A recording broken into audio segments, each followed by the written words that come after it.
This is Mission Control Houston in the Artemis Flight Control Room coming to you with a live update. We currently have a surveying activity that is taking place.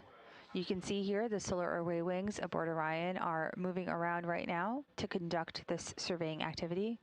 This is when teams on the ground are taking a look at the vehicle post-flyby and making sure that the vehicle is in good shape as we gear up for splashdown, which is coming up in 3 days, 9 hours, and 53 minutes and counting down. We also had a really interesting countdown or count up clock that happened or that got added to our big board here in the room in Mission Control. And that is a periloon clock counting up, 14 hours, 59 minutes counting up. And that is the time since our closest lunar approach. So for those of you who missed that closest lunar approach, that took place on flight day 6, and the closest approach was 4,067 miles.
As we continue to watch the surveying activity take place from the solar arrays of the Integrity spacecraft, let's take a look at some of the photos we received from Flight Day 6 in the lunar flyby.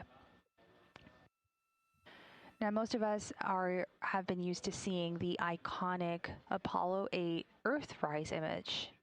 Now, you might think that this is the same image, but the reality is this is actually Earth set as captured by the Artemis II crew. This is when the crew began to go to the far side of the moon and the Earth was setting.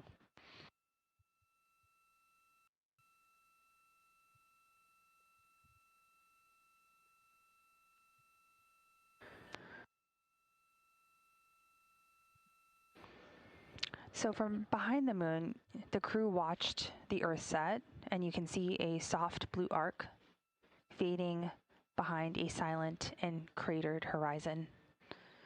So part of the world was already in darkness during this time. That's why you can see that little crescent of the moon. And the rest of the world was still in motion with daylight. And the clouds are there, half a world away, and the oceans are visible from this distance as well. In the foreground, we can see the craters of the moon that have been unchanged for billions of years.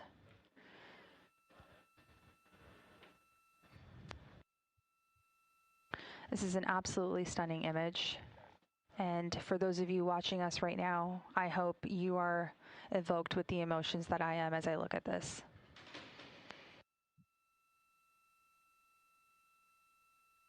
We also have another image here that we'd like to share with you all. And here's the other image that was taken. This was captured by the Artemis II crew during their lunar flyby. Once again, that lunar flyby took place on flight day 6, April 6th, 2026. And this view shows the moon fully eclipsing the Earth, the sun. Fully eclipsing the sun. From their vantage point, the moon appears large enough to completely block the sun, creating nearly 54 minutes of totality, far longer than what we can expect here on Earth. You also see the sun's corona that's forming a glowing halo around the dark lunar disk, revealing the outer atmosphere normally hidden by the sun's brightness. With the moon in shadow, even distant stars become available. Take that in for a second. You can see these points of light that are usually washed out, but in an image like this, we see them very clearly. Along the edge, you can also see a faint glow on the moon's surface, and that's sunlight being reflected from the Earth, softly illuminating the near side. I don't know about you, but this is a striking view and a rare opportunity to observe and document the corona as we come around the moon and this crew heads back home.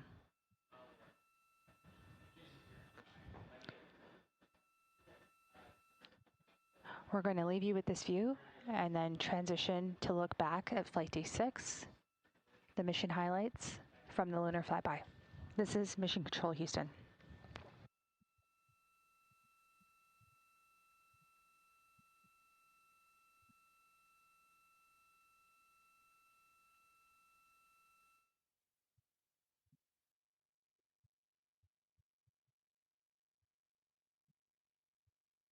Mark, I think one of the most interesting things right now is the four of us have looked at this moon our entire lives, and the way we are responding to what we are seeing out the window is, it's just like we're a bunch of little kids up here. Just, we cannot get enough of this. It's amazing. Thank you for the privilege. Thank you for sharing that special perspective you have with all of us back here. This is Artemis Mission Control in Houston, Texas. We recently received confirmation that the Orion spacecraft and its crew have officially entered the lunar sphere of influence, that milestone taking place at a mission elapsed time of 4 days, 6 hours, 2 minutes, and 54 seconds into the Artemis II mission. By reaching this milestone, it means that the gravitational forces of the moon are now greater on the Orion spacecraft than that of Earth.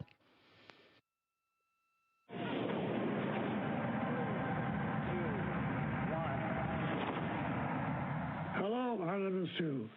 This is Apollo astronaut Jim Lovell. Welcome to my old neighborhood. When Frank Borman and Bill Andrews and I orbited the moon on Apollo 8, we got humanity's first up-close look at the moon and got a view of the home planet that inspired and united people around the world.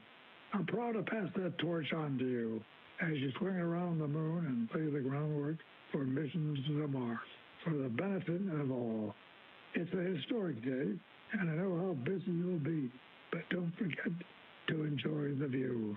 So, Reed and Victor and Christina and Jeremy and all the great teams supporting you, good luck and Godspeed from all of us here on the good Earth.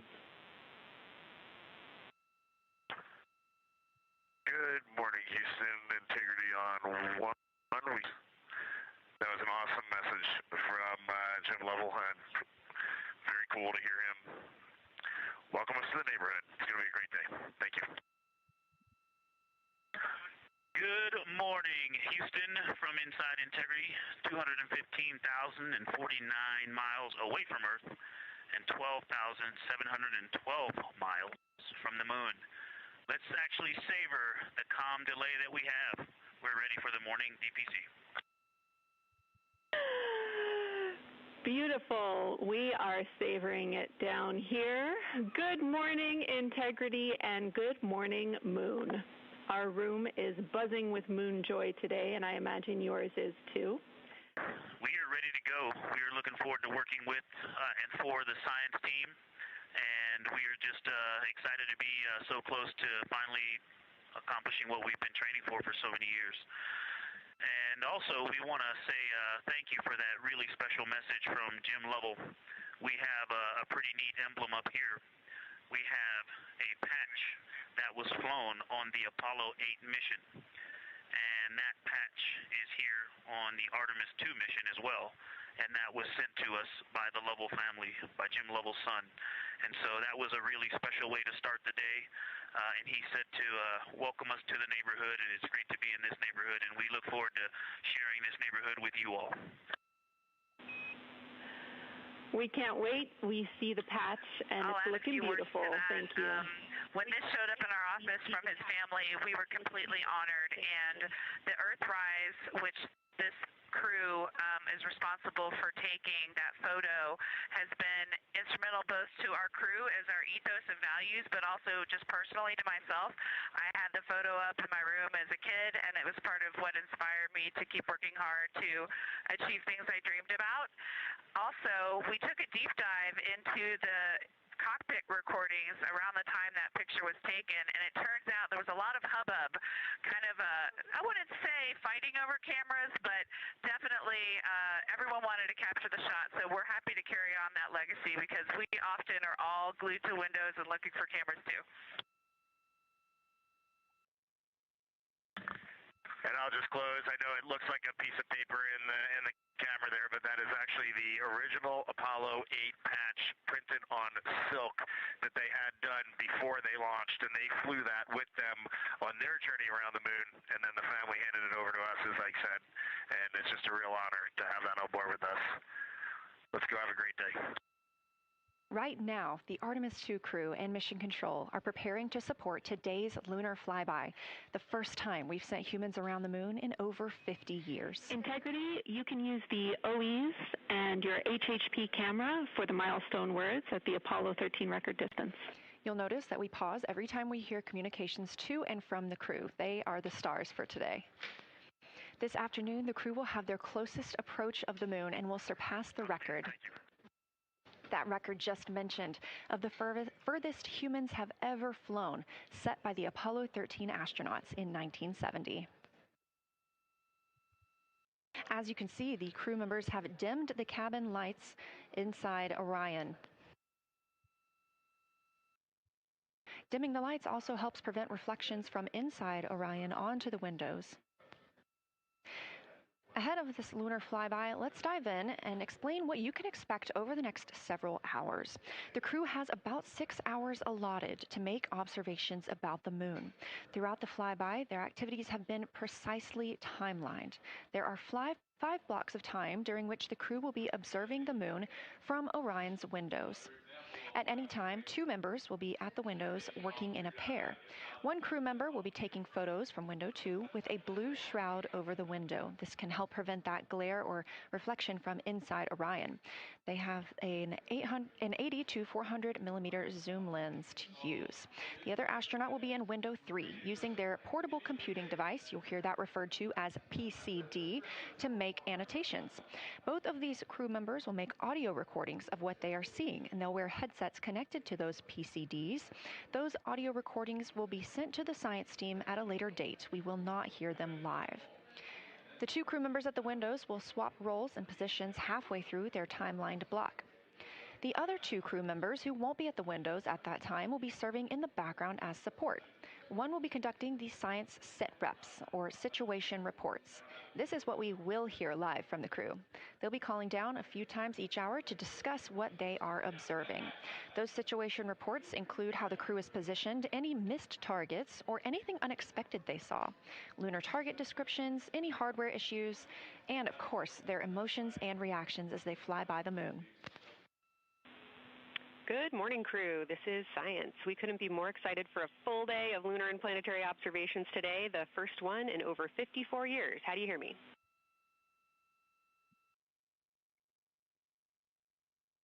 We hear you loud and clear, and Kelsey, you just got to know you're pulling us away from the moon right now, so let's go. Message received. I will keep it tight here. I did just want to start with a thank you on behalf of the Lunar Science team and the entire lunar and planetary science community, of which you are absolutely a part, for what you've already done in this mission and what you're going to do today to inspire the next generation of scientists. I have to say moon joy is the new term that's already become our team's new motto, so thanks for that.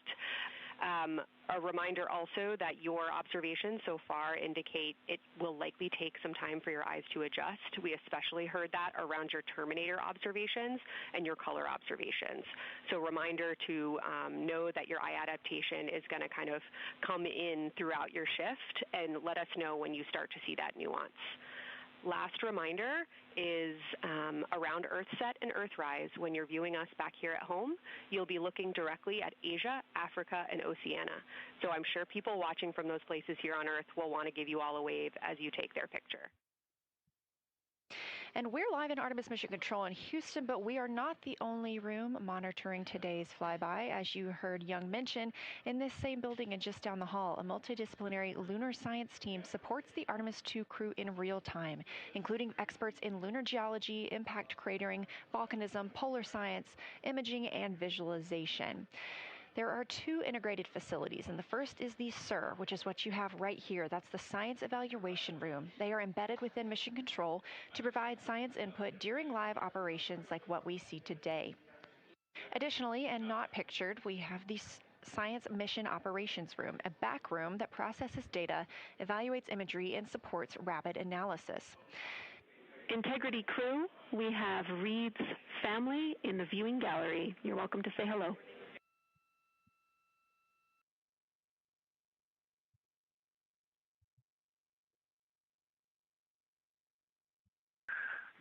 Well, whether you're being serious or you're kidding around, that is awesome to hear. Thanks, Jenny. And hello to Ellie and Katie. I don't know who else is there, but it's great to know that you're in mission control right now, following along. We are having a blast up here, and the view of the moon is absolutely amazing.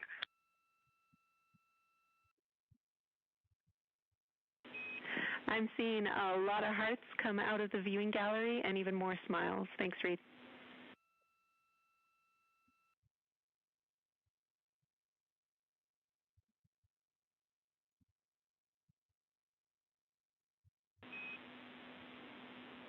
Copy heart, copy bracelet. Integrity crew, on April 15th, 1970, during the Apollo 13 mission, 3 explorers set the record for the farthest distance humans have ever traveled from our home planet. At that time, over 55 years ago, Lovell, Swigert, and Hayes flew 248,655 statute miles away from Earth. Today, for all humanity, you're pushing beyond that frontier. Integrity, over to you.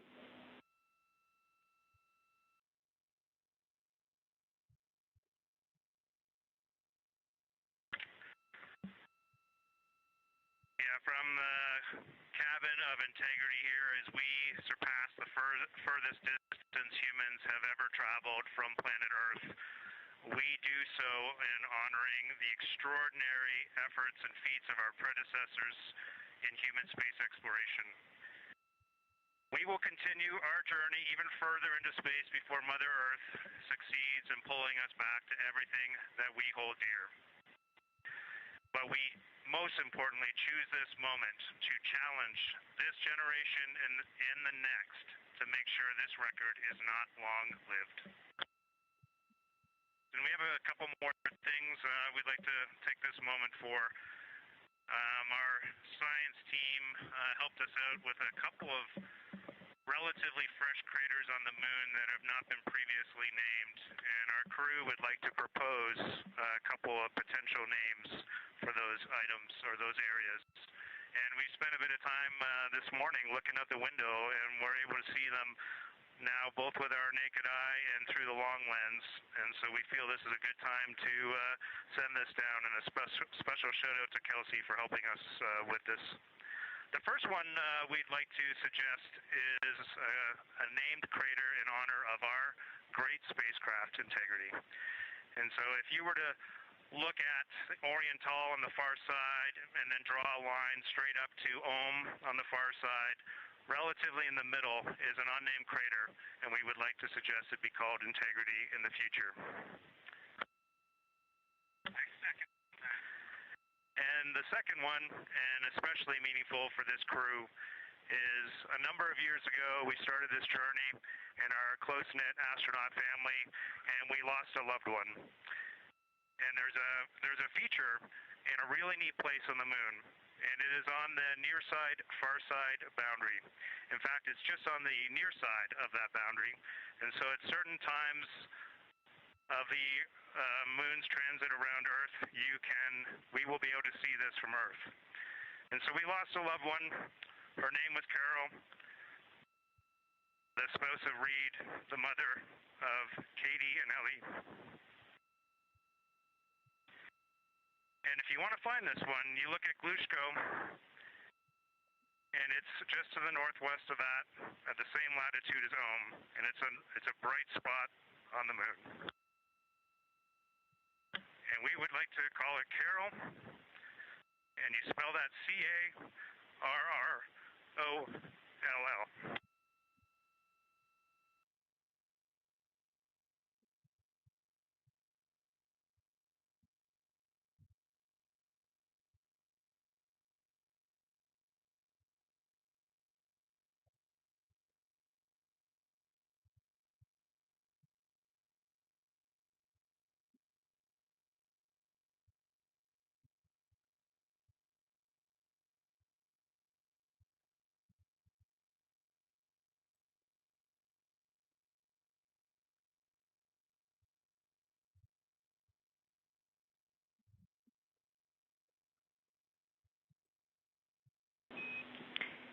Integrity and Carroll Crater, loud and clear. Thank you.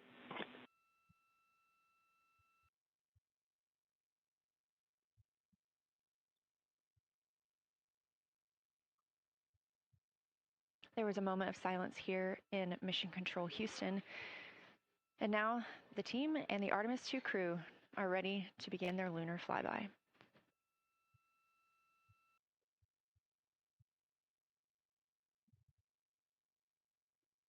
We just realized that we have Earth out window 1 and Moon out window 2. And Earth out window 4 and Moon out window 3. And it gives you the best idea of scale we have had yet. The Moon is about 3 to 4 times the size of the Earth, and it is almost full, and the Earth is just a small crescent out there.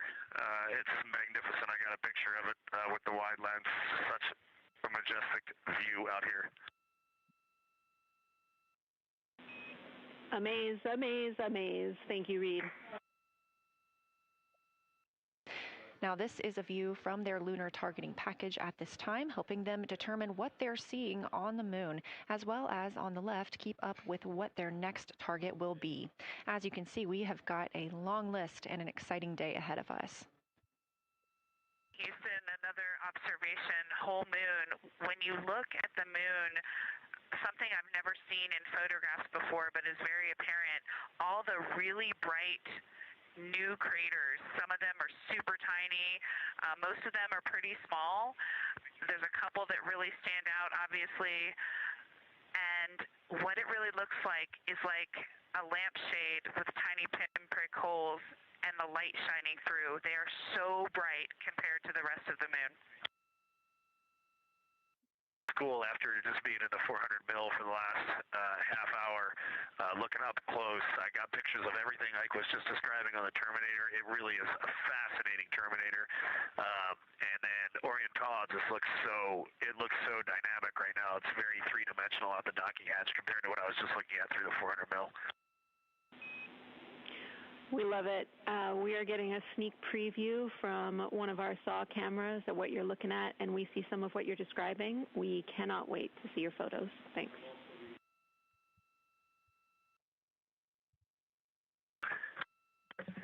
Yeah, Jenny, I wish you had some longer lenses on those solar arrays so you could see the whole moon, but man, it is, or the up-close moon, not the whole moon, but it is just fascinating here. It's so cool. All right, MPO and INCO, take notes. We want a zoom lens on those saws next time. Thanks, Reed.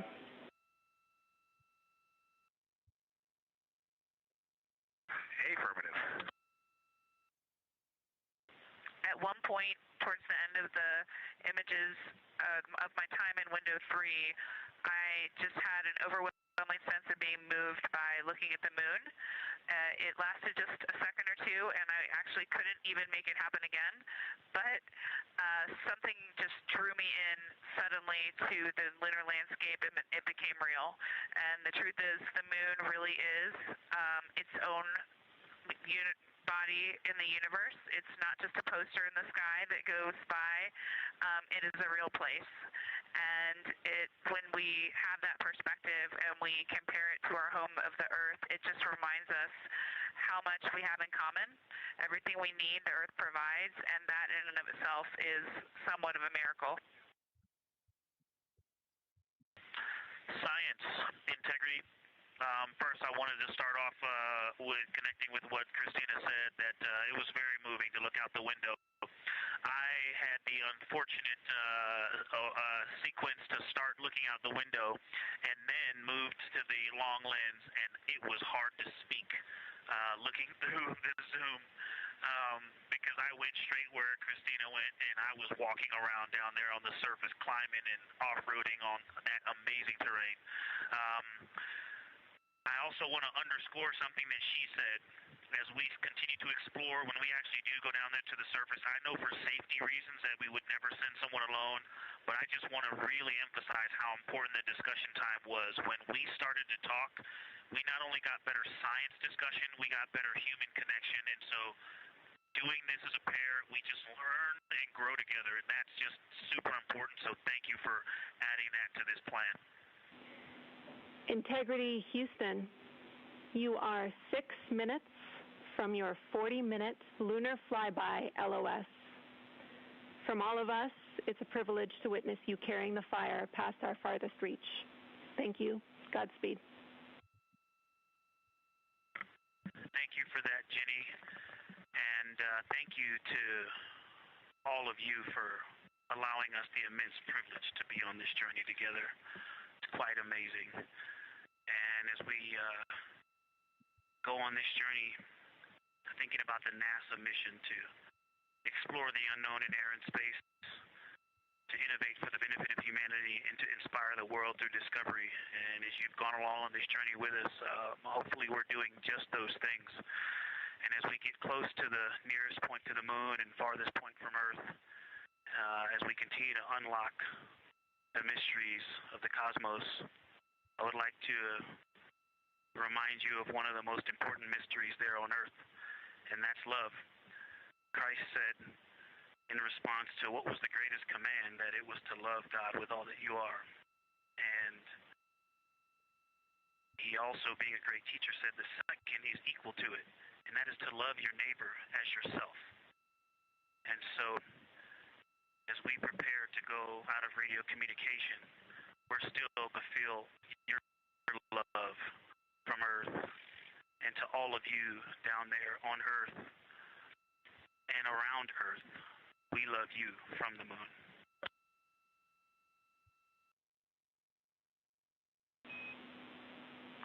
Houston copies. We'll see you on the other side. We are now less than 3 minutes away from loss of signal with the Orion astronauts. The Artemis II crew will be out of signal for about 40 minutes as they are on the other side of the moon, continuing their work photographing the lunar surface, and they will reemerge, and we will also get this view on the other side. 30 seconds now until we expect loss of signal.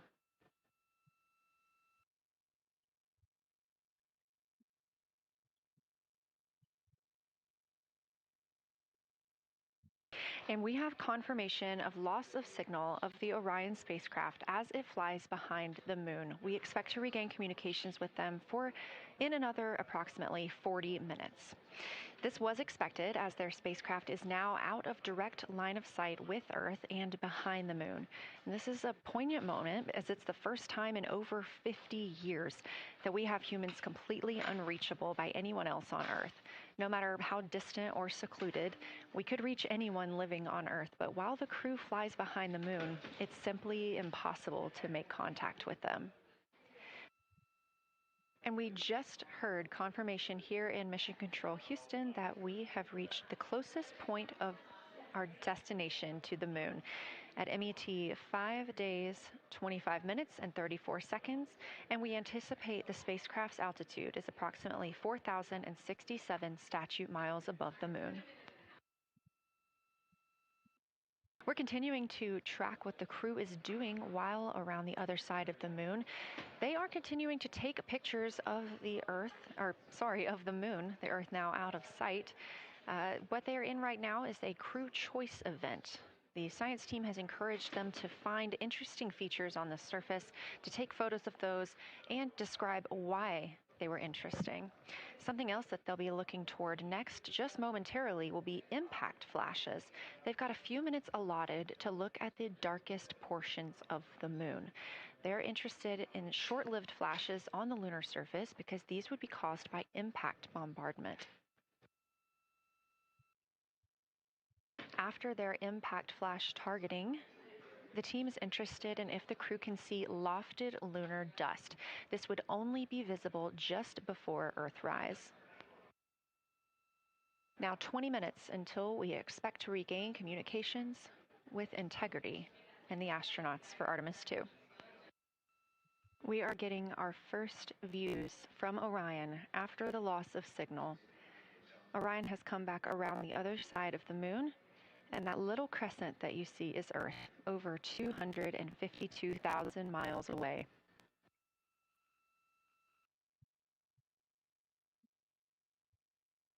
With this transit complete, lunar flyby continues, but Orion has also technically begun its journey home.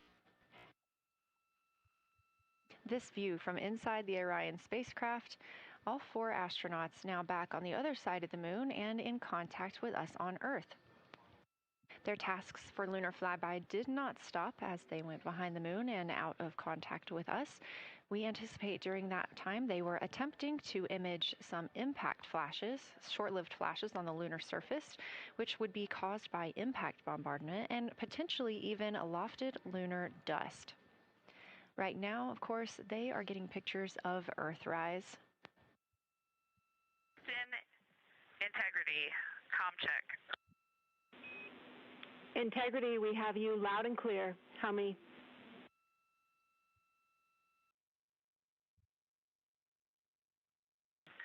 Houston, we have you the same, and it is so great to hear from Earth again. To Asia, Africa, and Oceania, we are looking back at you. We hear you can look up and see the moon right now. We see you too. When we burned this burn towards the moon, I said that we do not leave Earth, but we choose it. And that is true. We will explore, we will build ships, we will visit again. We will construct science outposts, we will drive rovers, we will do radio astronomy, we will found companies, we will bolster industry, we will inspire. But ultimately, we will always choose Earth. We will always choose each other.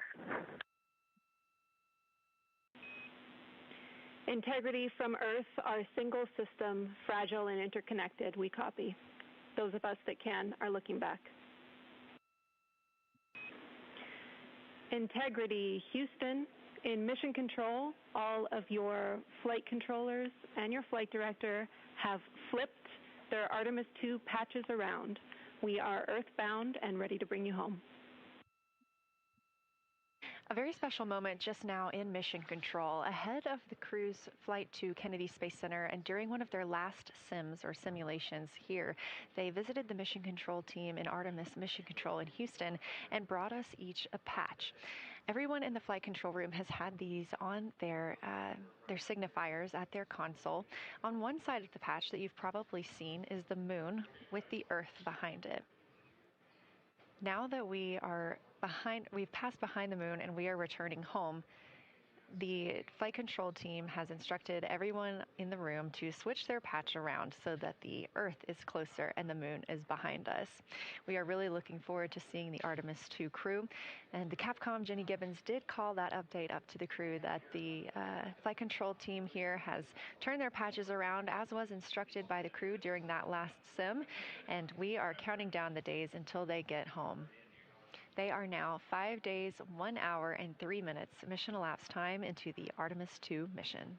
The Artemis astronauts are about to experience a solar eclipse from their capsule. And this is a solar eclipse that no one else on Earth will experience. This eclipse is about 54 minutes, and to the astronauts, it'll look a lot like a total solar eclipse on Earth, except the moon is going to be huge compared to the sun, unlike when you watch one on Earth and the moon and the sun appear about the same size in the sky.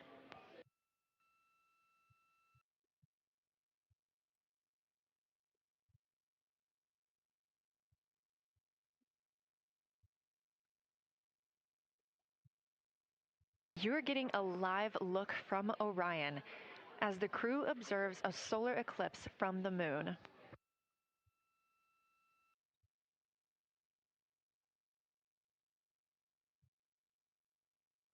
Science, integrity, in the blind. This is continues to be unreal. The sun has gone behind the moon, and the corona is still visible, and it's bright, and it creates a halo almost around the entire moon.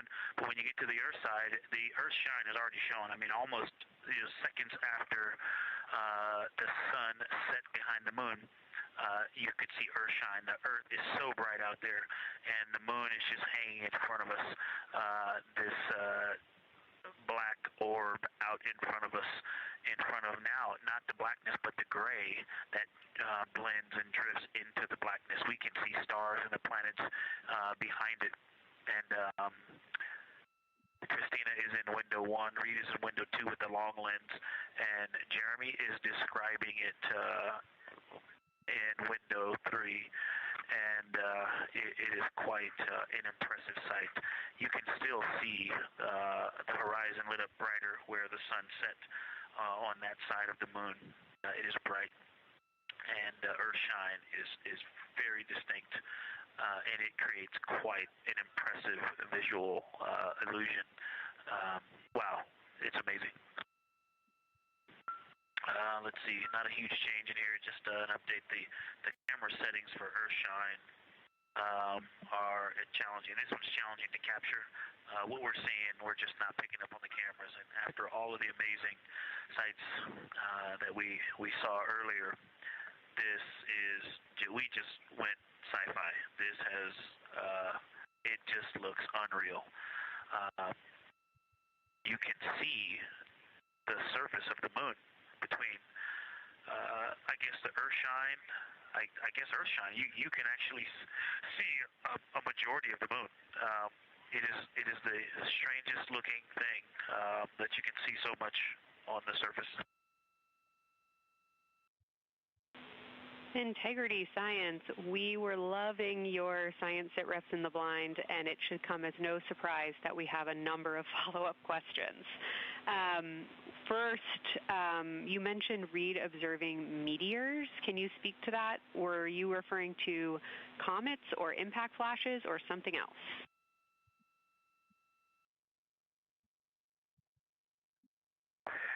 Yeah, there was a little bit of giddiness. We have seen 3 impact flashes so far. I saw 2, and Jeremy has seen 1. Undoubtedly, Jeremy saw 2, so that's 4 total. Undoubtedly, quick impact flashes. It was not sun glint off of particulate from the thrusters or the purge tanks. It was definitely impact flashes on the moon. And Jeremy just saw another one. Go ahead with your next question. Amazing news. I literally just looked over at the SIR and they were jumping up and down literally. If you could describe where on the moon you saw them, please. So they've all been either on or a bit south of the equator and on the Earth side of the moon. Stand by. All All right, so Jeremy has seen them kind of on and south of the equator, kind of spread across the moon, and mine were both south of the equator and just a little bit left of center of the moon. Incredible news, Reed, and reminder, we have citizen scientists here on Earth looking for impact flashes, so hearing you saw them on the near side means that people saw them too. One of the other things I wanted to describe, which was surprising to me, but the entire moon is lit up. It's glowing behind the entire moon. I thought it would look, dark against the black sky or deep space, but the sun is lighting up the entire limb of the moon. You can see the entire perimeter of it, and even now with the sun far behind the moon, you can still make out little bits of topography around the entire limb, just bumps as you go around it.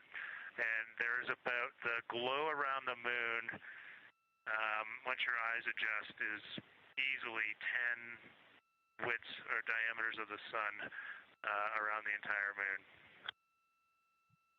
Science and Houston integrity. I know this observation won't be of any scientific value, but I'm really glad we launched on April 1st because humans probably have not evolved to see what we're seeing.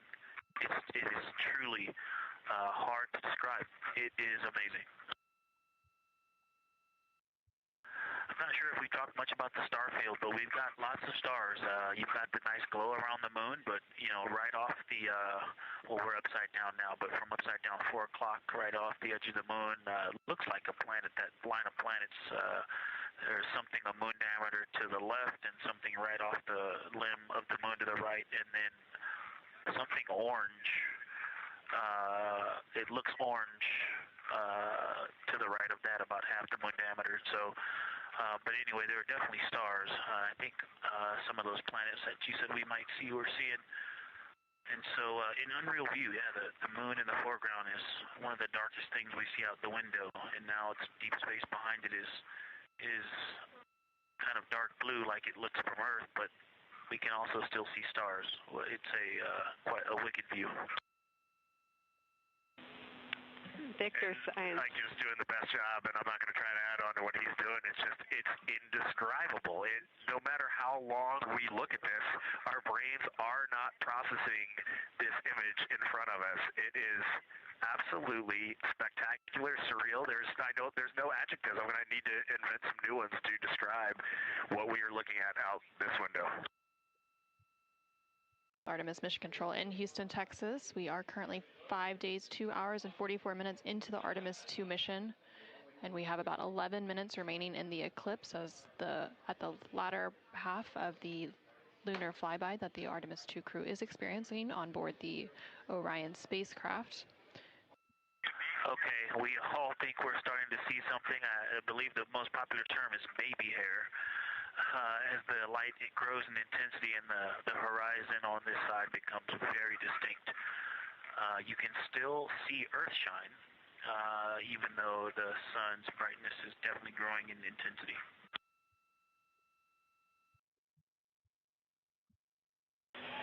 Love the description, Victor. I'm sure as the next couple minutes progress, more of those structures will continue to pop out.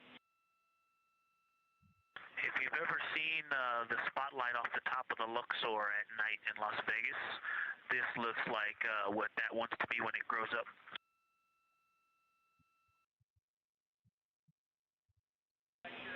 Integrity Science, glad to hear you're following your training of tell it like you see it.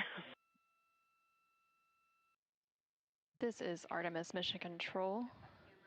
The eclipse period is coming to an end, and we did hear that call up that the crew now has to put on those eclipse glasses to be able to protect their eyes for this final portion of the eclipse. And these views coming to you from the solar array wing cameras on the Orion spacecraft. And Houston, if you could give me about 20 new superlatives in the mission summary for tomorrow, that'll help my vocabulary out a bit. Thank you. We will solicit input from the team. And Integrity Science, this is basically wrapping up your fly-by-day observations. I can't say enough how much science we've already learned and how much inspiration you've provided to our entire team, the lunar science community, and the entire world with what you were able to bring today. You really brought the moon closer for us today, and we cannot say thank you enough. And Science signing off, and can't wait to talk to you tomorrow morning.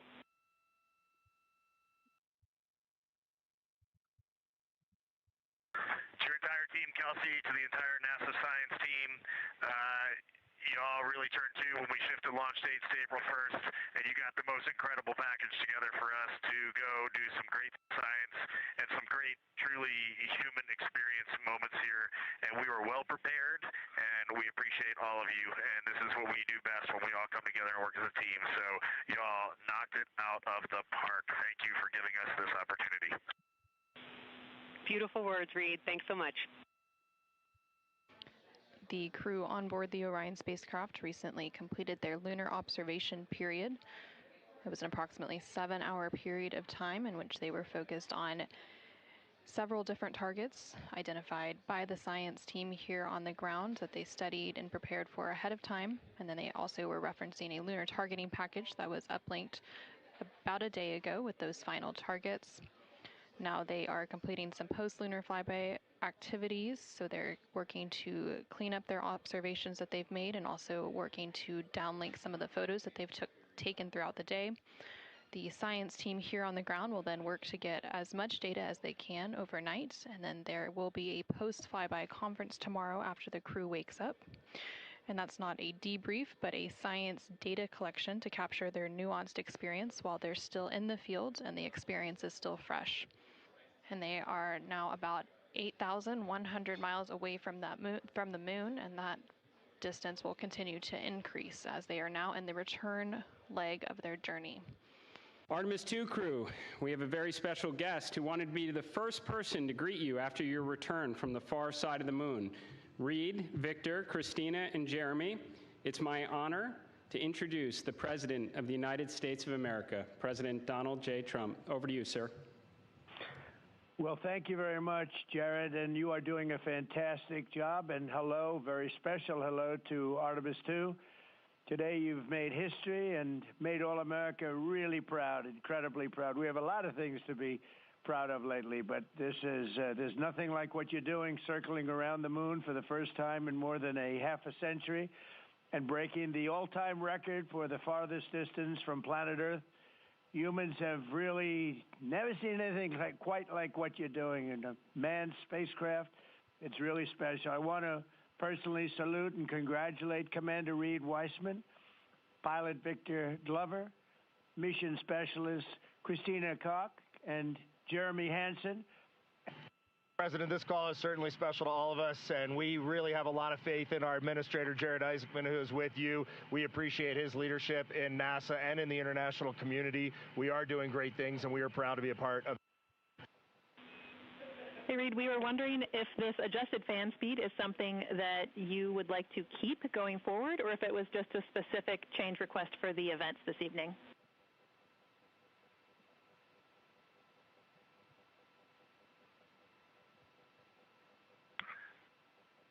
Certainly for PAO events, this is an ideal fan speed. If you're willing to give us this fan speed for routine habitability, I think we would take it and try it for a while.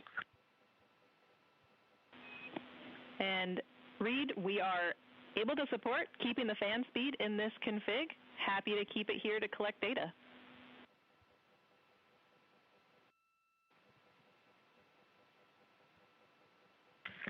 Okay, you got 4 happy astronauts up here. We'll take it. Obviously, when we go to exercise, we'll need to bump it up, but I think for quiescent living, this will be great.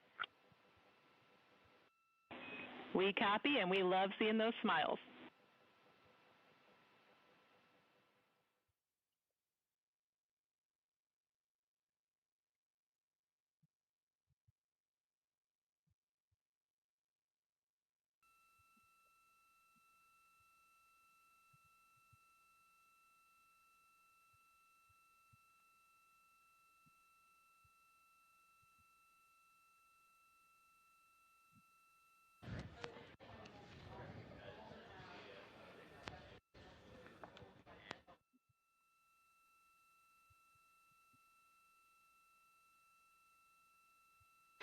Welcome back to the Artemis Flight Control Room here at the Johnson Space Center. We are coming to you live with our 24/7 continuous coverage of the Artemis II mission.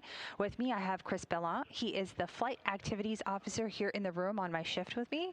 Chris, welcome. Thank you. Thanks for having me. We're excited to have you, and you are the one that keeps us organized over the course of the mission. So tell us a little bit about your role in Artemis II. Yes, I'm one of a team of 10 planners. We do the initial planning, but we lead the initial planning before the mission to lay out all the activities in the most efficient way possible so the crew can get the most done.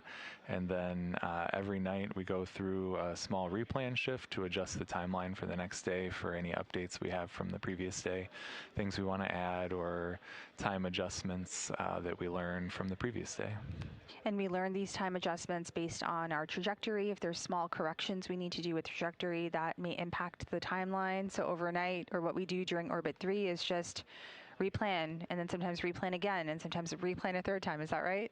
Yep, that's correct. We keep replanning until we get it right. We load a new trajectory every night, new comm data, and lots of other small files that adjust a lot of our condition data and our activities a little bit. And then we go over it a couple times with a fine-tooth comb to make sure everything's perfect. And then we put it on board for the crew just before they wake up. So you have to be quite organized to do something like this. We joked before we went on the air that, you know, you and I were both probably very type A people. So what kind of skills and attention to detail do you need to do a role like Flight Activities Officer? Lots of checklists to help you remember what to do, thinking through activities, what could happen, all the different outcomes, just trying to remember all the constraints for the different activities and what conflicts with what.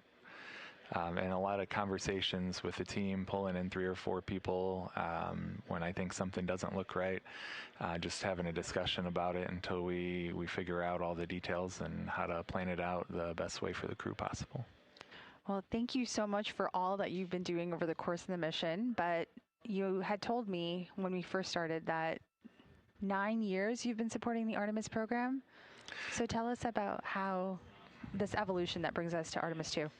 Yes, I started about 9 years ago as one of the lead planners for Artemis I, and I got to start off with a very rough timeline and go through the whole development process for that program and fly the mission around the moon. I was actually on the console for the second slingshot around the moon for Artemis I.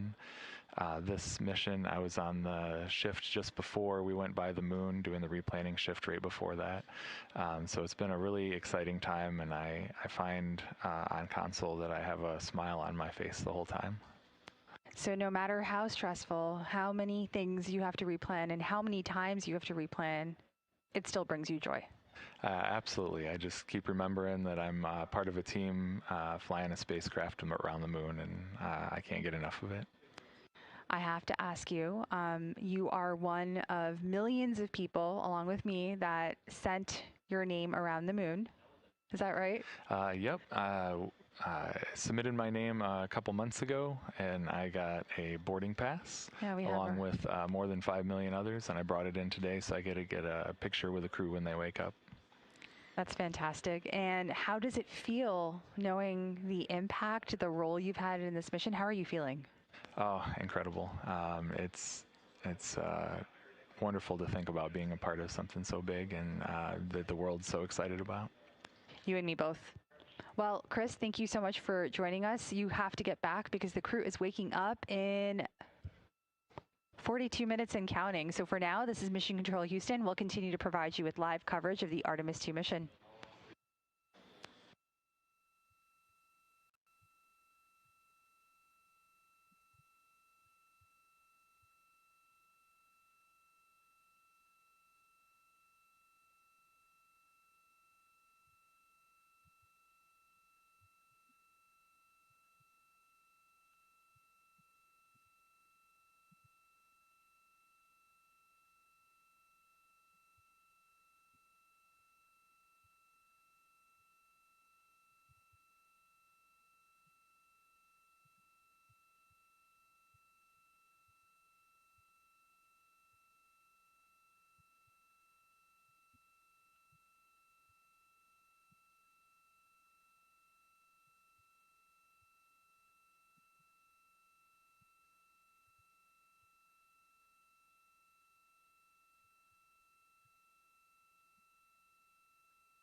This is Artemis Mission Control coming to you from the Johnson Space Center in Houston, Texas. You are at a mission elapsed time of 5 days, 16 hours, 19 minutes, and counting.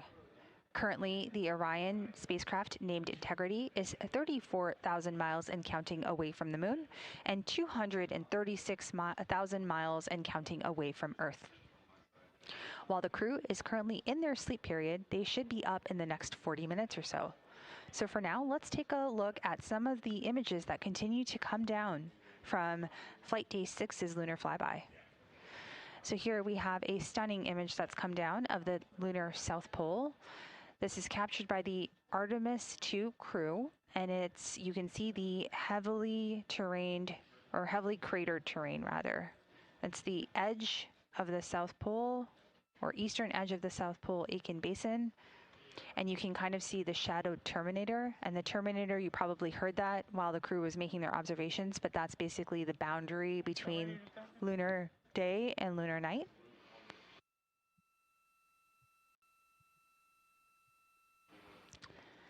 And the South Pole Aitken Basin is the largest and oldest basin on the moon. So you are getting a glimpse into ancient geologic history built up over billions of years.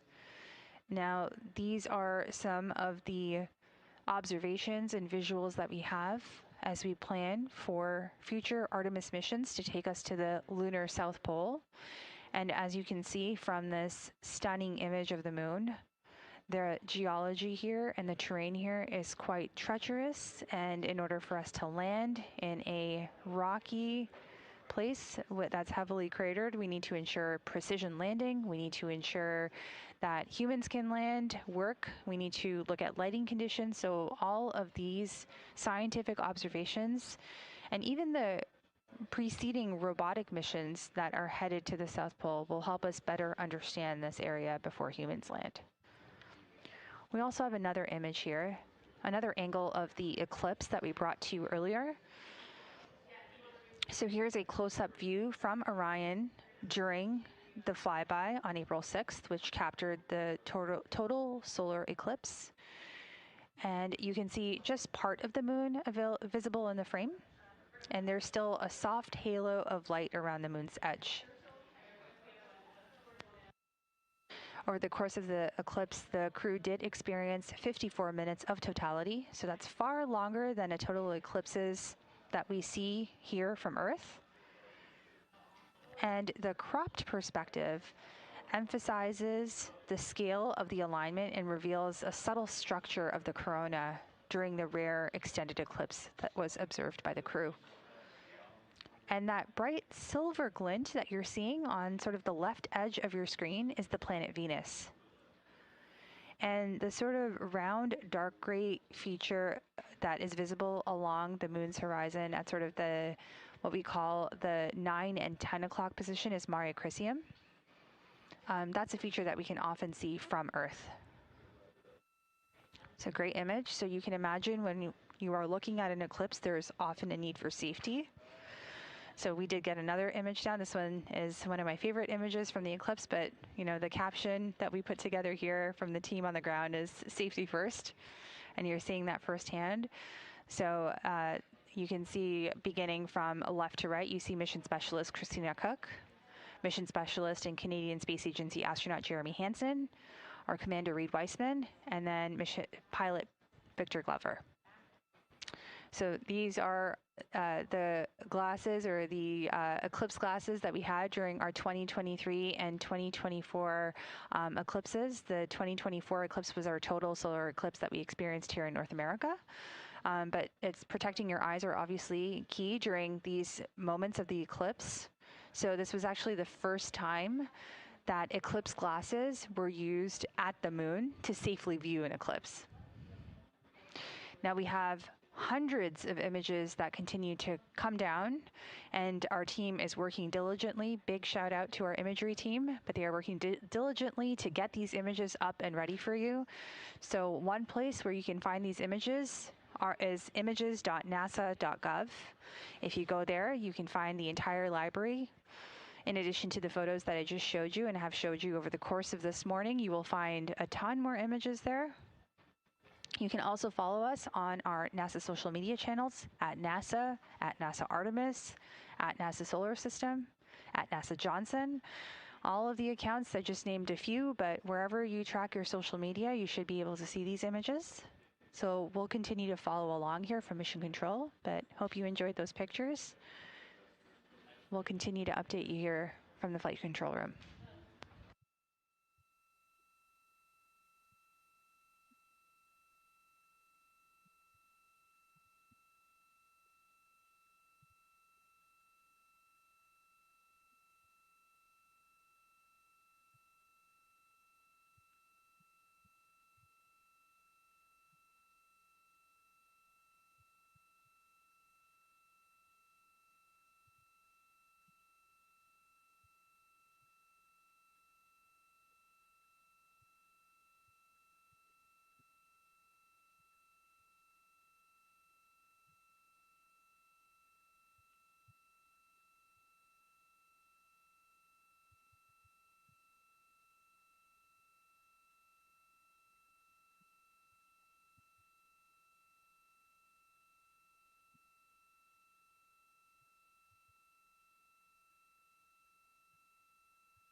This is Mission Control Houston here in the Artemis Flight Control Room at the Johnson Space Center. We are coming to you live with our 24/7 continuous coverage of the Artemis II mission. While the crew is currently asleep aboard the spacecraft, the Orion spacecraft named Integrity, they are scheduled to wake up in about 21 minutes and counting down. Currently, the Orion spacecraft is 35,000 miles and counting away from from the moon rather, and 236,467 miles and counting down from Earth. Now, as you might be aware, we are here in Mission Control, which you see on the left side of your screen. And on the right side of your screen, you see our SIR, or our Science Evaluation Room, very hard at work. It's slightly dark in there, but just like the crew had to dim their cabin yesterday to take imagery of the moon during the flyby, the team here on the ground has now received a slew of those images and is reviewing them in the Science Evaluation Room. As I mentioned previously, if you would like to see any of the images that we have received, you can go to images.nasa.gov to check those out. Now, ahead of crew wake or post-crew wake at a mission elapsed time of 5 days, 20 hours, and 25 minutes, there is the Post-Lunar Flyby Crew Conference. This is a debrief and a discussion of the lunar flyby observations. So the team here on the ground is preparing for that, and you can see them hard at work. Lots of chatter, lots of planning, lots of coordination. In addition to the Science Evaluation Room, there are 2 additional back rooms that are helping to support the science officer here in Mission Control. So as we continue to follow along, just about 20 minutes from now, the crew will be waking up. We will be standing by for that.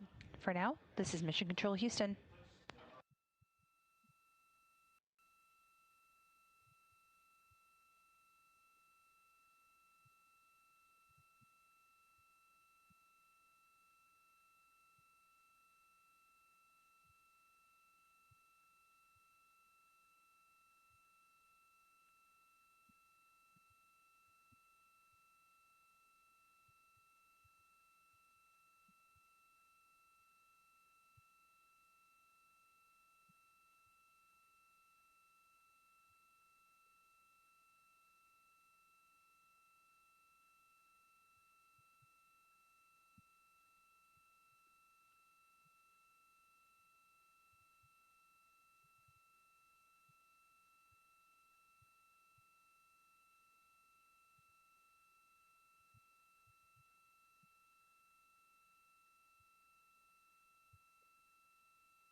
Good morning from Mission Control Houston here at the Johnson Space Center in the Artemis Flight Control Room. We are coming to you live with our 24/7 coverage of the Artemis II mission.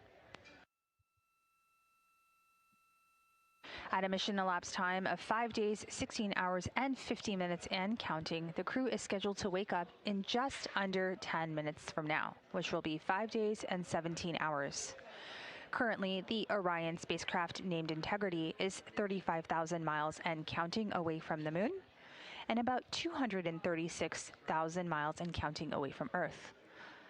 While the crew did complete Lunar flyby, Flight Day 6, we are gearing up for Flight Day 7, which means splashdown is near.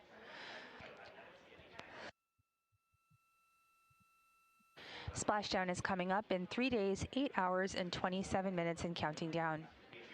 Orion will exit the lunar sphere of influence a little bit later. And that means the Earth's gravitational pull is stronger than that of the moon. We will stand by for crew wake. So for now, this is Mission Control Houston.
This is Mission Control Houston coming to you live from the Artemis Flight Control Room here at the Johnson Space Center.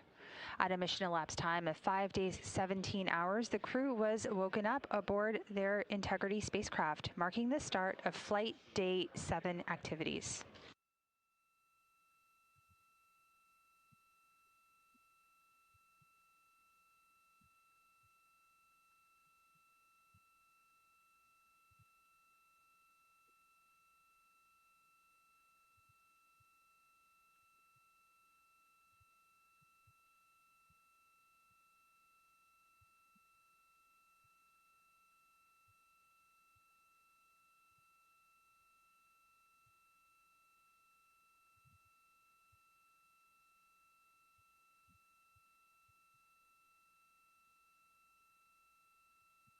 Today's wake-up music was Tokyo Drifting by Denzel Curry and Glass Animals.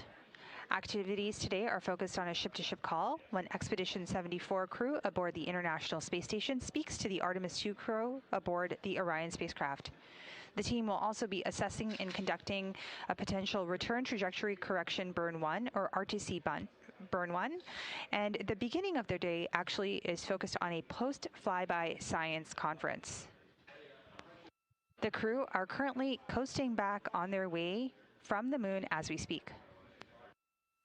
Meanwhile, the Artemis Mission Control team here in Houston monitored all systems overnight, and the vehicle continues to perform well.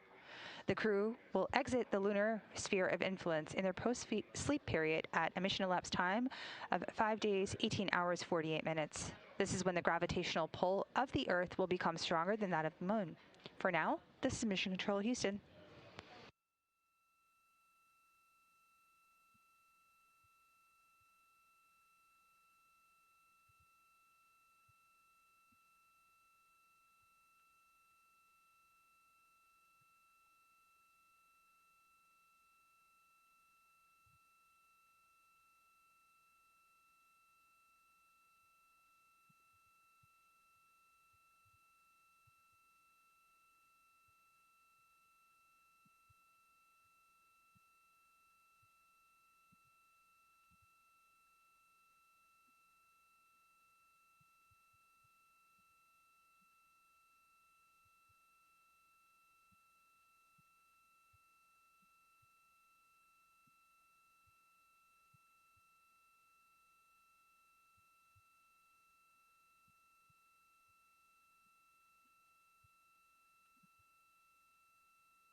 This is Artemis Mission Control here at the Johnson Space Center in Houston, Texas. At a mission elapsed time of 5 days, 17 hours, and 43 minutes, we are coming to you live with continuous coverage of the Artemis II mission.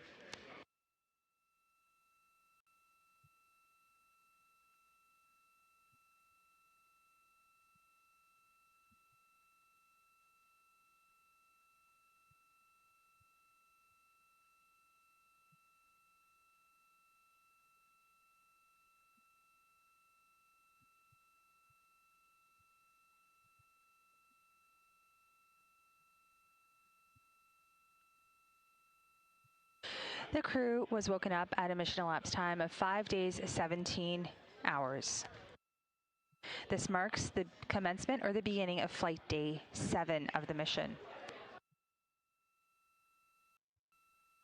Currently, the Orion spacecraft, named Integrity, is 37,000 miles and counting away from the moon, and 235,000 miles and counting away from Earth. The crew and Integrity spacecraft will exit the lunar sphere of influence during their post-sleep period today at a mission elapsed time of 5 days, 18 hours, and 48 minutes. This means that the Earth's gravitational pull becomes stronger than that of the moon.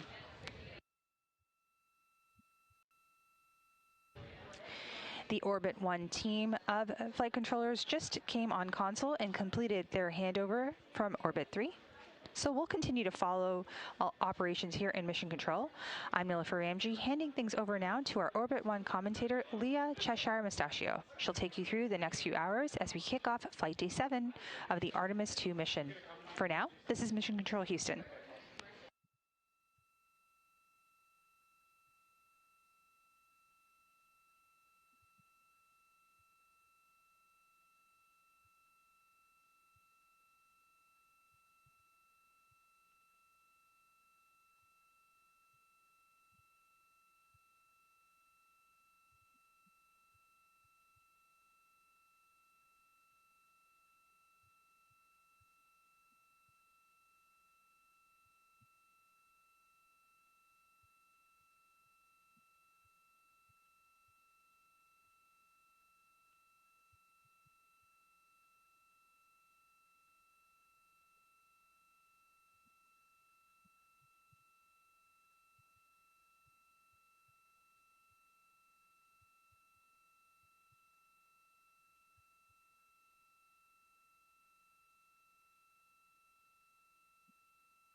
Good morning and welcome to Artemis Mission Control here at Johnson Space Center in Houston, Texas. I'm Leah Cheshire Mustachio. The Orbit 1 team has just taken over from the Orbit 2 team and is led by Jeff Radigan, NASA Flight Director. The Capcom, or capsule communicator for today, is Stan Love. He's a NASA astronaut and is the only voice you'll hear communicating with the crew. Of course, there is an exception for that today, during which the science team will be conducting their post-lunar flyby conference. If you tuned in yesterday, you got a treat, and we got to see amazing views of the moon as well as hear the crew's description of them. Now, while the crew was taking those photos, they were also recording private voice notes that they sent down to the science team overnight. This morning, the science team is going to talk about the observations that the crew made while those are all still fresh. We've also got some other exciting activities coming up today, including a ship-to-ship call. The Orion spacecraft and the 4 Artemis II astronauts, Reed Wiseman, Victor Glover, Christina Cook, and Jeremy Hansen, will be calling the International Space Station. We have 7 crew members living and working aboard the International Space Station, and we've just surpassed 25 years of continuous human presence living and working in space. This will be the first time that these 2 spacecraft have ever talked to each other. We are on flight day 7 with a mission elapsed time of 5 days, 17 hours, and 53 minutes. We're gearing up for a great shift today, and thanks for tuning in.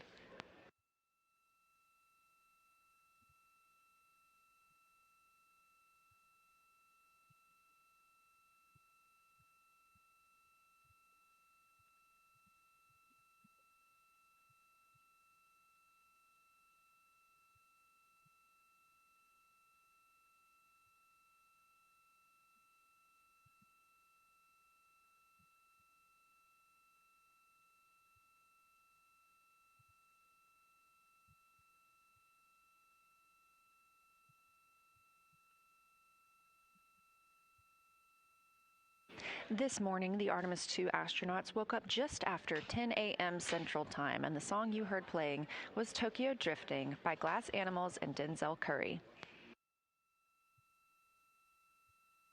They are currently in their post-sleep period. This is an opportunity for them to get the cabin ready for the day by stowing any window shades that they put on Orion's windows over the night, or stow their sleeping bags that they hang up in the spacecraft to sleep in. They also get a chance to brush their teeth, complete any hygiene activities, and eat breakfast.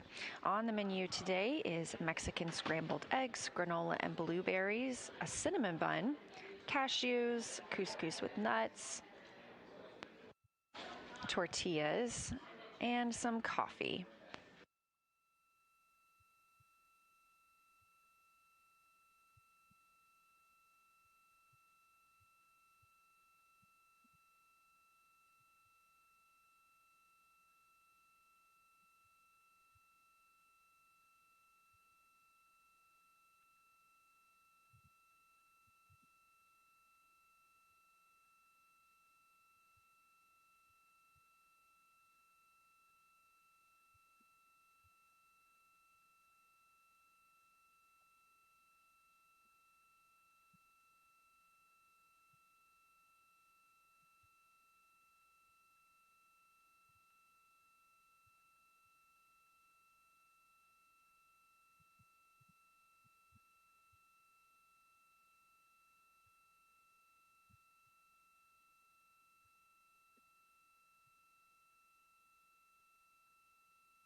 You're looking at a live view from Orion from one of the solar array wing cameras. There are 4 solar arrays with a camera mounted on each of them. Of course, we got great views during the flyby yesterday, but these are also used to check out the spacecraft. Orion is currently 38,210 miles away from the moon. At closest approach yesterday, they were about 4,067 miles from our lunar neighbor. They are 234,839 miles away from Earth. That number will continue to shrink as we prepare for splashdown, now about 3 days, 7 hours, and 20 minutes away.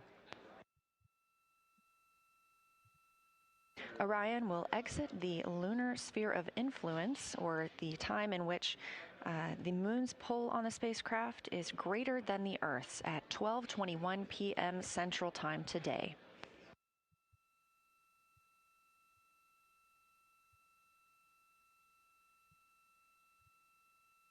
Yesterday was an extremely busy day for the Artemis II crew, spending 6 hours or approximately 6 hours taking photos, making recordings, making annotations of everything they saw on the lunar surface, and sharing all of that with us on Earth. We've been able to share some of those images so far, and if you would like to find them, you can visit NASA or NASA Artemis on social media. And because of the crew's busy day yesterday, they have a little bit of time off this evening. They also have the opportunity to speak with their families today.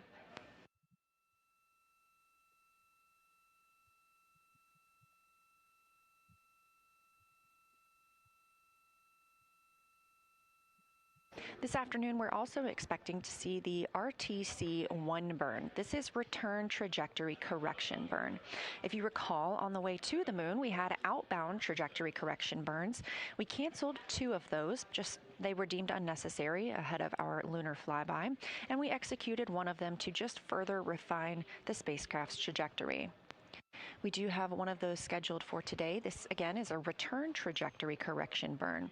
This is a smaller burn using the RCS, or Reaction Control System thrusters, on the service module. If you look closely in this image, you can see a large bell shape. That's the OMS engine, the Orion, or the Orbital Maneuvering Service engine.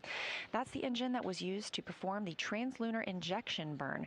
And that's the burn that sent us beyond the moon, but also what committed us to coming back to Earth. Just ahead of that burn, Christina Cook said, "With this burn, we don't leave the Earth, we choose it." These return trajectory correction burns help further refine their path back to Earth.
This is Artemis Mission Control here, Tuesday, April 7th, on Flight Day 7 of the Artemis II mission.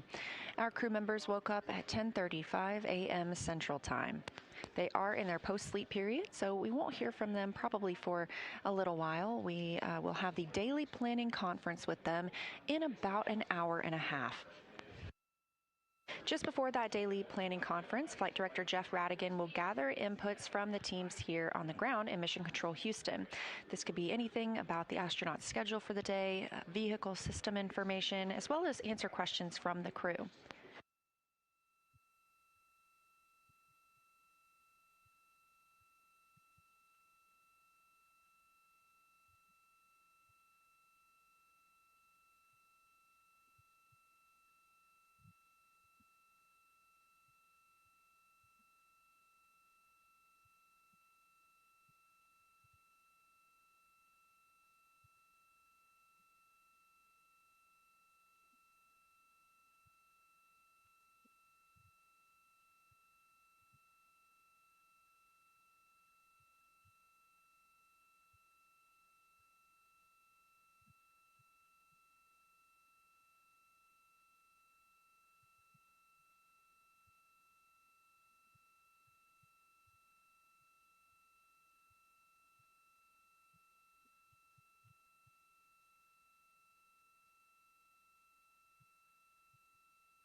This is Artemis Mission Control with a mission elapsed time of 5 days, 18 hours, and 12 minutes. The crew are on their way home, having flown by the moon yesterday. This is the first flight of humans aboard the Orion spacecraft, and in the official flight kit aboard Orion are some special flags. One of those is from Apollo 18. This is the American flag that would have been planted on the moon during that mission, should it have occurred. It was on display in the NASA headquarters building in Washington, D.C., making its way around the moon over 50 years since its originally intended flight. The other American flag aboard Orion is from a little more recent history. It was flown on STS-1, the first space shuttle flight, STS-135, the last space shuttle flight, and NASA SpaceX DM-2, or Demonstration Mission 2, which was the return of launching American astronauts from American soil on American rockets. This is a picture of that more recent flag that is stowed aboard Orion for this mission.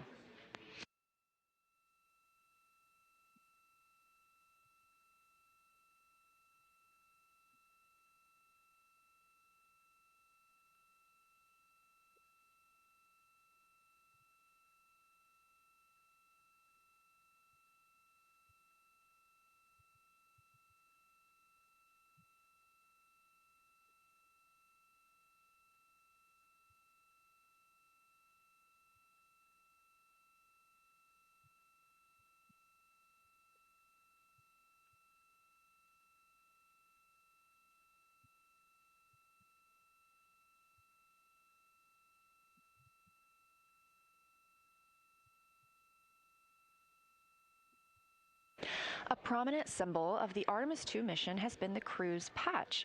They explained the patch's symbolism when they revealed it to the world last year. They said the Artemis II test flight begins when a mighty team launches the first crew of the Artemis generation. This patch designates the mission as all, signifying not only the second major flight of the Artemis campaign, but also an endeavor of discovery that seeks to explore for all and by all. Framed in Apollo 8's famous Earthrise photo, the scene of the Earth and the moon represents the dual nature of human spaceflight, both equally compelling.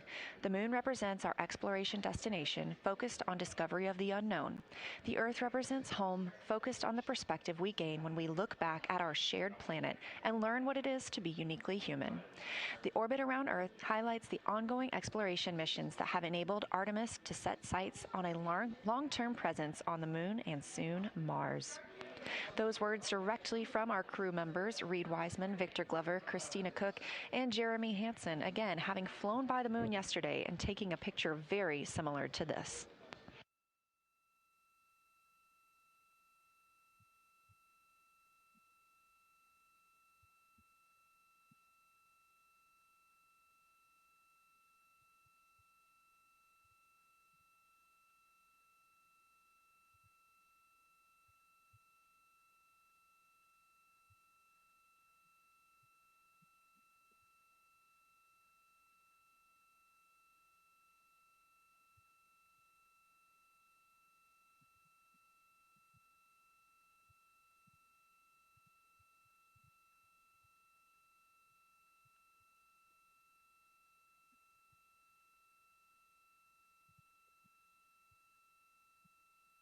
As you just saw, the Earth peeking behind the moon in that patch, this is a photo from yesterday's lunar flyby as the Artemis II crew came close to passing behind the moon and experiencing that planned loss of signal.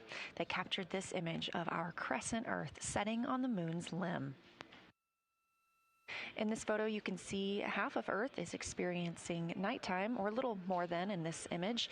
And that dark line across the Earth is the terminator. We heard that mentioned several times yesterday on the moon. That dark terminator line is the difference between day and night. Of course, in the foreground, our very beautiful moon.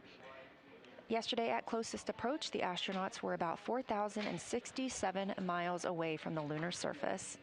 We continue to get beautiful imagery from the crew, and you can follow NASA on all social media accounts at NASA and at NASA Artemis to make sure that you see it too.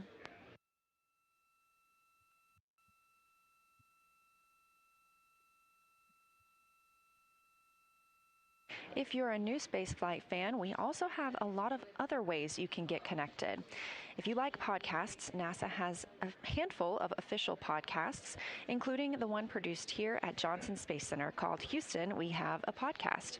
Houston, We Have a Podcast now has over 400 episodes, including interviews with astronauts, scientists, engineers, and more. Most recently, we shared an interview with the Artemis II crew. You can find that and more at nasa.gov/podcasts.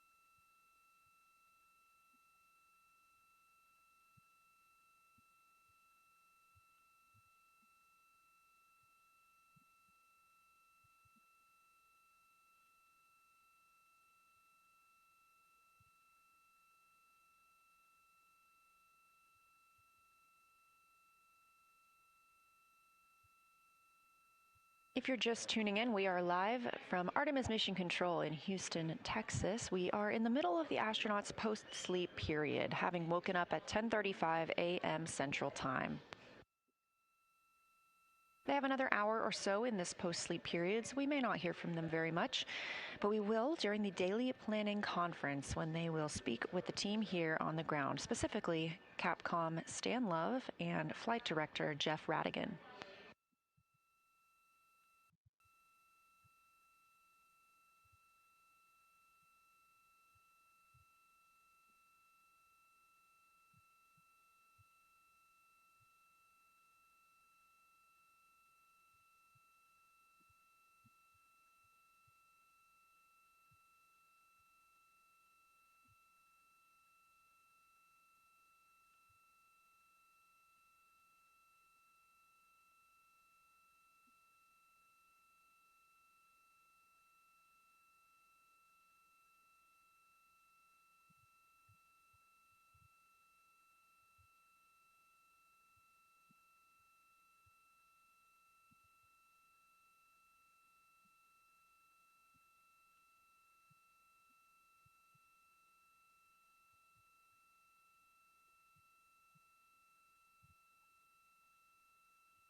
This is Artemis Mission Control at Johnson Space Center in Houston, Texas. You're looking at a live view from Orion, a camera mounted on one of its solar arrays. The spacecraft now 311 miles from Earth, and that distance continuing to shrink. You can keep up with Orion's location and positioning at nasa.gov/track Artemis. The crew is still in their post-sleep period, and we expect to hear from them for the daily planning conference coming up in about an hour and 10 minutes.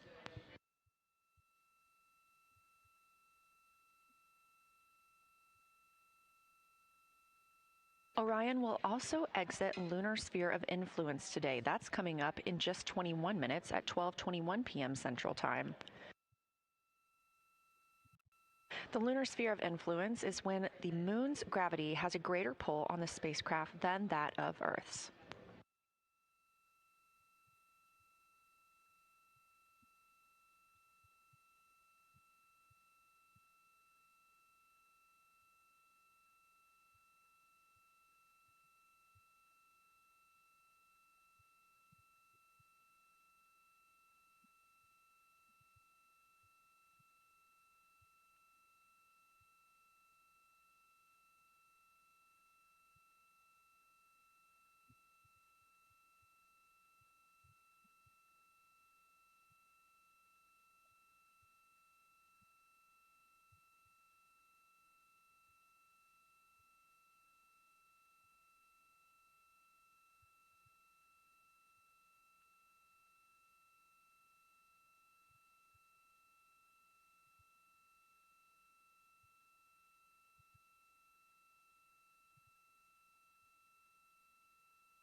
This is Artemis Mission Control in Houston, Texas, with a mission elapsed time of 5 days, 18 hours, and 35 minutes into the Artemis II mission. You're looking at a live view outside the Orion spacecraft from a camera on one of its solar array wings. Orion completed its flyby of the moon yesterday, its closest approach at about 4,067 miles. They are now 39,532 miles away from the moon. The crew is still in their post-sleep period, having woken up at about 10:35 a.m. Central Time today. We are about 10 minutes away from the crew exiting the lunar sphere of influence, when the moon's pull is stronger on the spacecraft than is Earth's. The crew has an exciting morning and more of a relaxing afternoon after such a busy day yesterday. First up, we will hear from the crew during the daily planning conference. That daily planning conference coming up in about an hour. Afterward, we will have a ship-to-ship call, during which Orion and the crew aboard the International Space Station will get to talk with each other. After the ship-to-ship call, the science team will speak with the astronauts aboard Orion. They want to recap everything that the crew saw yesterday.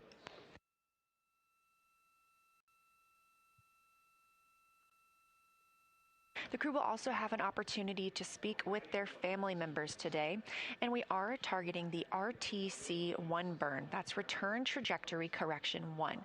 These are small maneuvers using the reaction control system thrusters on the spacecraft to help refine the trajectory as Orion heads home to Earth.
This is Artemis Mission Control. Again, we do not hear calls to the crew at this time as they are in their post-sleep period and getting ready for the day. However, we do anticipate that Orion has departed the lunar sphere of influence.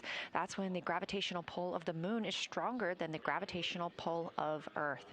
We're now 5 days, 18 hours, and 52 minutes into the flight of Artemis II, the first mission of humans aboard the Orion spacecraft.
We are coming up on 5 days and 19 hours into the flight of Artemis II. This is a live view from the Orion spacecraft, now making its journey back home to Earth following a lunar flyby yesterday. This mission is built by people and companies in all 50 states and with international partners. And with Artemis II flying, it's a testament to everyone's hard work and dedication. Let's learn a little bit about them.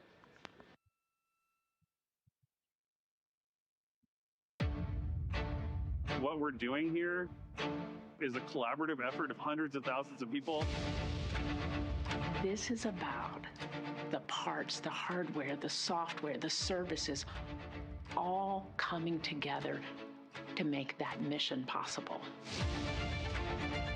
My dream for this space program is that we would not just push the boundaries, but that we push them together.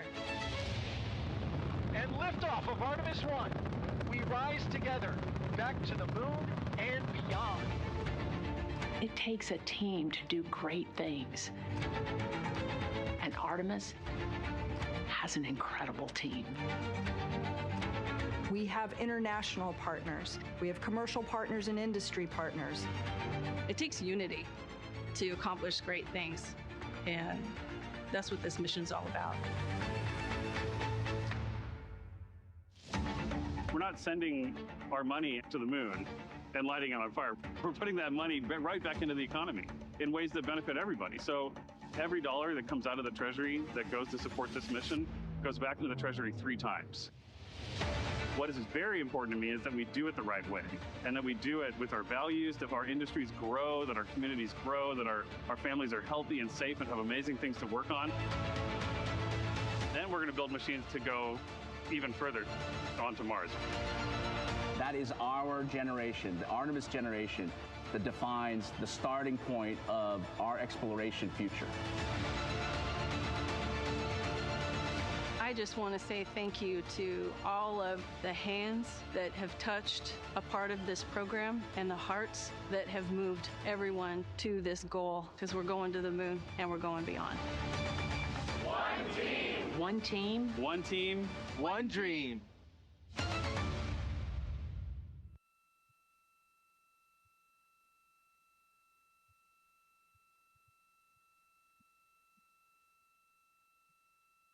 It does take a team, and we are live here in the Artemis Flight Control Room at Johnson Space Center in Houston, Texas, where the Orbit 1 team continues monitoring the flight of Orion, the first flight of humans on this spacecraft. You've heard us mention a lot about the flight director or the capsule communicator, the person speaking with the crew, but there are a number of positions in this room that are monitoring all of the systems and the daily plans aboard Orion, making this mission happen.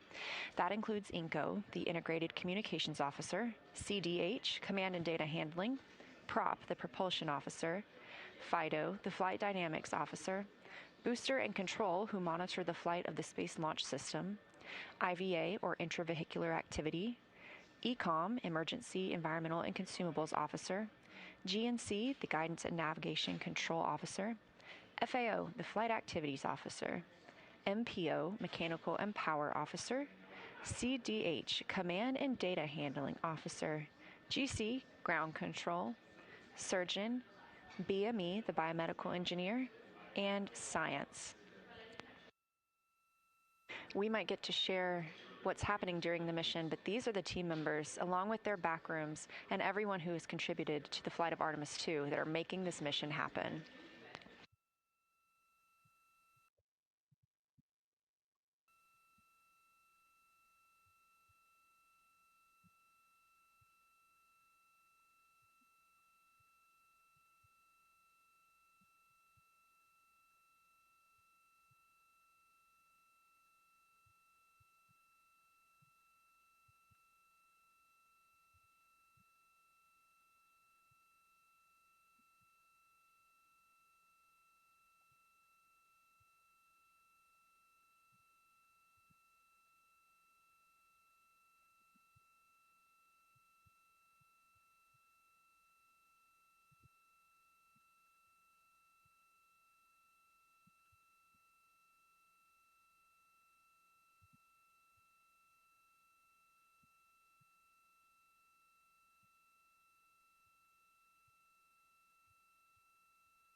We are 5 days, 19 hours, and 5 minutes into the flight of Artemis II, the first flight of humans aboard the Orion spacecraft.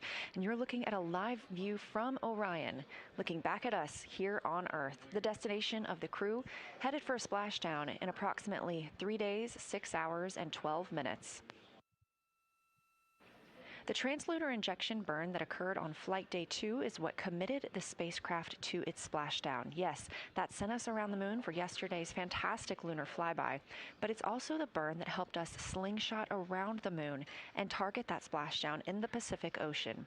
That was a 5-minute and 50-second burn using the OMS engine, the Orbital Maneuvering Service engine. It's a great picture of the OMS right there on the left side of your screen. The crew has also exited the lunar sphere of influence, meaning that the pull of the moon's gravity is less intense now as the pull of Earth's.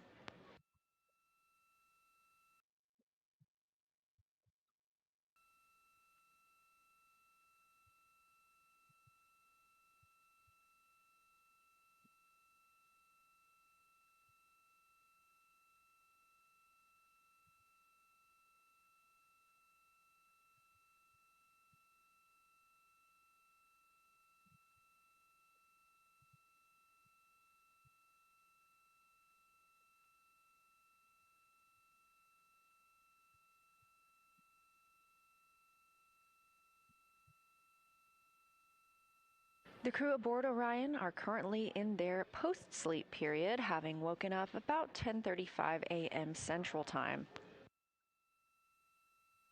This post-sleep period is the time frame that they can get ready for the day, just like you would at home before leaving for work. They are putting up their sleeping bags, doing any hygiene, and eating breakfast, and we will talk to them in about 30 minutes for the daily planning conference. Flight Director Jeff Radigan here in Mission Control Houston has been gathering topics from the team about the spacecraft systems or the plans for the day that he will relay up to the crew.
You're looking at a live view from the Orion spacecraft at our home, planet Earth, now 233,138 miles away and continuing to grow closer.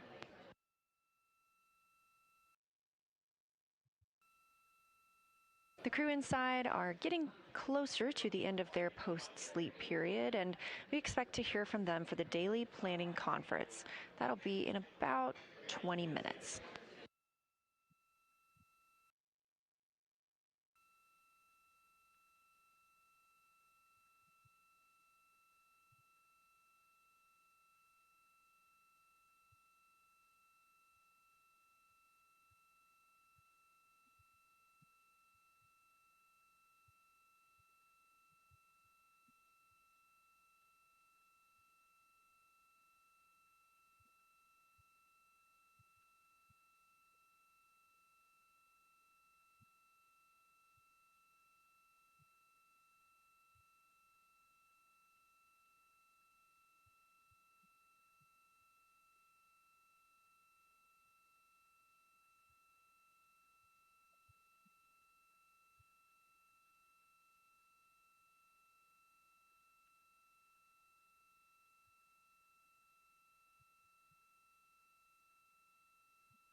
This is Artemis Mission Control in Houston, Texas.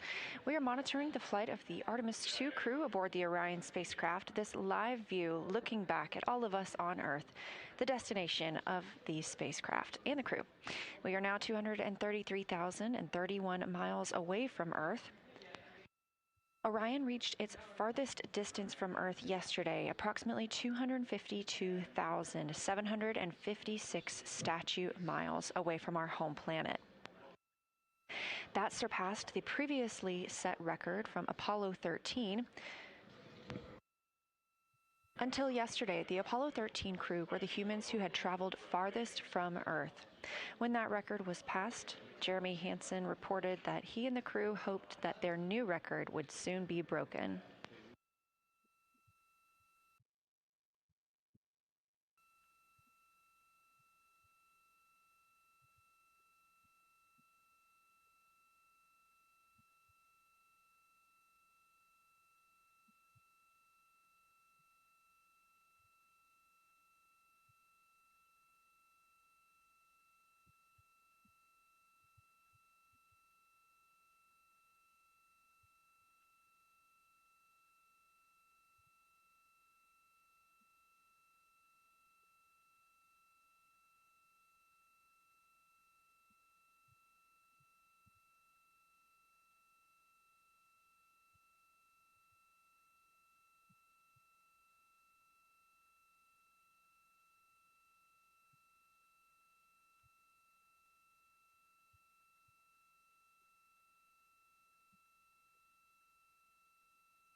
The crew is wrapping up their post-sleep period, having woken up at 10:35 a.m. Central Time today.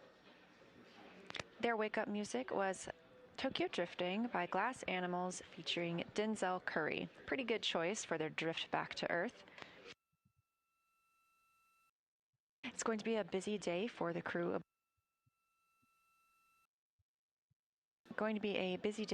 Aboard the Orion spacecraft, as we are looking forward to a ship-to-ship call when Orion and the International Space Station crew members get to speak to each other, both in flight.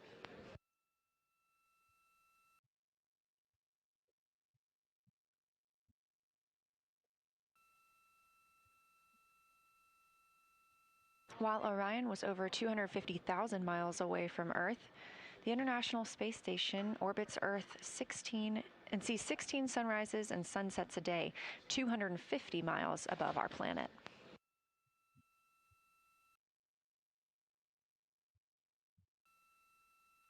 And if you've been enjoying hearing from the astronauts and seeing photos taken from this mission, you would also love to keep up with the International Space Station as the astronauts do amazing Earth photography there from the cupola, the window to the world looking down on Earth. You can follow the International Space Station on all social media platforms as well as NASA.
Less than 10 minutes now until the daily planning conference for the crew, when the flight control team will call up. Integrity, we're getting ready for DPC. Would you like the D5 streamed on the 4K encoder for DPC? We would enjoy that. Integrity, we'd love that.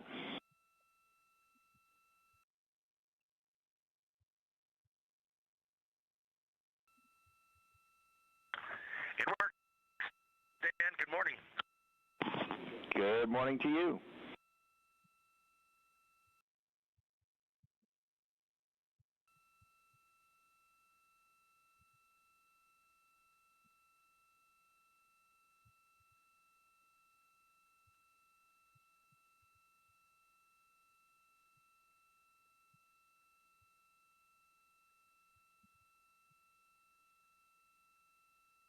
Our first morning messages from the crew aboard Orion. Again, they woke up about 10:35 a.m. Central Time today and are heading into that DPC, the Daily Planning Conference. You heard the crew call down that they were going to set up the D5 on the 4K encoder, meaning we anticipate getting views of the crew inside Orion soon.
Integrity, we are on board with the D5.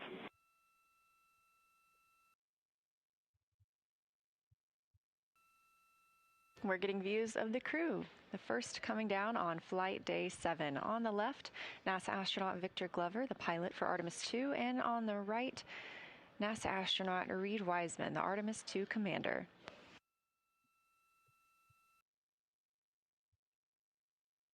If you watched Lunar Flyby yesterday, you can tell that the cabin looks quite different. All the lights are back on. During the Lunar Flyby, the crew turned off all of the lights inside the spacecraft to allow them to better take photos outside of the windows. That helped prevent any reflections from inside the spacecraft bouncing up onto the windows. And if you haven't seen some of those photos already, you should absolutely check them out. You can find them on nasa.gov as well as NASA social media. That's at NASA and at NASA Artemis.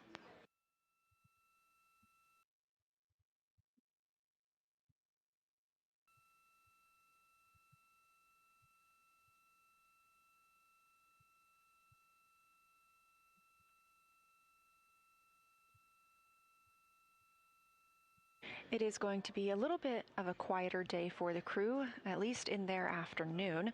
They will have the space station and Orion ship-to-ship call shortly, and after that they will have an opportunity to talk with the science team, discussing their lunar flyby observations. The science team will be able to ask questions about what the astronauts saw while their memory is still fresh for the event. Of course, we also got calls during the flyby yesterday, as well as they were recording some audio into their portable computing devices, or that tablet that you see right there.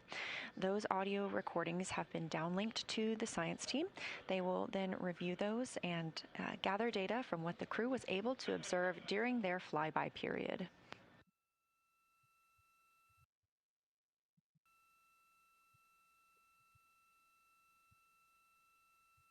Later this evening, they will also have the RTC-1 burn, that's Return Trajectory Correction 1. Return trajectory correction burns are similar to outbound trajectory correction burns in the sense that they are small refinements of the spacecraft's flight path. The translunar injection burn is what really put us on the trajectory that we're on today. That occurred on flight day 2 and is what committed the crew to flying around the moon and to their splashdown in the Pacific Ocean on flight day 10.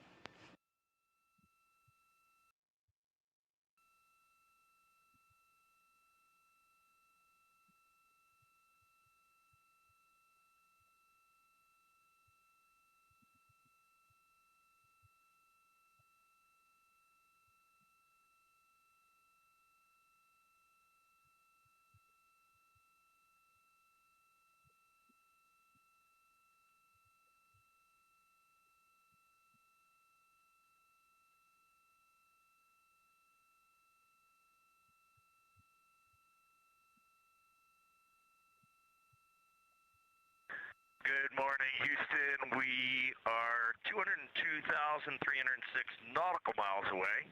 Earth is pulling us back, and we are happy about that. We're ready for morning DPC. We're happy about that too, and ready for DPC. We've got about a dozen quick items for you, the first of which is updated nominal burn plan and nominal RTC last star on board.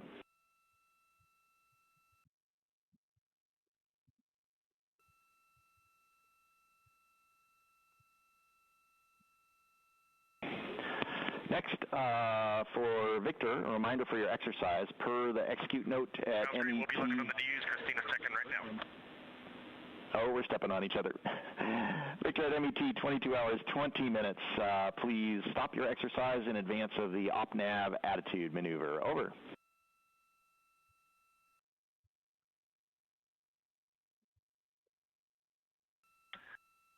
Okay, Stan, if you could just give us a call and remind us, that would be great. We will do it. Next, for Christina, for your exercise, we expect to be in a forward-link LOS at that time, so you will have the opportunity to park the arrays for exercise yourself.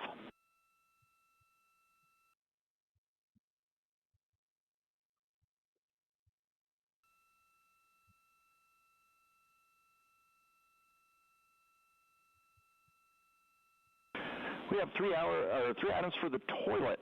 Last night, 14 hours of waste tank dumping has freed up 11% of room in the tank. So we would really like to treat tank volume as a consumable for entry today.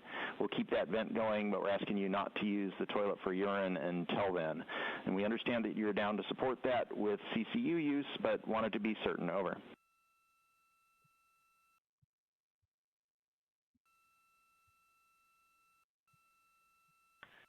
We'd be happy to talk more about the Hail Mary option, but if this is the final answer, we can support this on board. Roger. Thank you. For FecoCan R&R, we know of one full container. Are there others? Over.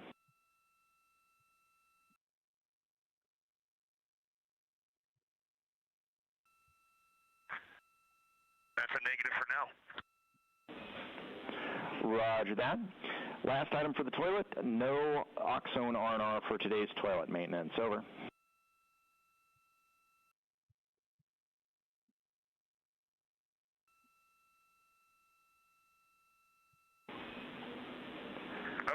do love the smell of oxone in the morning, but it sounds good. No R&R today.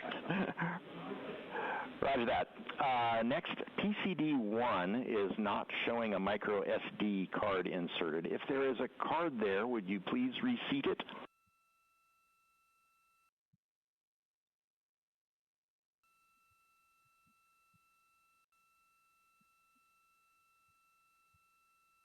Yep, Stan, we will work on that.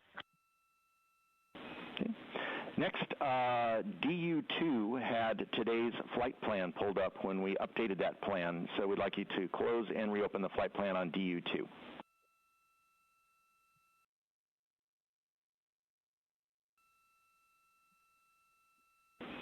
And we see your thumbs up. Okay, Christina's knocking that out right now. Sweet. Jeremy, for docking cam install, can you please tell us about how long this takes?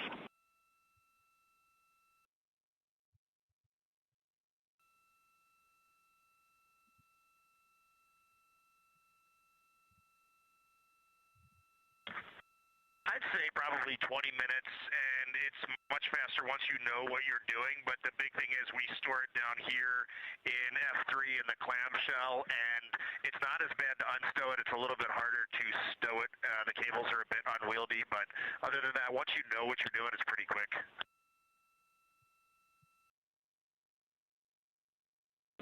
Stand by.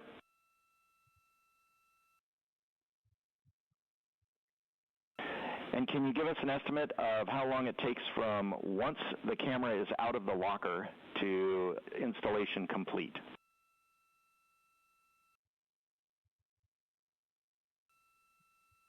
For a first-time install, 20 minutes. For every other, if you're doing it by yourself, 5 minutes. Thank you. That's very helpful. Jeremy, one more item for you. After this meeting, when you turn on the acoustic monitor, can you please give us a call? We're timing things here on the ground.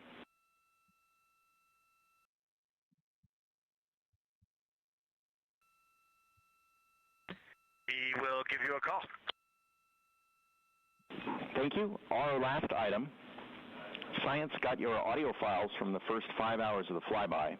We did not find any from the Eclipse time frame. Are there any? And if so, where may we find them?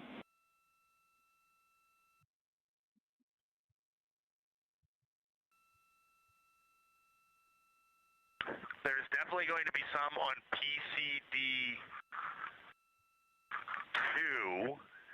I would look through all the PCDs. Jeremy was the primary commentator there, but we can also look and get back to you. Roger, we'll check PCD2 first and the others, but if you can give us a clue later, that would be helpful.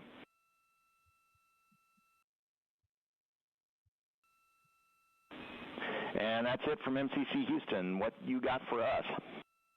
Okay, sounds good. And we will just do a quick check on board as well. We have, from your notes in the mission summary, the bobs. We are working our way through bobs, but we are nowhere near completing all the food on board. For instance, I went through an inventory of my food today, and I expect to have 1.5 bobs remaining at the end of the flight, and all my bobs are in bag 16, but we will go and do a pretty good inventory. Overall, I'd say we're probably 40% through the total food allotment right now. Copy, 40%.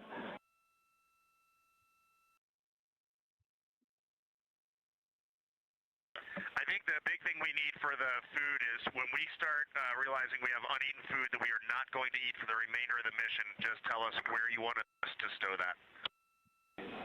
We will do that.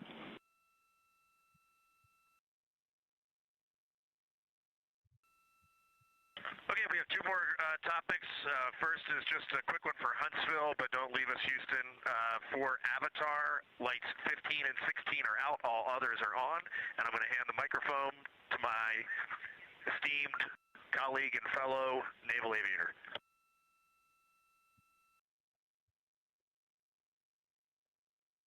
Pod copies, Avatar. Actually, Stan, we want to knock out some questions from the mission summary. And we're ready for questions from the mission summary.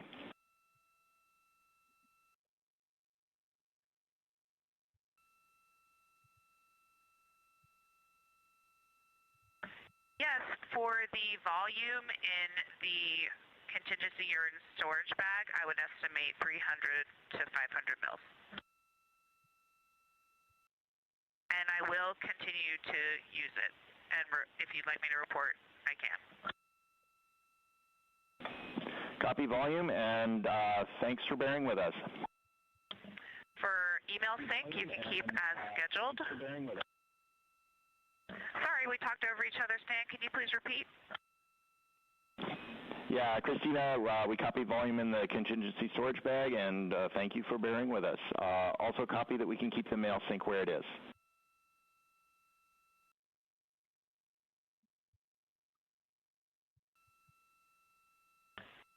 And thank you for your answers. I think we are questions complete.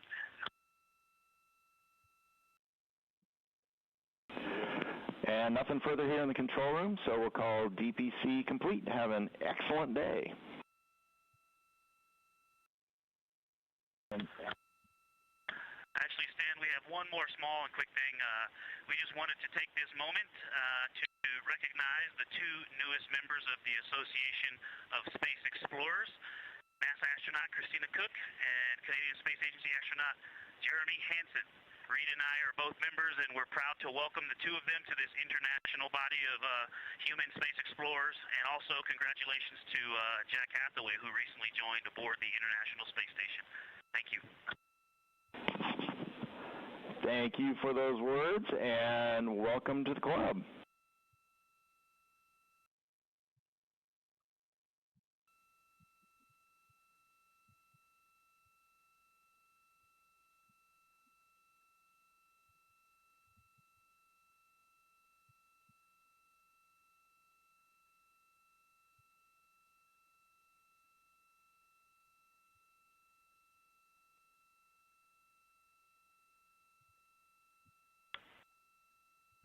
And Houston, question on acoustic monitor.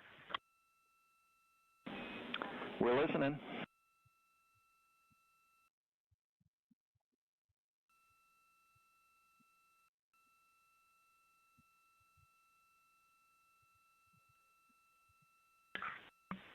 Stan, given that we have the USB charger on board now, I was just going to plug it in instead of using batteries throughout the day.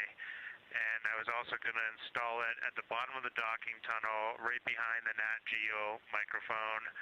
That's pretty central. So instead of putting it on the DUs, it'll be at the bottom of the docking tunnel, yeah, opposite the windows.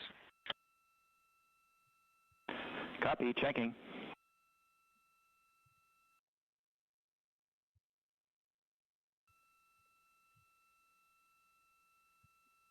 And Jeremy, we are good with plugging the acoustic monitor into the USB charger, and we're good with your install location.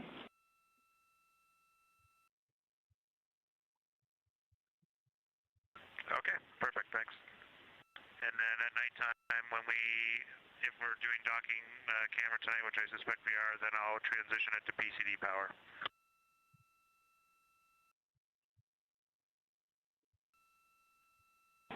Checking.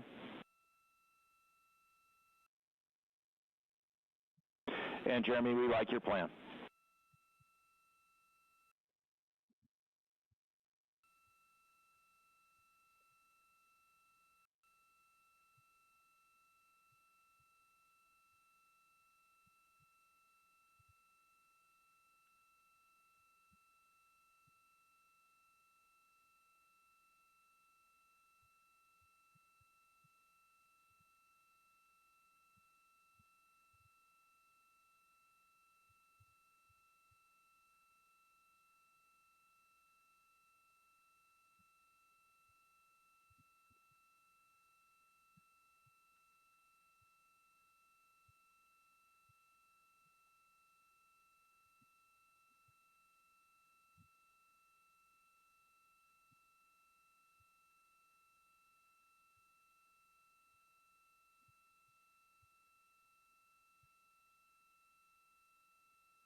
This is Artemis Mission Control in Houston, Texas. You just heard the conclusion of the DPC, the Daily Planning Conference, when the ground team here can relay up any status updates or daily planning for the crew aboard Orion. And the crew has an opportunity to ask some questions as well.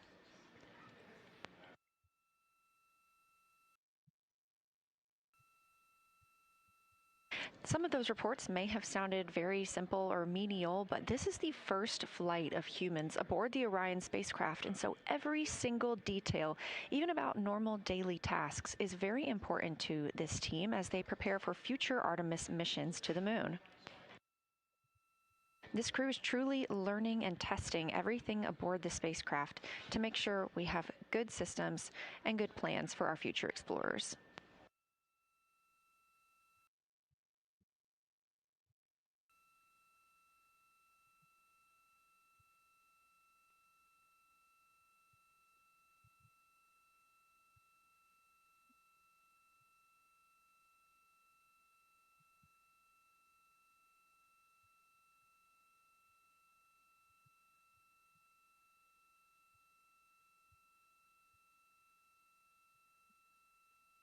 Coming up in about 15 minutes, we will have the ship-to-ship call when the Orion crew will be able to speak directly with the astronauts and cosmonauts living and working aboard the International Space Station.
Okay, Houston, the acoustic monitor is set up and it is recording, and I will take a photo of that for you. I think I'll just take the photo on the iPhone and put it on PCD3 for you, if that's okay, because we're using the D5 right now for the PAO event. Copy all, Jeremy. We like it.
You're looking at a live view inside the Orion spacecraft of the Artemis II astronauts. Closer to the camera is Commander Reed Wiseman.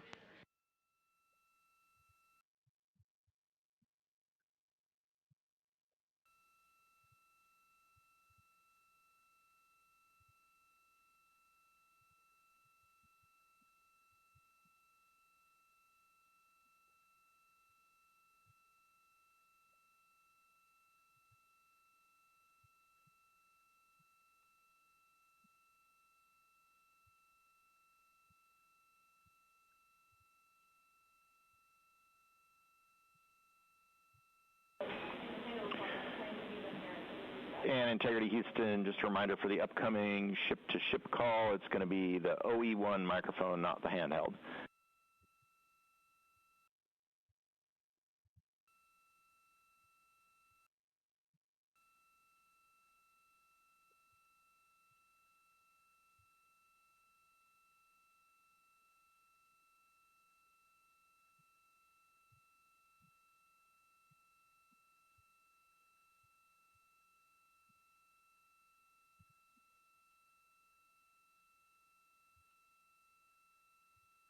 Again, you're looking at a live view inside the Orion spacecraft. Victor Glover in the background, pilot of Orion. They will soon be speaking with the crew aboard the International Space Station. The International Space Station has been orbiting Earth with humans living and working aboard it for over 25 years now. Current crew members are part of Expedition 74. That includes Roscosmos cosmonaut Sergei Kuzverchkov. And Houston for downlink on the 4K encoder, we only need the video, not the audio.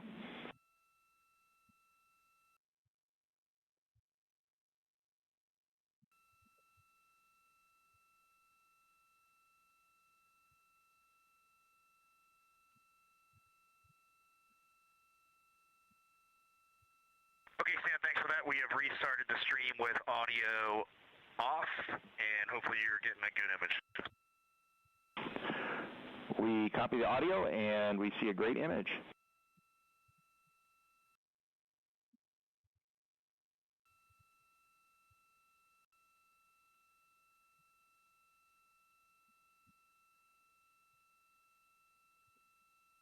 Again, the Expedition 74 crew currently living aboard the International Space Station. Roscosmos cosmonaut Sergei Kuzverchkov, NASA astronaut Chris Williams, Roscosmos cosmonaut Sergei Mikhaev, NASA astronaut Jessica Meir, NASA astronaut Jack Hathaway, ESA astronaut Sophie Adeno, and Roscosmos cosmonaut Andrei Fedyayev.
This is Artemis Mission Control. We are preparing for the ship-to-ship call from Orion to the International Space Station. This will be an audio-only event broadcast at this time due to bandwidth, but we expect to download the video from each crew later and share that with you. Please follow NASA on social media at NASA and at NASA Artemis, as well as the International Space Station, to make sure you can see all of our crew members talking to each other while in space.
While the crew aboard the Orion spacecraft is coming back to Earth after passing more than 250,000 miles away from our home planet, the crew aboard the International Space Station is about 250 miles above our planet.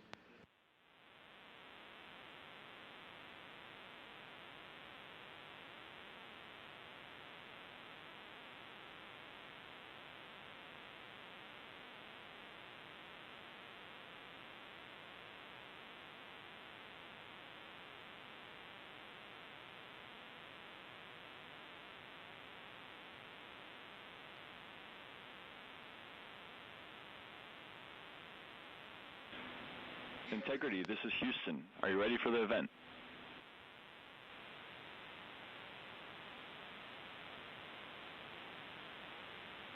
Integrity is ready for the event. Station, this is Mission Control Houston. Please call Integrity for a voice check. Integrity, this is the International Space Station. How do you hear?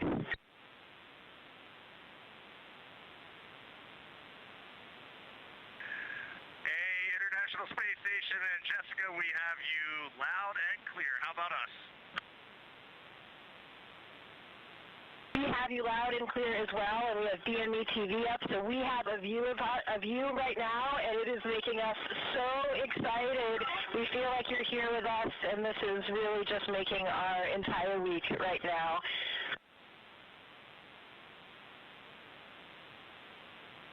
We've been following along and have seen the incredible photos and heard some of your observations that you've been reporting. Jeremy, we have been waiting for this like you can't imagine. Let me go check on our PFD. We are 201,726, now 25 nautical miles from planet Earth, which is just hard to believe. The scales are impossible to believe. And for the run of show this morning, I figured I'll say a quick hi, which I have done. I'll hand the microphone to fellow chump Jeremy. He can say a quick hi, and then we'll let you three 8-balls just get on with it. Yeah, thanks for giving me like a tiny bit of microphone time before the 8-balls get after it. But it's such a pleasure to be spending a little bit of time with our colleagues in space, and we talk so much up here, or we try to anyway, emphasize how important the work is that we're all doing in this program to do the types of things that get us ready to get back on the surface of the moon, and like the administrator was saying yesterday, onto Mars. And so we just appreciate you, and it's fun to be up in space with you at the same time.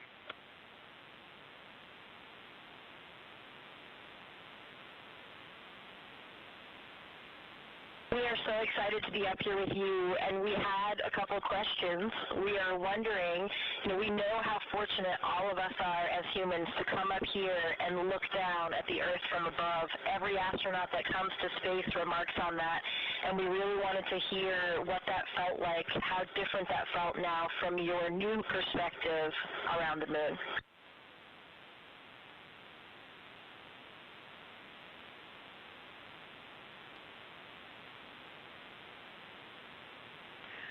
Well, I'll start by saying we do miss the ISS. The views there are awesome, being able to see specific places, being able to see your home specifically. So y'all's views are absolutely incredible, and I miss them every day almost. The thing that changed for me looking back at Earth was that I found myself noticing not only the beauty of the Earth, but how much blackness there was around it, and how it just made it even more special. It truly emphasized how alike we are, how the same thing keeps every single person on planet Earth alive. We evolved on the same planet. We have some shared things about how we love and live that are just universal, and the specialness and preciousness of that really is emphasized when you notice how much else there is around it.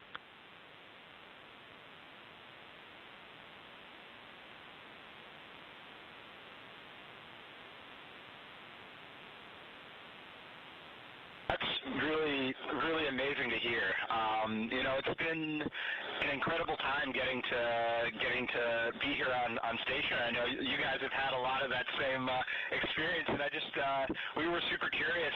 You know, like what you're carrying forward from your time training for and flying on ISS to the moon.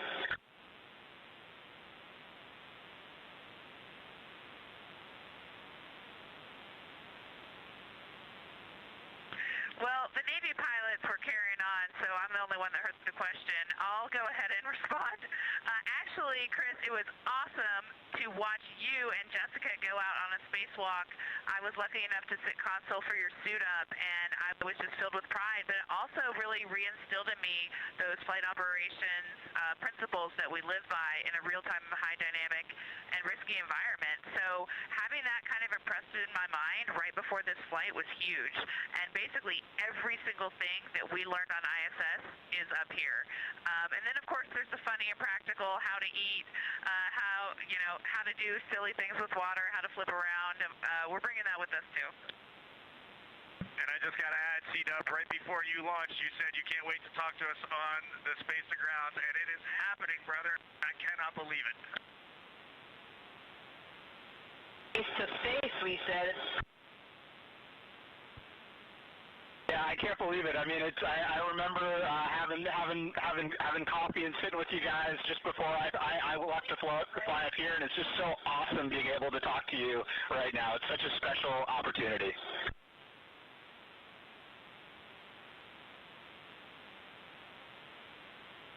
And we had another question, because now you're in a little capsule that is your home, and although this is a test flight and so everything is new, what surprised you in your journey so far?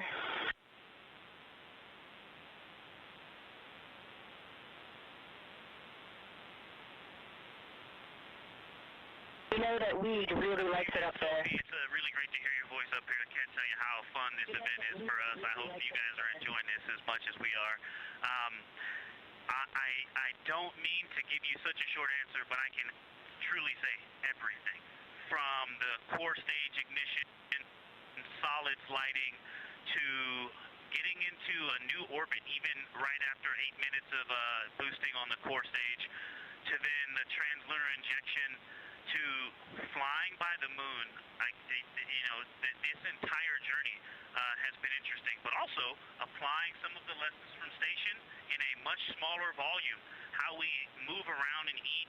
Those things have also been surprising, because the difference between ISS and here is we don't have another module to deconflict, and so everything we do essentially starts with a spatial conflict, and we have to take the time to work it out in every activity.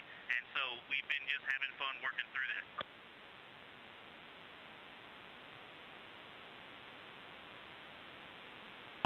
Thank you so much, Victor. That was such a good answer. We laughed all here hearing your answer. Thank you so much.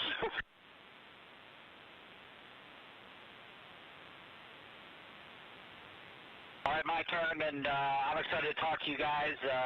It's been awesome up here. Being rookie it's been such an awesome experience, having a great crew. I know you guys have a tight bonded crew as well. Jessica dared me to grow a mustache all during training, and I felt well, and I came through on that. So I'm kind of curious what kind of fun you guys had in your training and on your flight here that's been keeping you guys smiling.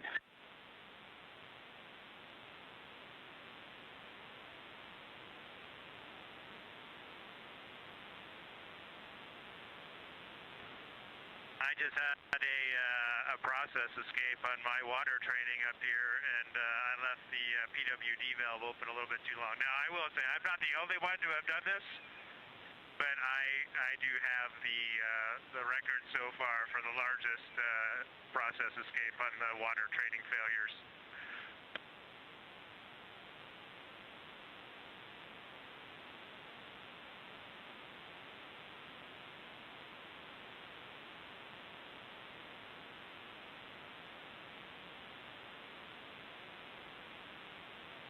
Well, we can tell that you guys are definitely experiencing moon joy, and I feel like even we are experiencing moon joy right now. I think this also sounds like a great band name, so we can't wait for you to drop your first album. I got a question for you, but the quick story I wanted to tell you is you were asking like what it's like here compared to International Space Station, and I'm just going to relate a very quick funny story. Heading into our translunar injection burn, we're coming out of 38,000 miles, coming down to a 100-mile perigee to do that burn, and when we were about 5,000 or 6,000 miles up from the Earth, looking at the entire Earth just growing rapidly in the window, Jeremy turns around to us and goes, I'm not sure, I think we're going to run right into it. And we were all dying laughing. And it was the most fascinating thing to watch, that Earth grow. And we actually ended up TLIing on the upper half of the Earth, and we thought we were going to TLI on the bottom half of the Earth. Like, that is the perspective we had, and then the vehicle reoriented, and we went. So it is crazy up here, and it does bend your mind. So question for you guys, I'm looking around the Integrity spacecraft right now. We're rehydrating some sweet and sour chicken. We've got some Kona with cream. We've got some butternut cookies. I'm sorry, butternut squash and spicy green beans. So it's all the same food. We want to know, what are you eating, and we're going to mirror you today. So I had spicy green beans for lunch, and I've been loving seeing all of the things about you guys having the same food. It's fantastic. I had a mango salad this morning. I think you have this on board too. Oh, Nana, I know you love that mango salad just like I do. Yep, there's a mango salad on the deck right now.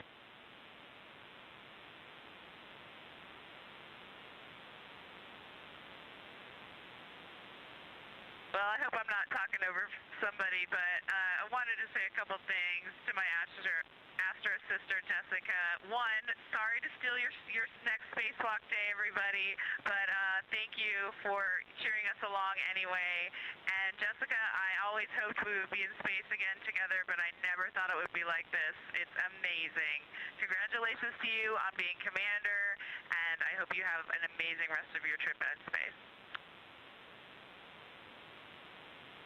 Thank you so much, Christina. I totally share all the same sentiments, and I'm so happy that we are back in space together, even if we are, a few miles apart. We like to joke about that up here, too, because everyone's talking about the records of the distance, and we ran to the far end of the space station when you guys were on the other side so that we could claim we were the furthest away from you in that moment.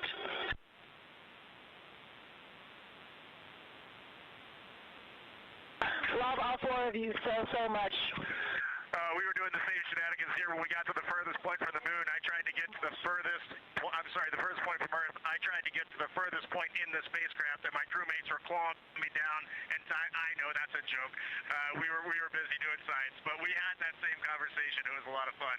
I don't know how much longer we have here, but from the four members of the spacecraft Integrity, we really want to just say our deepest appreciation to the 7 members of the International Space Station, and this has been a true treat. It takes the entire world to do amazing things like this, and to get to come together as this group of people and talk for just a minute at these distances. We are all off the planet Earth right now, and we're all going to go home to that planet, and that is a very special thing. So thank you all for tying in.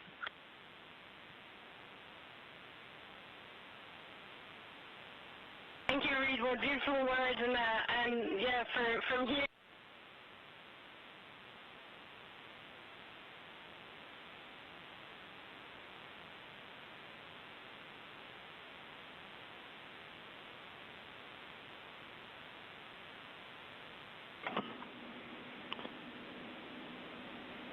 And Integrity Houston, ISS is doing a teacher's handover. They'll be back with you shortly.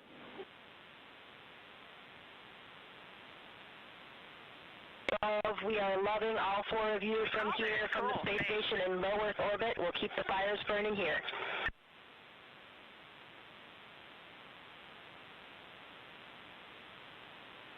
And we'll keep carrying the fire. Thanks, guys. Over and out. Thank you, guys. International Space Station, over and out. Made our day to talk to you.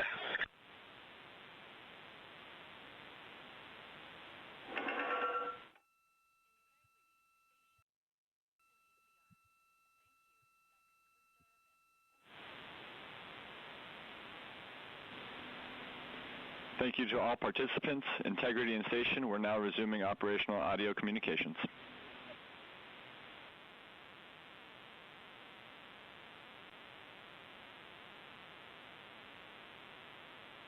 My goodness, Houston, that was amazing for all four of us. All smiles up here. Just thank you so much for enabling that. That was very, very special to this crew.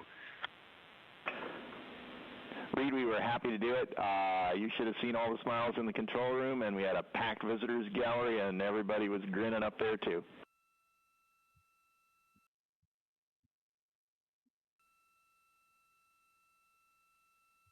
Man, Stan, that just made us all cheer up here as well. That is just such a cool thing for the agency, the nation, and the world. What a neat moment. And here we are experiencing it.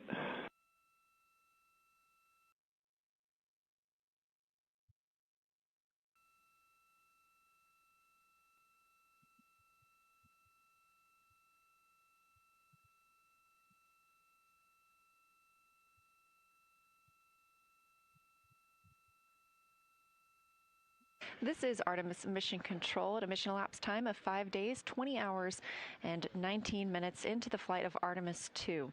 You just heard the voices of the Artemis II crew and the crew aboard the International Space Station speaking with each other while both are in space. A ship-to-ship call.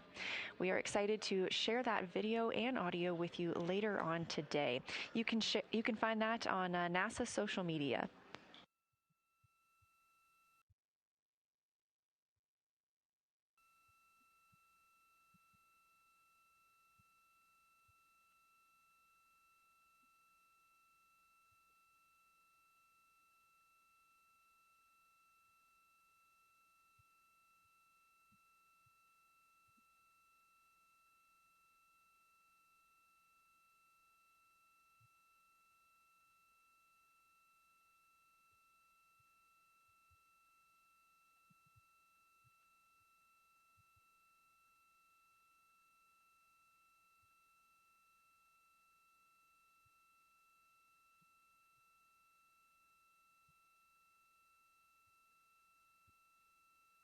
This is Artemis Mission Control, and the audio you just heard of the crew aboard Orion and the crew aboard the International Space Station speaking with each other. Again, we are going to downlink that video, and we will let you know when that is available. You can follow NASA on social media and the International Space Station as well.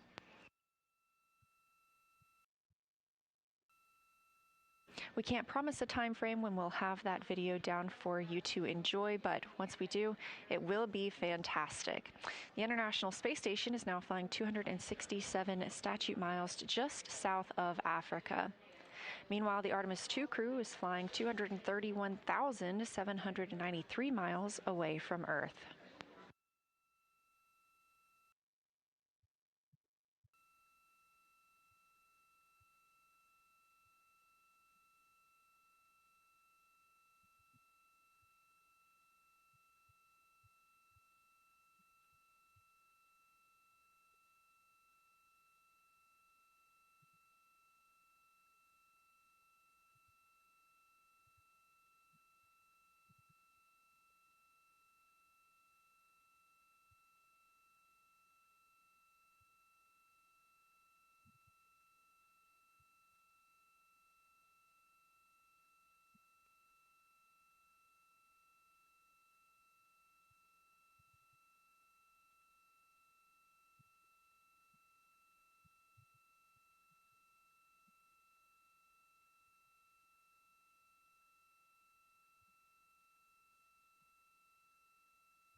Coming up next for the Artemis II crew is a conference with the science team. They will be reviewing what they saw yesterday during their lunar flyby, sharing any findings or interesting information with the science team while it's all still fresh for the crew members.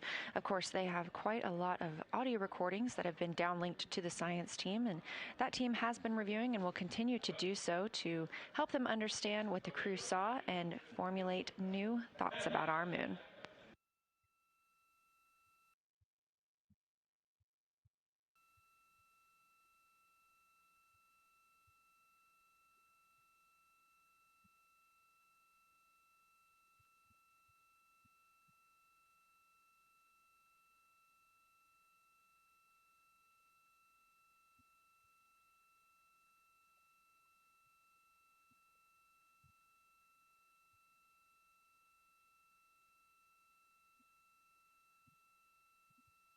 During the crew's post-lunar flyby conference with the science team, you'll hear them speaking with Dr. Kelsey Young. You heard Kelsey's voice quite a lot yesterday as she was communicating with the crew aboard Orion Integrity.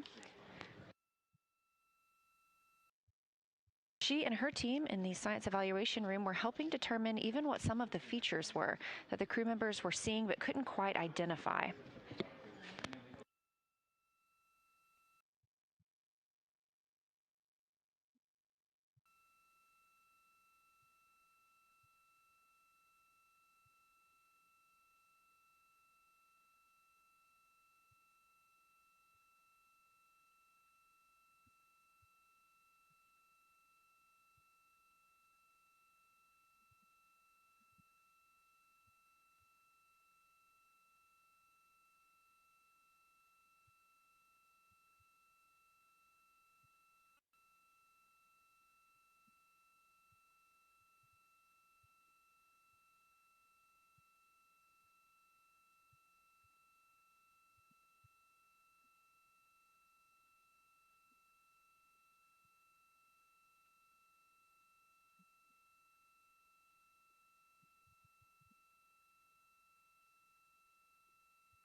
Houston Integrity, where did you want to do that flyby conference?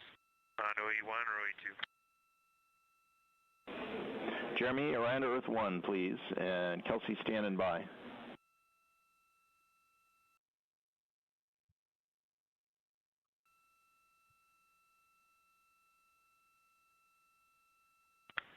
Okay, Kelsey, fire away.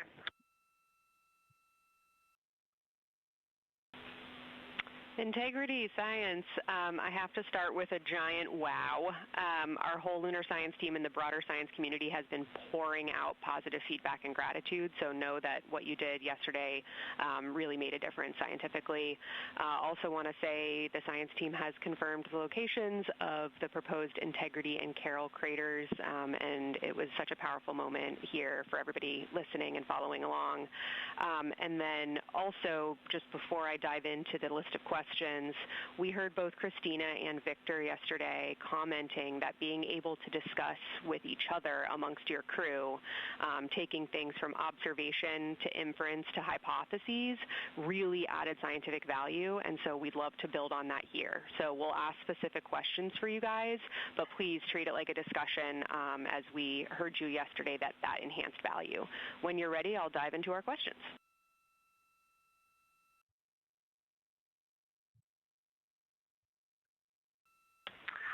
Okay, Kelsey, love all those words.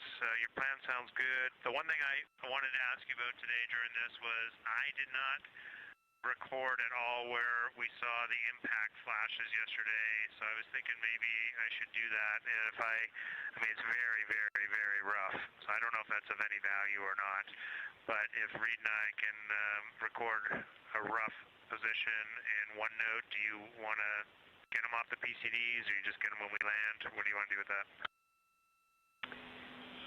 Can you read my mind? This was exactly the first question on our list. So I'll actually just jump right in, and I think I'll answer your question. So number one question was Reed and Jeremy each reported 3 impact flashes. There were audible yells of excitement in the SIR, and we do not feel we have clarity on when the first 4 of those impact flashes occurred. And so we had follow-ups on, were the flashes brief or were they prolonged, and did you notice any color? And to directly answer Jeremy's question, yes, please do make an annotation on where you think you saw those, because right now the citizen science community is analyzing the data and trying to narrow down where you would have seen those.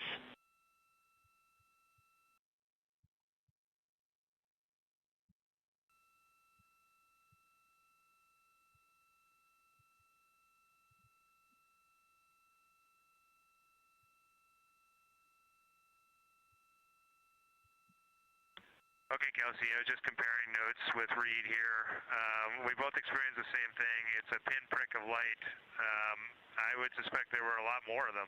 However, you're going to really be staring at the middle of the dark and not looking at the edges of the sun glow around the moon. And it is just a momentary flash, no color, about the size of a star, and it really only lasts milliseconds. Half a second at most. That's great feedback, Jeremy. Did want to also talk relatedly about any kind of galactic ray flashes you may have experienced. So have any of you guys experienced flashes in your eyes during the mission related to galactic rays, either like while working or sleeping, just to try to speak to the difference between those and what you saw yesterday?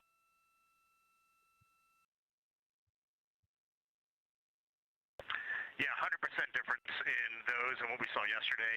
We see, I definitely see a dozen or two every night when I'm going to sleep. I can talk about those if you want, the galactic flashes, galactic cosmic ray flashes. But the impacts on at least these, what we suspect were impact flashes, were absolutely different, 100% different. And Jeremy said like half a second. I would say they were a millisecond. Like the fastest a camera shutter can open and close, that is what I saw. And I would say they were just white to bluish white, and the size of, Jeremy said size of a star. I really like that analogy from space. It was just a pinprick of light. And maybe it was a priming bias, but to me there was no doubt we were seeing it. And we were all seeing it. So it was, and we were correlating. Great stuff, Reed. Don't need the description of the galactic ray flashes. So I guess last question for you guys on that. We definitely want that annotation. Please let us know when you have that, and we'll try to downlink it in flight. But when during the period did you see them? Because I think we heard from you like 20 minutes in that you had already seen a couple. So any timing granularity you can provide would help us find evidence from those from the ground and from LRO.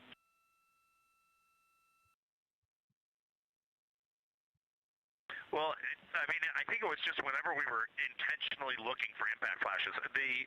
We were looking pretty hard. The eclipse occurred, and then we had about 5 minutes of human emotional reaction to staring at that orb floating in the vastness of space. And then right after that, we were like, oh, somebody in the cabin said, let's look for impact flashes, or I see an impact flash. And then we started looking at it, and as we were looking, we all just saw, you know, 1 or 2 or 3. Mine were, Jeremy's annotating right now, and then I will annotate on his as well. I never saw any that would have been in the Earth glow side, so I do not suspect any that I saw would be able to be correlated from a Earth-based science team. Great feedback. So it sounds like when you guys reported multiple impact flashes, it could have been that you guys all saw the same ones occurring. Any guidance on how many total you saw?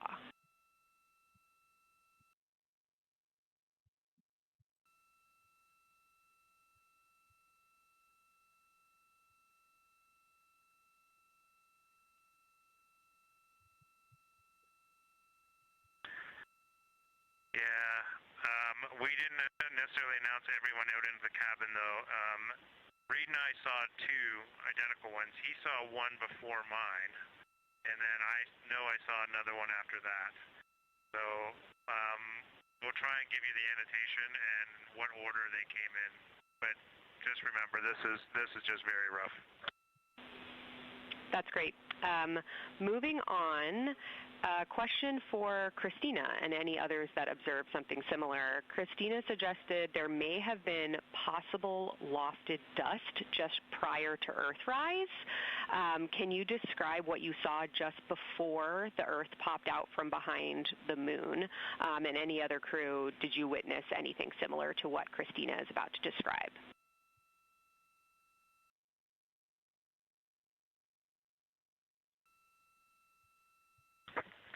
Hey, Kelsey.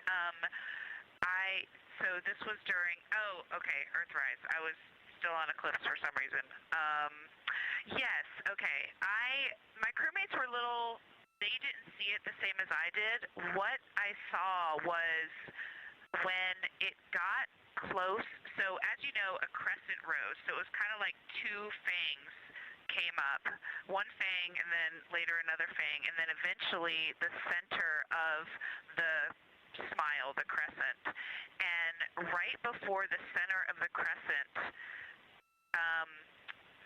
came up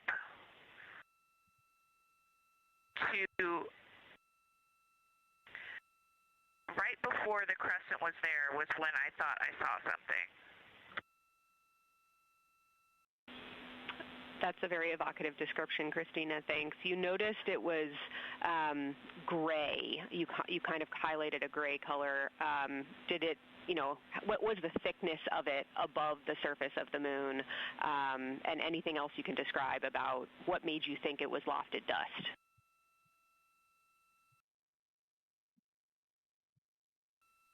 Yeah, and to be clear, this is Earthrise, right?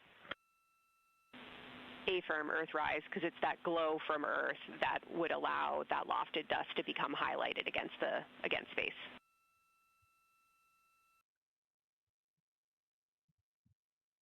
Yeah, I was just making sure it wasn't right after Earth set, if that might also be a time, because the picture I'm building in my mind, I just want to make sure I'm not creating false memories. Basically, and I think this is why not everyone saw it as lofted dust, it was not tall. It was it wasn't like the corona where it came up high or anything like that.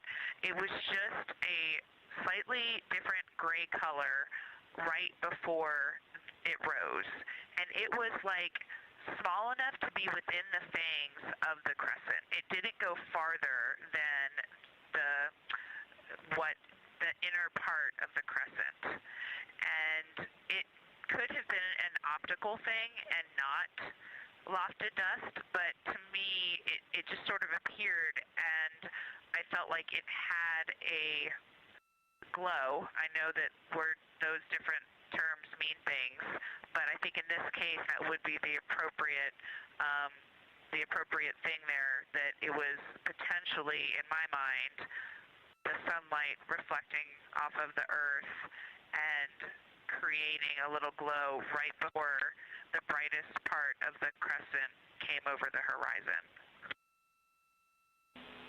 Exactly what we were looking for. Thank you, Christina. Similarly, on dust, we heard that Reed chose for his second crew choice target to look for suspended dust. So, Reed, did you see any glow or hints of that dust earlier that made you come back to that observation?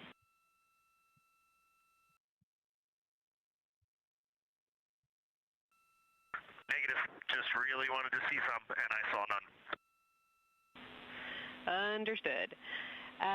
Okay, for Christina and Victor, during Earth set, we heard you say that the Earth was so bright it made the moon look dark. So you all had the Earth in view during the majority of your flyby. Did you notice any time when the brightness of Earth began to change your view of the moon's brightness? And can you describe how your perception of the moon's color changed as the Earth came closer to the moon?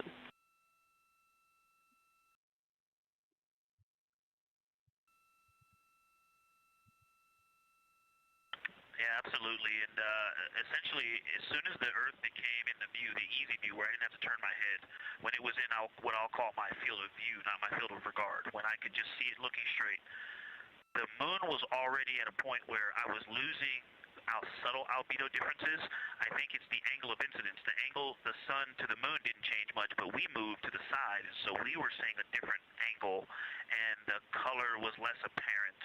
Orion Tall had also rotated really close to the limb, so a lot of the features that I was looking at were moving away, but I think the change in lighting was due to the angle of incidence, but then when the Earth became apparent, its brightness, it was so bright. It was so bright it looked out of place. The gray of the moon and the black of space kind of seemed to go together, but then more in the dull sense, but then the vividness and brightness, like the difference between an LED display and a painting, right? You can just do things with light that you can't do with paint colors. The Earth looked out of place, and it just continued to dim the albedo and color that was earlier apparent in the moon. I'm passing to Christina. You saw me nodding vigorously back here. That wasn't just my fantastic listening skills. I was nodding to make sure. Oh, we're not on video. This whole time I've been putting on a show. I was nodding, now you know, because I agreed with everything he said. I'll add a couple thoughts that popped into my mind, which was, I think I made the comment that the moon turned into a sponge of light. In my mind, before the Earth came into view, the moon actually was reflecting light, and it was lit up. As soon as the Earth got close enough to be in my field of view to take them both in at the same time, exactly what Victor said, it dulled, it turned into a sponge. It's almost like it went matte, like a matte finish. And for me, so that's brightness and albedo. It also, I would say for me, got like a browner taupe color, like almost an olivey brown, kind of like the boys' pants, not like my pants, but like these pants. And whereas before, I would have said it was more like electric gray in its grayer areas. So for me, it turned more brown, but a very matte brown. I'm going to stop there. There's one more comment I'll make about when it was very close, just in case it's interesting.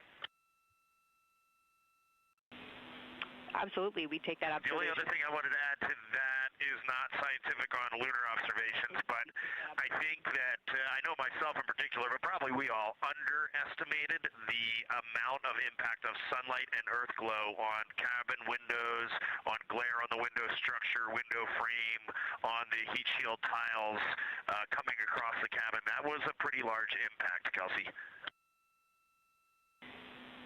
That stuck up to us here on the ground as well, Reed, and we were hearing the struggles that all of those different expected illumination sources provide, but unexpected in the impact that they had. Speaking of things that had an impact on observations, Victor, we heard during your sit rep when you were in the docking window that having that orange Kapton tape in your field of view affected your color observations. That was fascinating and has a lot of impact for future Artemis missions and hardware and impacts on color. So any other comment you want to make on how your ability to perceive color on the surface was influenced or limited by other objects of color in your view? We're interested here in color rather than brightness.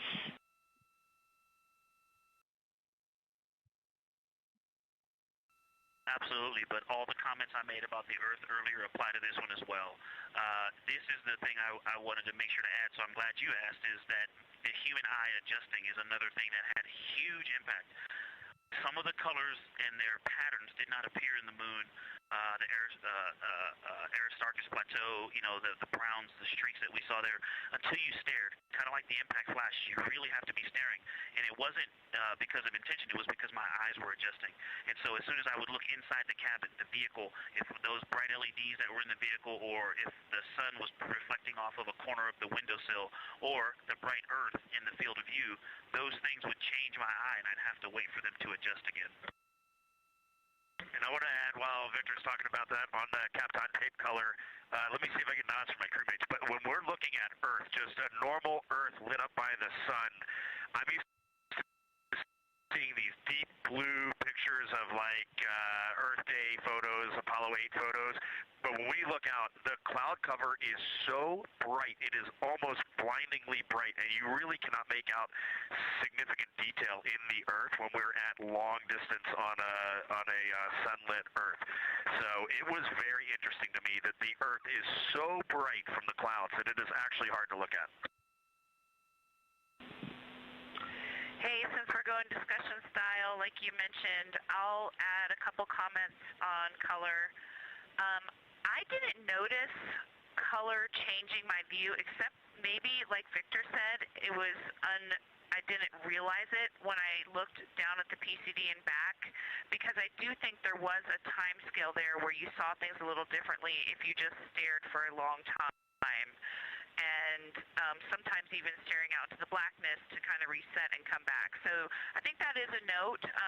We were very much reliant on PCDs for instruction, but that did cause our eyes to constantly refresh on those colors.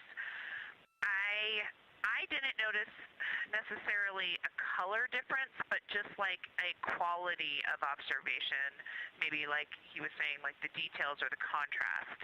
So it might have even been a night vision thing. Yeah, that's all saying that. I did want to mention that when we were getting the really, really high amount of light into the windows, even the shrouded windows from the sun, the reflection on things behind the observer that are in the cabin was really strong on the window. So there's some high albedo things behind our heads, like there's a white bar, the abort sticker on the RHC, some other metal things, like we have some white bungees. I was trying to observe the dark side of the moon during the Earth set while the Earth was behind it, and I ended up asking Reed to give me some black t-shirts, and we covered all of that stuff so that the reflection was just less in the glass, and it worked so well. It basically made observing for impact flashes possible, whereas it wouldn't have been otherwise. So that's a good tip, and I would even recommend, like maybe as part of your stuff, if you have this in the future, like a black room, a dark room cloth or something to lay behind the observers. Finally, back on the question of moon color change during Earth set, the other thing that happened, which was kind of, I think, just more in the category of like a mirage or something, even though I recognize there's no atmosphere around the moon that would cause the same things as mirages on Earth. There was definitely an effect, like when the Earth actually set, of like when it first touched the moon, it was like your eyes didn't know what to do at that boundary, and it kind of just created a lot of light in that spot. Once it got below that tangent first touch, then it got more normal, and I was able to just see the Earth and see the moon and see their contact. That's all for me. Anybody else on this question?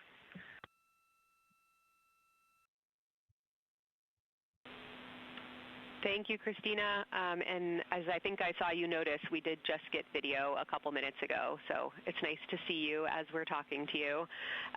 Next question is for all of you. Ohm crater was observed by all four of you, and we're interested in whether your different viewing angles resulted in how you observed Ohm.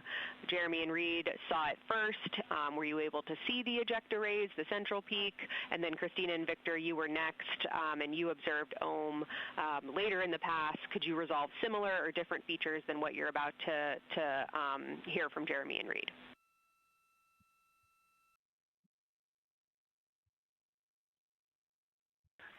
The ejecta blanket for Ohm, I mean, it definitely changed as we went around the moon, but it did not change that much. It was always there. It was always fairly apparent. What is more apparent than the ejecta is the brownish gray, darker area that makes the 12 o'clock to 3 o'clock cut of the pie shape. Like that was always very apparent, and the ejecta rays just made that contrast much more apparent. But overall, Ohm did not change drastically as we went around the moon, unlike Orion, which drastically changed as we went around the moon. And I'll keep going there. I'm kind of going to read this question, but it was later on in the orbit that I noticed the ray of Ohm, like the primary ray of Ohm that comes out of roughly the 3 o'clock position, was on the mare. And I'm not sure if I was picking that up initially in our first observations, but definitely in the latter. Did you notice that at all? No, the near side mare, yeah. Yeah, Reed says he was noticing that the whole time. That might have been more noticeable to me later on, but that would be the only delta.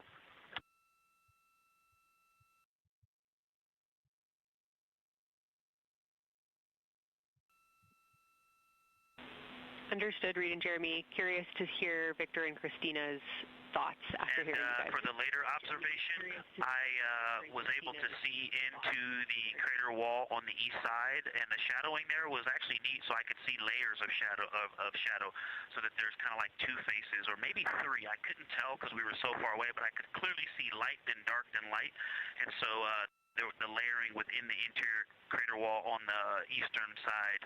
I was able to see the central area, and I actually thought I saw three distinct groupings of something, and I think that's in the recording, but again, I was so far away, and my eyes were quite tired from adjusting. I was wearing glasses and looking in at the PCD and then looking out of the window out above the glasses, and so my eyes were really getting to work out. And they've definitely been changing. That's the other thing about the eyes, too. My eyes shifted on this. I'm about to turn 50, and that just was very different than 5 years ago. But I did see interior structure, and I commented on the colors, but again, from the angle we were from the surface, everything just looked plain. But the interior floor seemed to be the same color as the surface outside to the west, but the wall seemed to be a different color, which kind of was the same color as the rays and I think the central lift, but I said this in my recording, and it's already becoming fuzzy, but I made some correlations between there, and I talked about looking at the Grand Canyon, where you can see different layers and know that this is the same as that, even though they're not connected. I think the interior, the floor, and the wall maybe had different color or albedo, and I don't remember which one I said in the recording.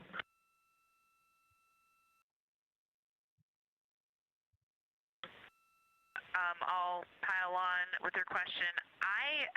We just brought up the LTP because I forgot that while I was doing this, because there was no shadows on this whatsoever, I think it was towards the end when it was just in full light and very little relief, I kept losing Ohm itself. And I actually thought that there was a crater northeast of Ohm that is at the center of those kind of starfish rays. There actually looked like there was a very simple and old crater there, and that is what I kind of actually went back and forth between that one and now what I see is true Ohm, and I wish I would have referred back to my PCD at the time. But I think the lesson learned here is without any relief, it is very difficult to sometimes make out craters, especially here where the rays are actually offset from where the crater itself is. So you're drawn into a spot, and I am so surprised right now that there's not a little crater where those rays meet, because in my mind there was, and that was Hey, that reminds me of something else we talked about earlier. When reading Jeremy were in the windows, I remember looking out and I said something to you. I think that it doesn't look like purely rays. I did see the continuous feature of that east-west line, that 3 o'clock ray all the way into the near side Mare. There's some interesting something going on there.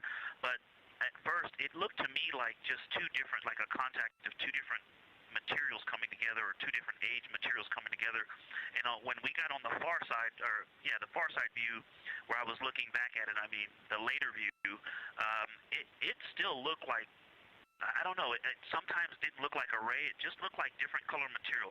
And really the point of this is not to talk about the 3 o'clock ray and the 12 o'clock ray, it's to talk about the wedge.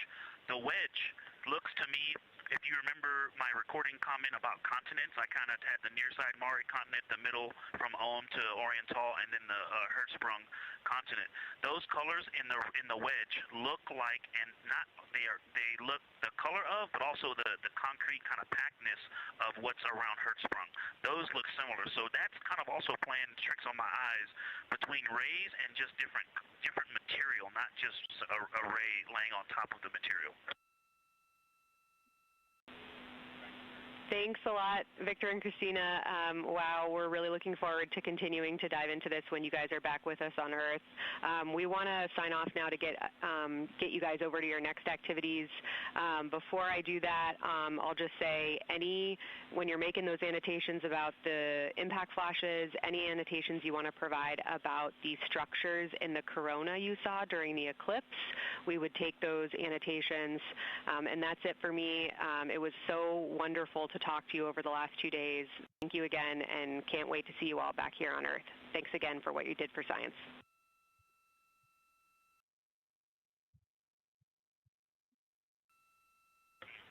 You guys did an extraordinary job of preparing us. We really appreciate you. Can't wait to talk more about this.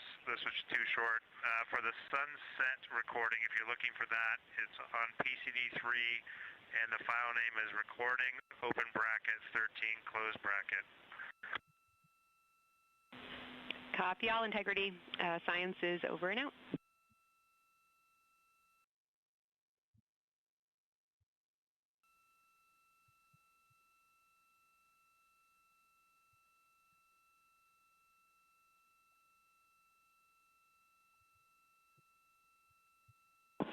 Integrity Houston, we're maneuvering to the lunar obs attitude, and we'll be ready to dial for the PFC as soon as we see you online.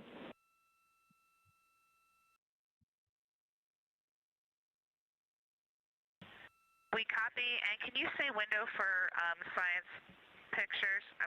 We're a little PCD limited. Checking. Christina, window 2.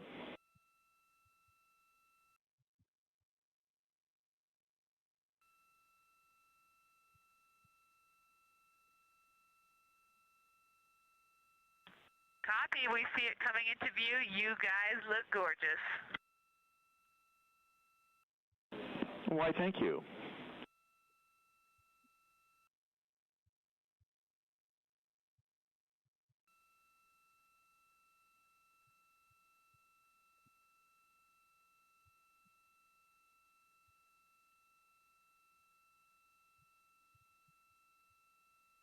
This is Artemis Mission Control. You just heard Dr. Kelsey Young, Artemis Science Flight Operations Lead, speaking with the crew aboard the Integrity spacecraft, Orion.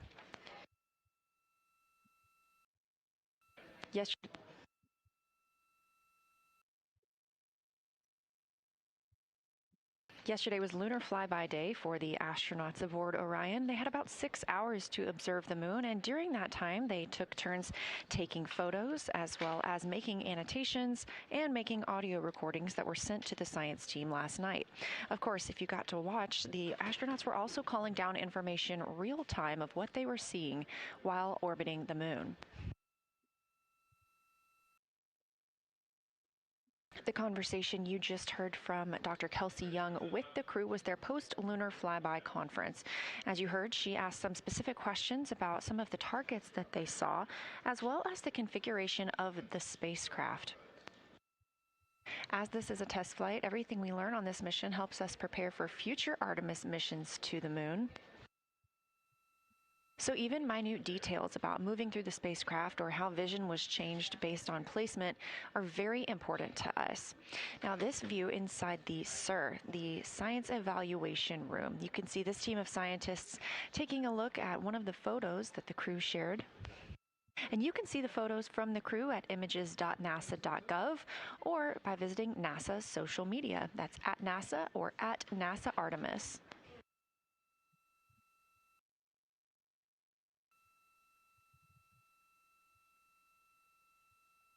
During the flyby yesterday, the crew became some of the first humans to see portions of the moon that had never been seen before by human eyes.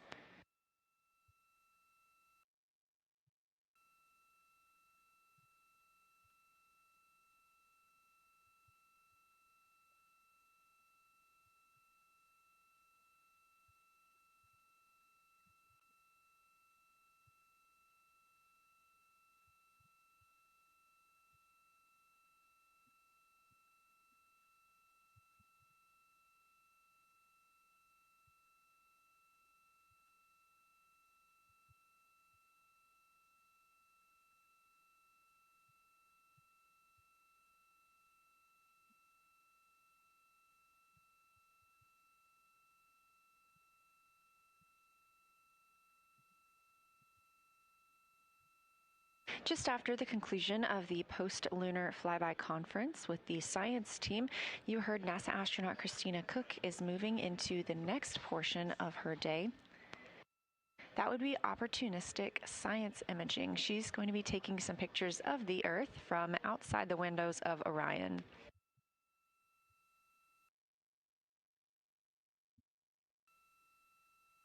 All of the Artemis II members will also get a chance to speak with their families today in private family conferences. Additionally, we are targeting the RTC-1 burn this evening. We're looking at about 7:03 p.m. Central Time. The RTC-1 burn stands for Return Trajectory Correction. Our trajectory was determined when we completed the translunar injection burn. So these trajectory correction burns are fine-tuned burns that allow us to just further refine our flight path on the way home.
You're looking at a live view inside the science evaluation room as the team continues to analyze some of the photos that the crew sent down.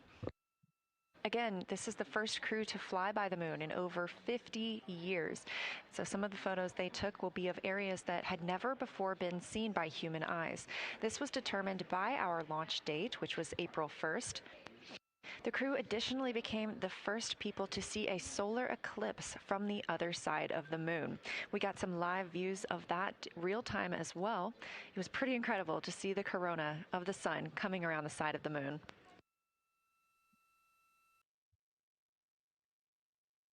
If you haven't seen some of those images yet, please do visit nasa.gov.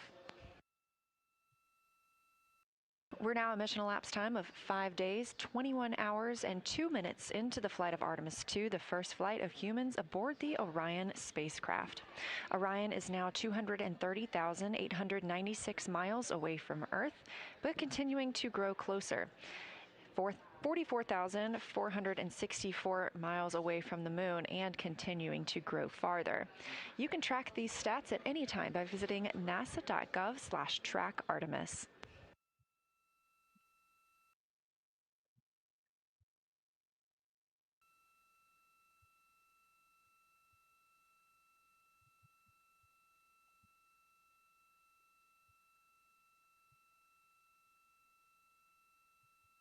Earlier today, Orion exited the sphere of influence from the moon this morning.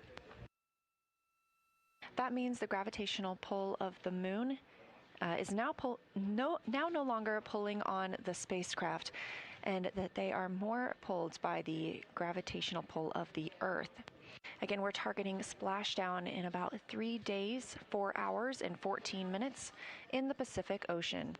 Our coverage remains live 24/7, all the way until... The moon gets small quick when you're leaving it. Wow. Moon and Earth are just about the same size. We saw the Earth for a minute. Now Christina's looking at the moon. Pretty awesome. We copy. Thanks for the report.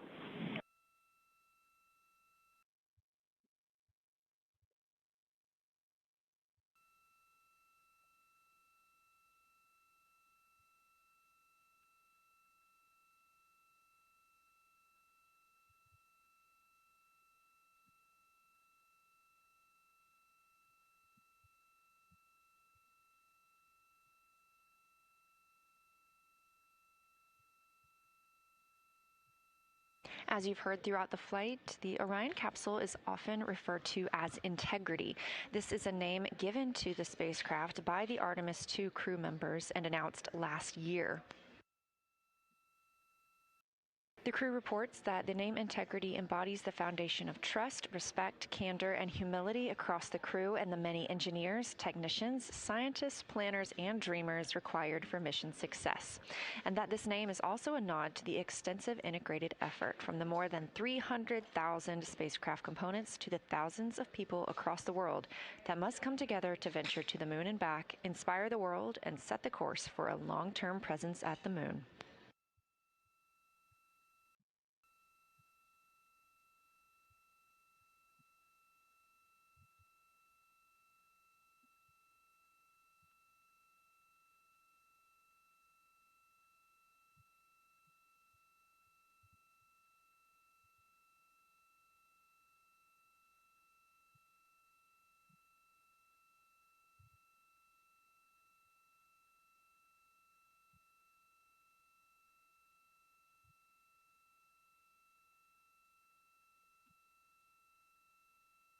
You're now looking at a live view outside the Orion spacecraft, solar array wing positioned to look at the spacecraft itself.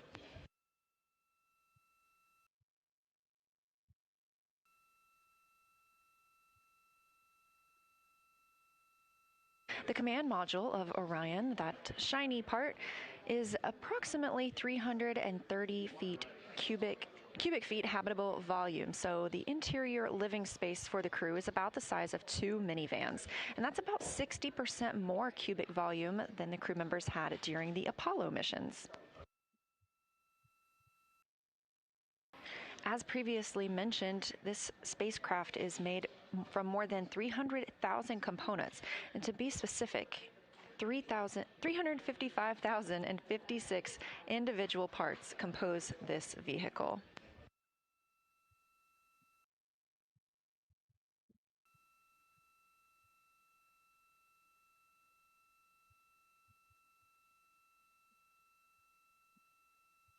This a live view inside the Artemis Mission Control Room, where the team continues monitoring all systems aboard the spacecraft, making sure we are set for mission success. This room is also staffed and monitored 24/7. This helps us ensure the spacecraft is safe as well as our astronauts. And just down the hall, we have the International Space Station Flight Control Room, another flight control room staffed 24/7 to maintain all systems and safety for the crew living and working aboard our orbiting laboratory.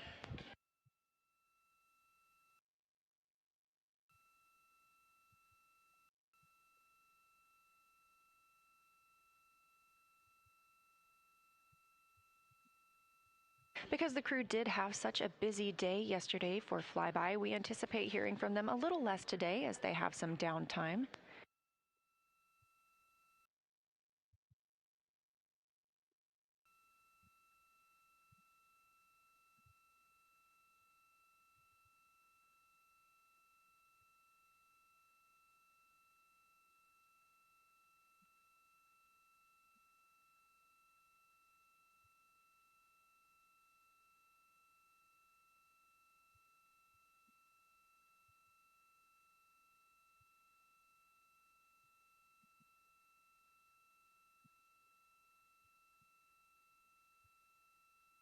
Even though they are potentially in an off day, each astronaut dedicates 30 minutes every day to exercise. When in a microgravity environment, the astronauts could experience bone and muscle loss if not continuously exercising. So Orion is equipped with a flywheel, which is a small device. It's been installed directly below the side hatch.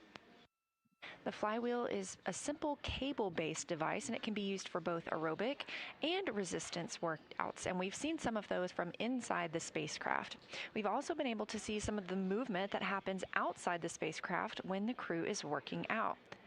So during exercise, the crew or the ground team can park the solar arrays and prevent any loads being imparted on them that might damage them.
Again, we're live here in the Artemis flight control room. 5 days, 21 hours, and 15 minutes into the Artemis II mission. This is the flight day 7.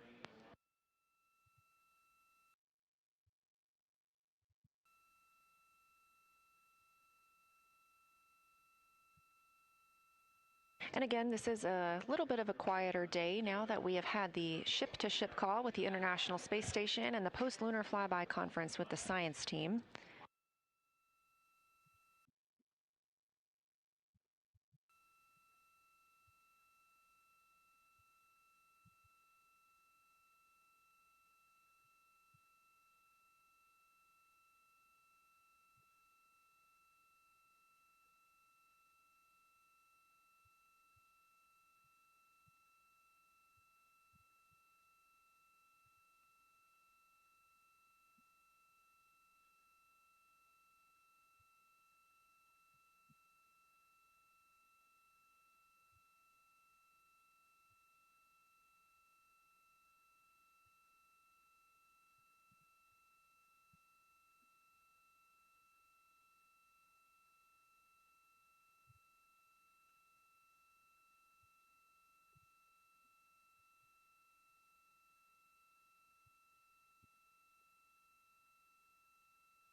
Integrity Houston, we're maneuvering back to bias tail to sun.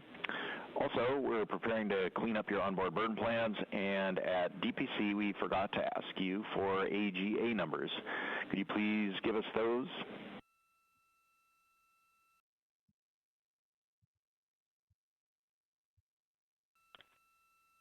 Okay, Stan. AJ just came on, as you heard. Give us 5 minutes. We'll give you a reading, and we copy the other remarks. All good? Roger.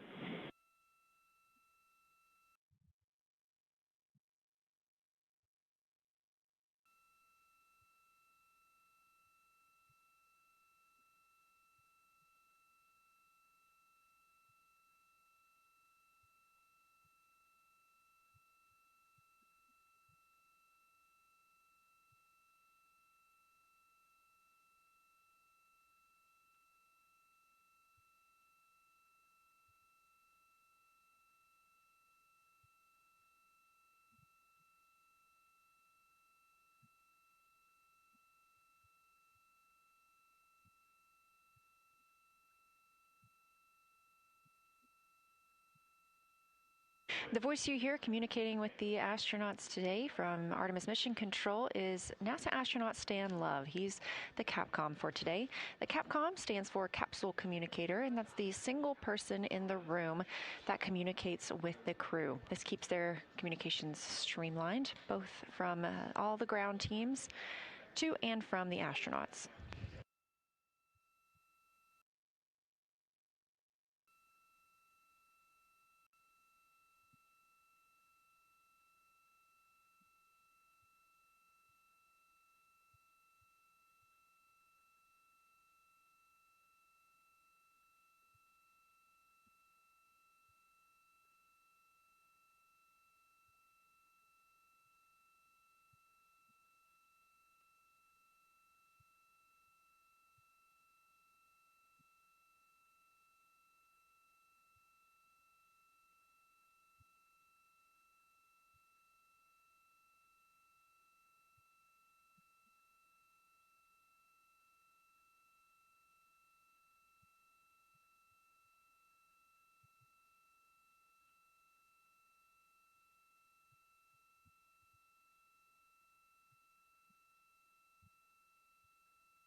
And Houston, integrity for opportunistic science imaging note. We're listening.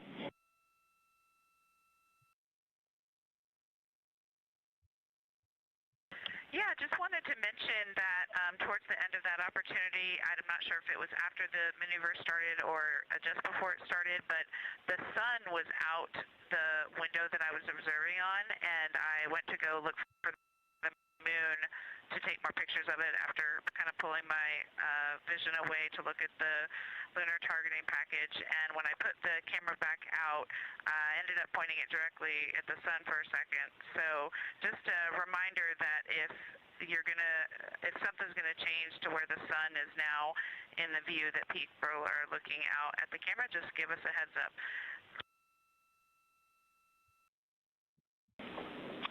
We will do that. Thanks for that information. On another topic, your new state vector is on board.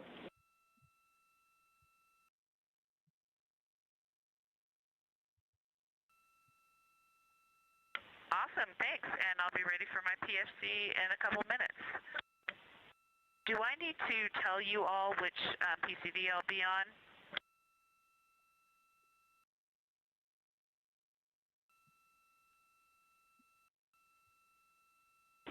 And Christina, no, we don't need to know which PCD you're on. We'll just dial your account. Copy, I'll be signing in shortly. Appreciate it.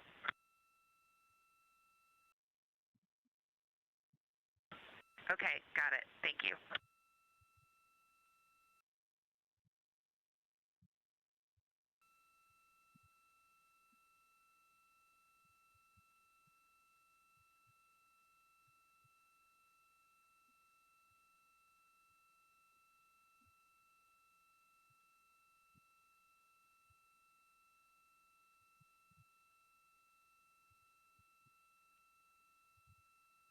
As you heard, that communication's coming from Orion and NASA astronaut Christina Cook, mission specialist.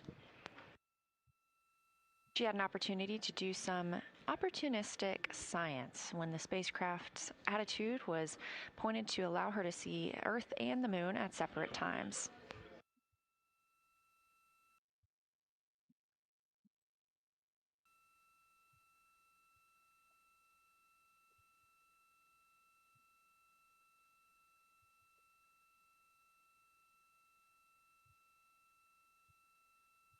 You also heard Christina calling about her PFC, that stands for Private Family Conference. All of the crew members are getting some time to talk with their families today.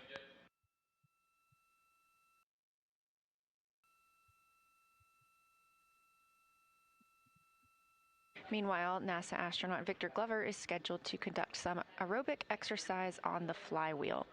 Teams here are sending commands to park the solar arrays in safe harbor. That prevents any loads being imparted on them while the crew is exercising.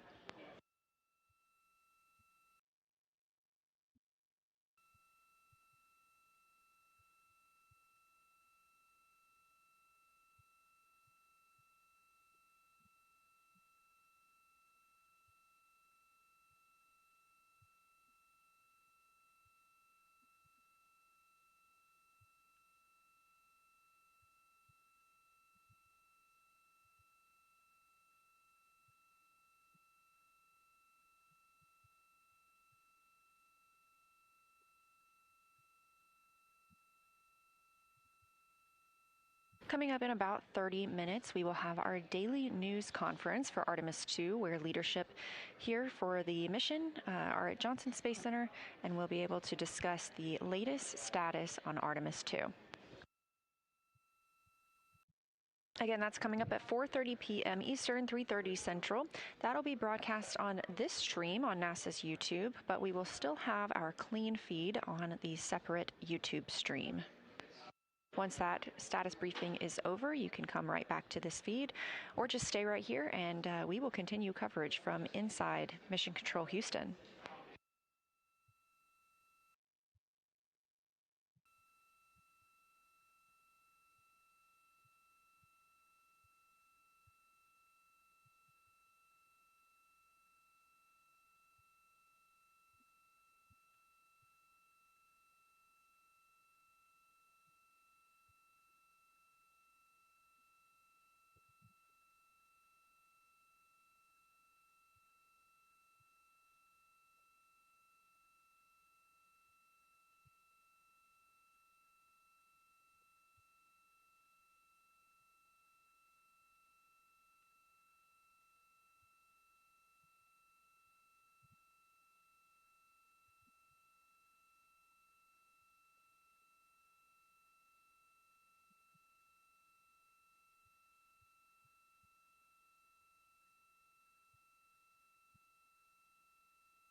go for secondary purge line dumps.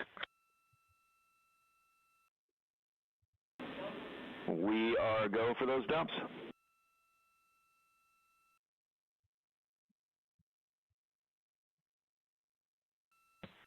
Can you remind me again, Stan, when we have to stand down from them today?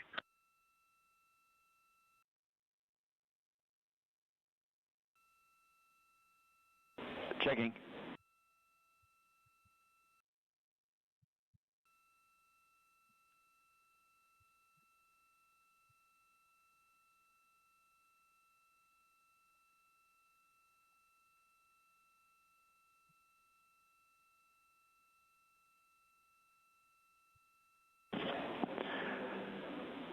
And Reed, we'd like you to stand down from CCU dumps between MET 3 hours and MET 5 hours 30 minutes, except for the scheduled dump on Victor's timeline at 3:10.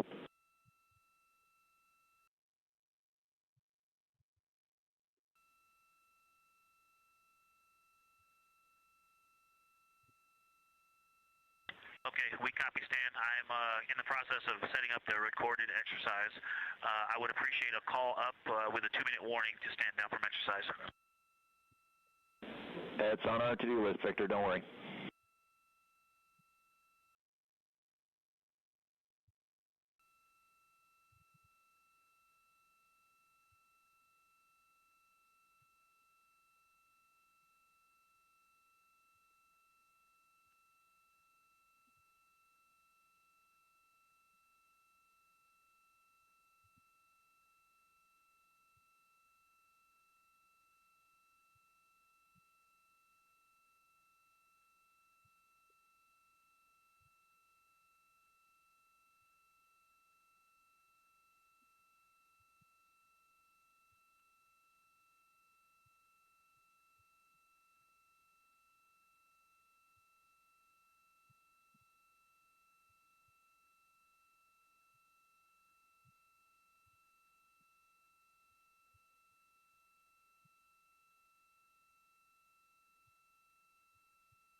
Live here in Artemis Mission Control at Johnson Space Center in Houston, Texas. This is a visualization on your screen, and you can access this anytime on your own device by visiting nasa.gov/track-Artemis.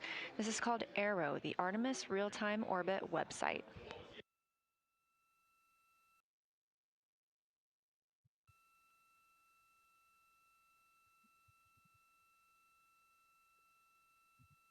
We're about 40,000 miles farther away from the moon than we were this time yesterday during our lunar flyby.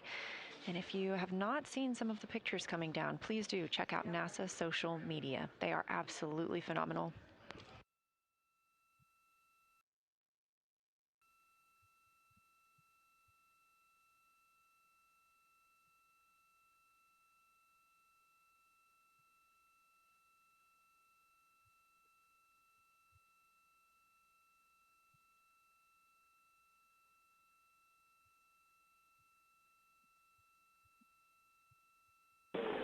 Integrity Houston, Orbit 1 team is stepping off headset for a few minutes to take our team photo. We'll be back with you shortly. Sure.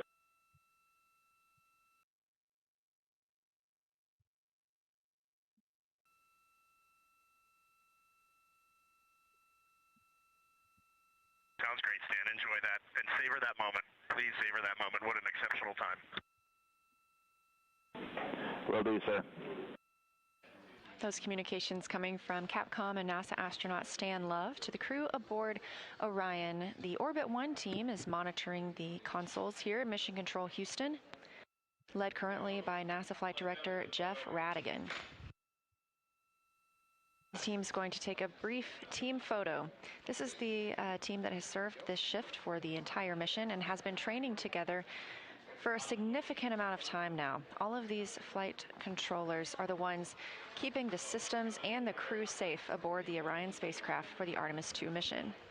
Additionally, we have the Orbit 2 and 3 team with the same tasks, and they'll be taking their own photos.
This is Artemis Mission Control continuing to monitor the flight of Orion.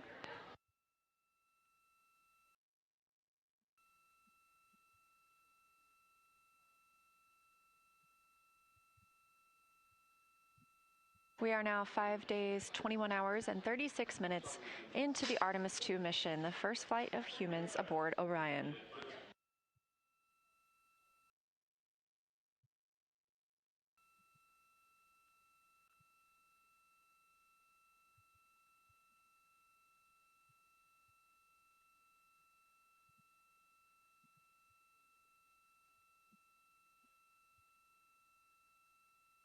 The Orbit 1 team is currently on console here in Artemis Mission Control and just took a group photo.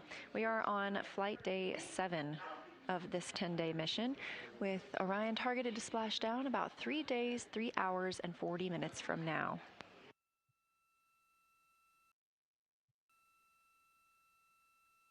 This room is full of team members who make this mission possible.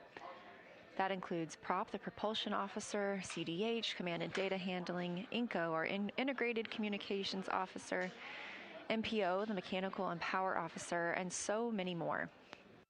Houston Integrity, are you ready for AGA readings?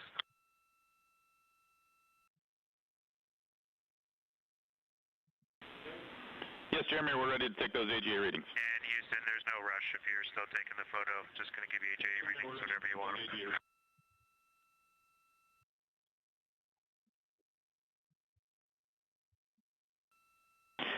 Jeremy, go ahead with those AGA readings.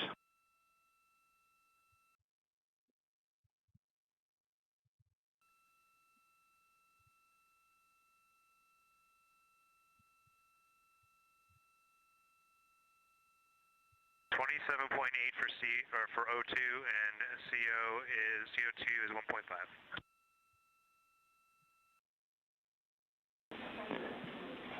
Copy numbers. Do you have temperature and pressure?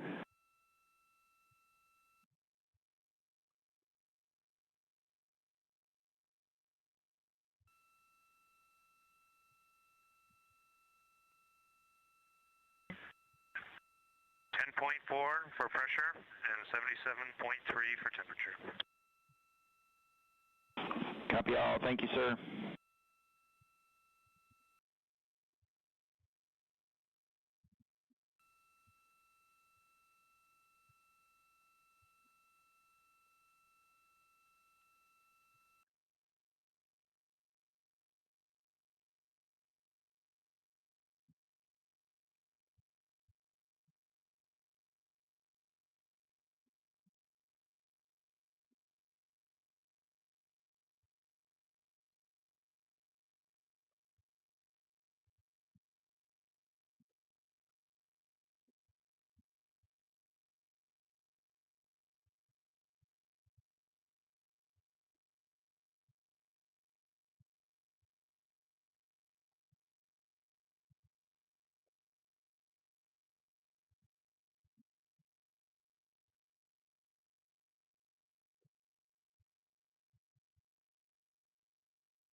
And you just heard Canadian Space Agency astronaut Jeremy Hansen calling down some AGA readings.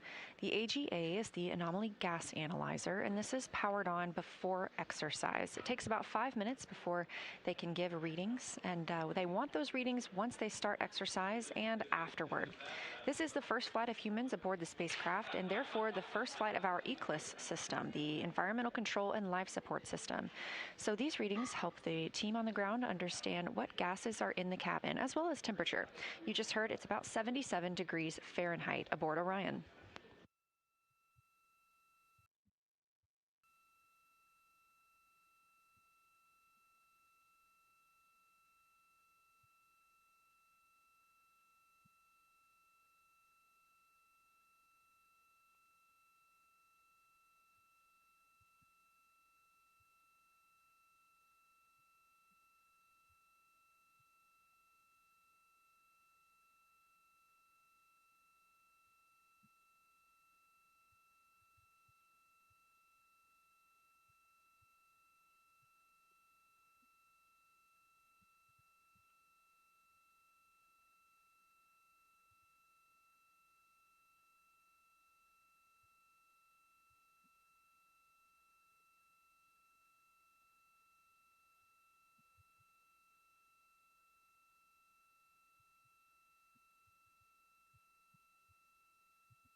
Integrity Houston for burn conference and targeting.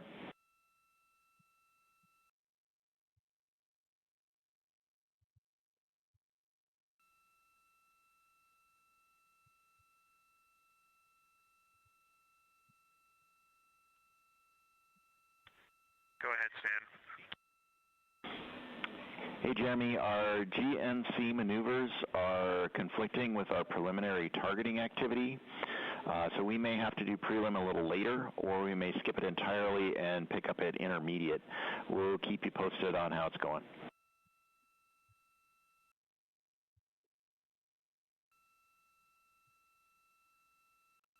Okay, copy that. And then when, just cue me up on when the latest trajectory information is on board for targeting. Do we have the latest burn plan on board? Jeremy, we do not have the latest on board yet. That's one of the things that we're trying to catch up with. So the burn conference scheduled before preliminary targeting is definitely canceled. Again, we'll call you when we have updates.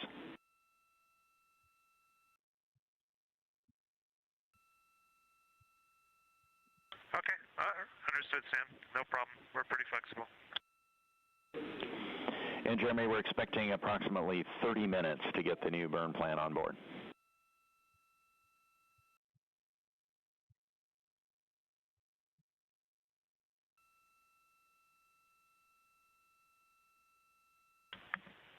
Okay, understood, Sam.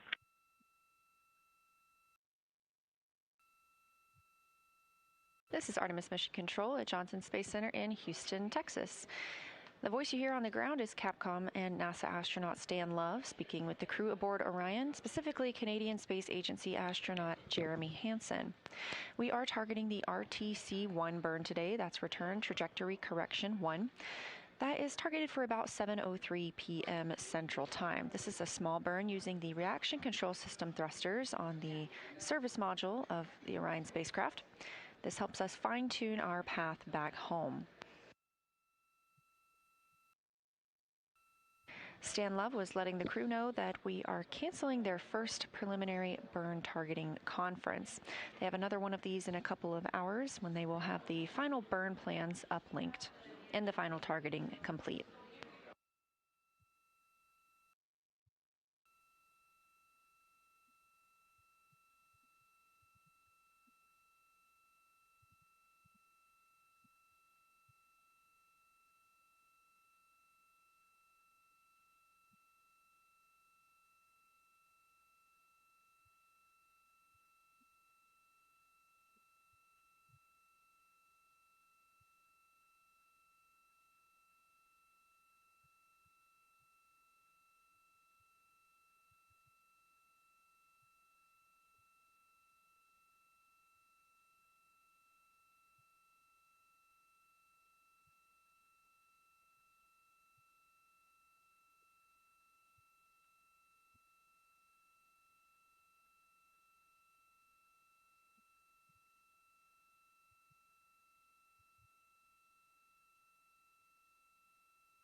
It's now been 5 days, 21 hours, and 51 minutes since Orion launched atop the Space Launch System in Kennedy Space Center in Florida.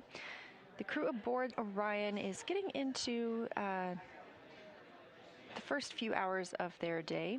They woke up approximately 10:35 a.m. Central Time today to the song Tokyo Driftin' by Glass Animals and Denzel Curry.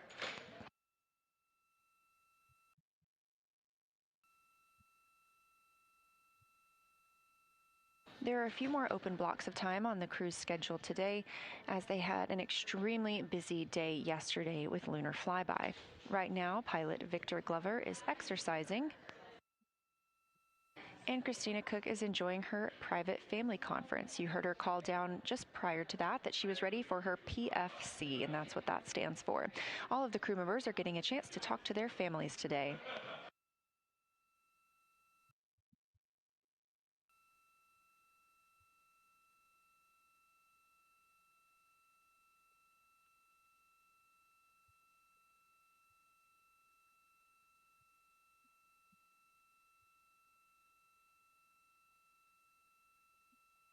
Thanks for joining us for our live coverage of the Artemis II mission. We are expecting to have a news conference today with mission leadership here at Johnson Space Center in Houston, Texas. We are expecting that news conference to start around 3:45, and I assume you're watching this on NASA's YouTube stream, and if so, if you're interested in watching the press conference, you don't need to change the channel or change your stream. We will be airing that right here. We also have a secondary stream with raw audio and video, and you can find that also on NASA's YouTube.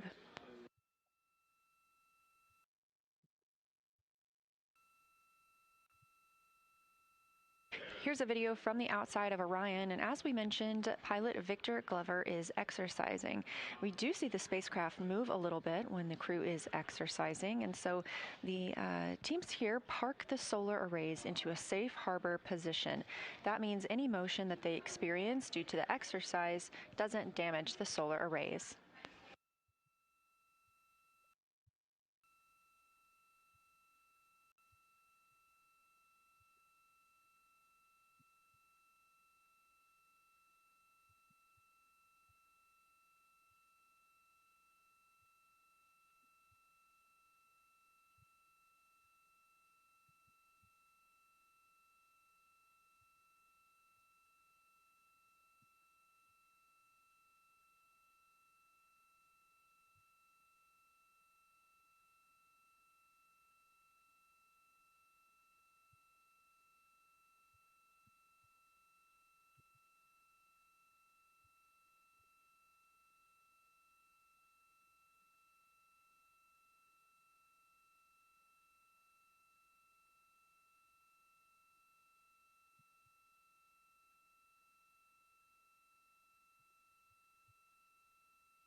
If you're just tuning in and you are looking for the news conference that was originally slated for 3:30 p.m. Central Time, we are now expecting that to begin 3:45 p.m. Central Time. That will be live here on this YouTube stream.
This is Mission Control Houston, specifically the Artemis Flight Control Room here at Johnson Space Center in Houston, Texas. This is a live view from a camera mounted on one of Orion's solar array wings.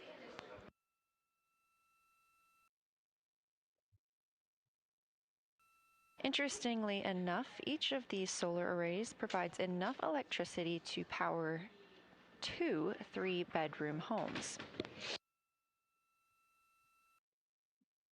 This camera looking back on the European service module as Victor Glover, pilot of the Artemis II mission, conducts his exercise for today. That's why you are seeing some movement on your screen. We are mission elapsed time 5 days, 22 hours, and 2 minutes into the flight of Artemis II, the first flight of humans aboard the Orion spacecraft. And if you are looking for the press conference that was slated to start at 3:30 p.m. Central, we are now expecting that to start closer to 3:45. You're in the right place.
You're watching live coverage of the Artemis II mission, the first flight of humans aboard Orion.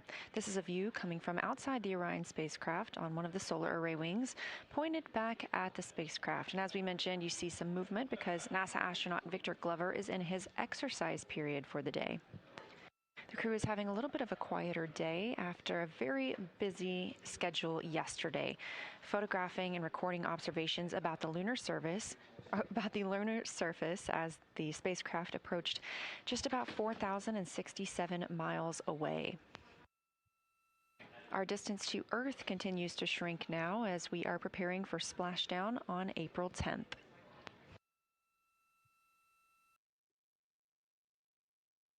We're standing by for the start of our daily press conference here at Johnson Space Center in Houston, Texas, and expect that to begin momentarily. So if you are watching this channel and looking for more spacecraft views, you can switch to our other live stream.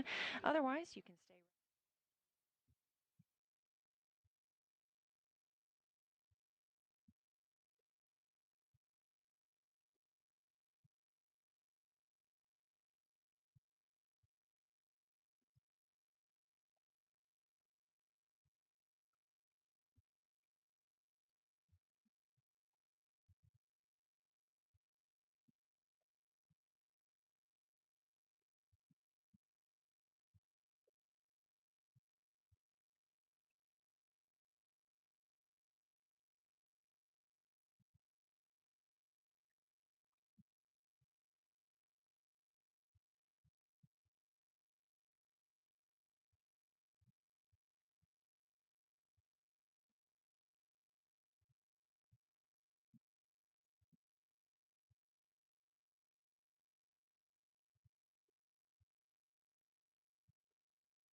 The Artemis II mission is a test mission of the Orion space capsule.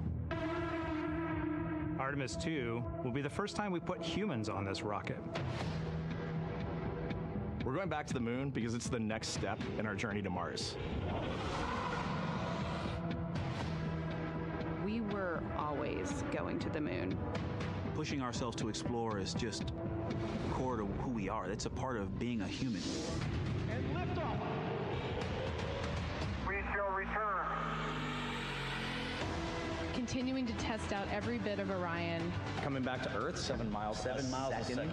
When humanity sets big goals, we can bring together genius from around the world. You have the best people on planet Earth putting this vehicle together. That's what's up. To innovate for the benefit of humanity and to inspire the world through discovery. And here we go.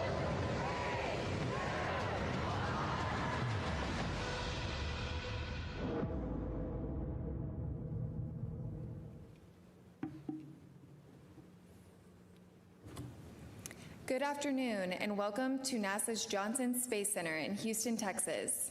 I'm Bethany Stevens, and we are here today to provide a status update on the historic first crewed test flight of the Orion spacecraft post-lunar flyby.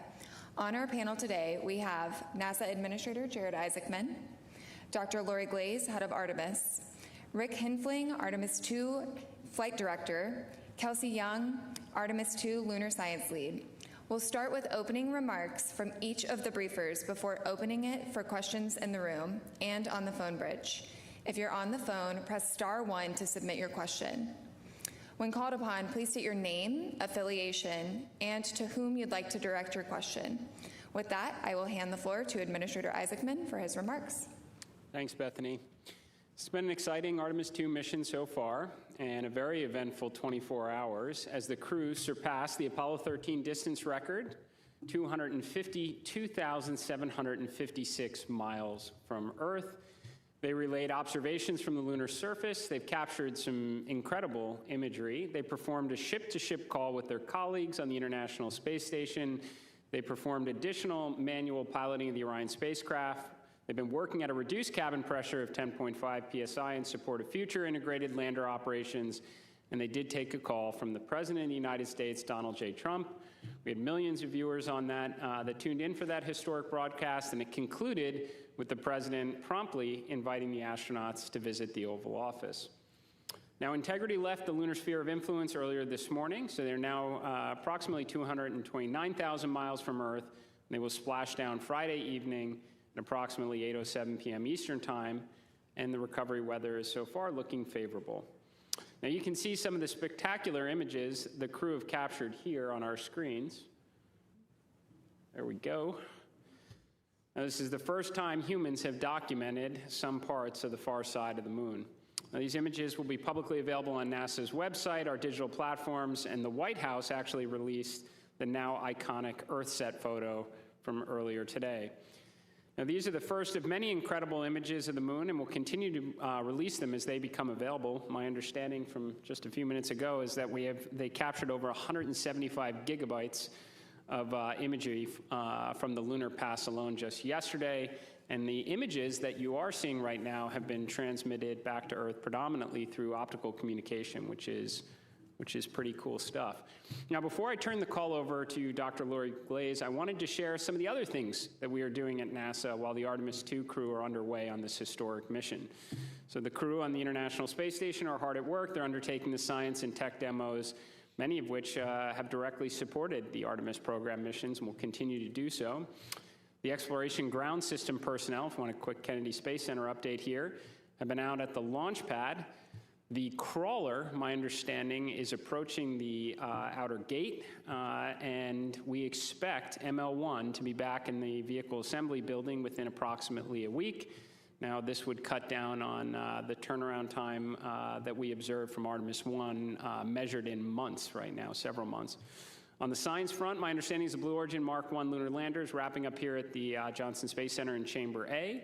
Nancy Grace Roman Space Telescope testing is progressing, so much so that we feel reasonably confident we're going to announce a target launch date this year sometime in the next 2 weeks. In aeronautics, we've been flying the X-59 almost daily while the Artemis II mission has been underway. So we work to rebuild our X-plane portfolio. The first senior level Artemis III mission design discussion today. Teams are working with vendors on moon-based RFIs and RFPs, and we are advancing the Skyfall scientific payload for the first interplanetary nuclear-powered spacecraft, SR-1 Freedom. I think the most important point we're trying to make here is we can launch history-making missions like Artemis II, start making meaningful progress towards Artemis III, and do all the other important programs the world's been waiting for from NASA. And with that, I'll turn it over to Dr. Glaze. Thank you, Jared. I just have to say, wow, when I look at all of those images that were scrolling by. I hope all of you are as inspired as I am. I know as they continue to be downloaded, they're just absolutely stunning, and we really hope that they are inspiring truly everyone in the world. As the crew surpassed their record for the farthest distance, as Jared just mentioned, when they traveled on the far side of the moon, they offered some compelling words, and I love this. They said they challenged this generation and the next to make sure that this record is not long-lived, and I love that because we have big plans to go not just back to the moon on a regular basis, but beyond. And then, of course, while it's been really exciting here the last couple of days, as we've been watching all of the activity in Orion, we still have to ensure that Reed, Victor, Christina, and Jeremy return home safely on Friday evening. So we're pretty focused on that now, making sure that they get home safely. I will just say a couple of things about yesterday's operations. Really provided a great opportunity to test how our flight operations teams and our science teams are working together in real time with the crews at the moon. And in fact, from my perspective, one of my favorite things about watching all of the amazing data that was flowing down yesterday is thinking about how so much of NASA is working together in order to enable all of what you're seeing. Victor, this is your 2-minute warning. Please stop exercise within 2 minutes for the off-nav maneuver. All right, better stop exercising. But as I was saying, what's really great to see everybody working together. So I think about our exploration programs that are supporting our transportation systems like Orion, working with our flight operations and our flight directors, all of the ground teams that are supporting, including the science team supported by the Science Mission Directorate, thinking about our crew that are actually performing the work, and then the payloads that have been provided that they're using. So everything that you're looking at isn't just, it's not just the pretty pictures, it's a huge chunk of NASA working together to enable that. All of this information that we're gathering is really going to help refine how we plan our future missions to the lunar surface. I'll just say that our flight operations team continues to fly Orion and put it through its paces as the crew and the spacecraft make their way home. And the mission isn't over yet. We do continue to learn from how our spacecraft and our crew are operating together in space. We continue with several of the science activities that are focused on the crew health and life in space. So still a lot of things going on. And with that, I'm going to pass it over to Rick so he can share some of the operational details. Thank you, Lori. The administrator touched on a few of the operations that the crew's been up to recently, but I'll fill in a few of the other details of interest. Since we last met Sunday evening, the crew performed the first orbital trajectory correction maneuver, outbound trajectory correction maneuver number 3. It was 10.4 feet per second. The burn duration was 19 seconds, and we used our auxiliary thrusters on the service module. Obviously, yesterday was the big day with flyby, and I'll save all those details for Kelsey, but we had some really poignant remarks from the crew, and I can assure you there wasn't a dry eye in mission control when the naming of the 2 craters was announced by Jeremy. As part of the lunar flyby, the crew made their pass closest to the moon, flying at 3,138 miles per hour relative to the surface of the moon. And now they're on their way making their march back home to Earth. We bid a temporary goodbye to the moon earlier today at 1:23 p.m. Eastern Time. That's the milestone where we exited the lunar sphere of influence and we're back under the control of Earth's gravity. As for today's operations, we had a couple of public affairs events. The crew is going to have, each of them will have a conference with their family members. We'll have some routine medical checks. And then in the evening, we're going to perform the first return trajectory correction maneuver. It will be 1.3 feet per second. It'll last about 15 seconds, and we're going to use the service module reaction control system thrusters to do that burn. We expect that burn to occur about 9 p.m. Eastern Time. Finally, I'll conclude my remarks with acknowledging that the USS John P. Murtha has left port and has started steaming out to the midway point for the recovery of Integrity and her crew later on Friday. That's all for today's operations update, so I'll hand it over to Kelsey. Thanks. Spirits are very high. We did what we set out to do. The lunar science team and the crew prepared extensively, as we talked about a couple days ago, for flyby, and I hope you all saw that yesterday during execution. We confirmed, as Lori mentioned, that we can achieve science through orbital observations and through integrating science into flight operations. And as Rick just said, we left temporarily, and we're looking forward to integrating all these lessons learned in future missions. I can't conclude opening remarks without diving into science detail, so forgive me just a couple deep dives. Impact flashes, over a 30-minute observation period, and this was largely during that time of the eclipse, crew observed several impact flashes. We did have citizen scientists here on Earth also looking for flashes, and I know that the Lunar Reconnaissance Orbiter team is hard at work trying to identify evidence of those impact flashes that the crew observed. I did did have a chance to have the post-flyby crew conference with the crew this morning, and we asked a lot of follow-ups on those impact flashes. Impact flashes are caused by micrometeorite impacts hitting the moon, and they really help tell us about the dynamic lunar environment, which is, of course, also important when we think about future missions. I don't know if I expected to have the crew see any on this mission, so you probably saw the surprise and shock on my face. And though I was not in the science evaluation room, I heard that there were audible screams of delight. So, very excited science community. You've heard me talk a lot about the importance that human explorers bring to scientific exploration, especially around observations of color. And so I'm sure all of you, like I was eagerly awaiting if they saw any other colors other than black, white, and shades of gray. You heard that they did indeed. Right away, they started describing the green around Aristarchus Plateau and different brown hues. And these colors really help tell us nuances about the chemistry of lunar material, especially the greens around Aristarchus. That was exciting. That's something that we can all see from here on Earth. And so I encourage you all to go out and look at the moon tonight and look for Aristarchus and imagine those green hues that the crew members saw. You heard a lot of discussion, especially from our pilot, Victor Glover, about the Terminator, which really, to our mind, highlighted the benefits and also the challenges for future surface operations. The lighting conditions along the Terminator that the crew experienced yesterday do mimic, in many ways, the lighting conditions of the South Polar region. The low sun angles, the dramatic lighting causing, the extreme shadowing, and illumination also accentuating topography. This is really important for our agency's future moon-based plans and understanding how crew member observations can contribute to future mission planning.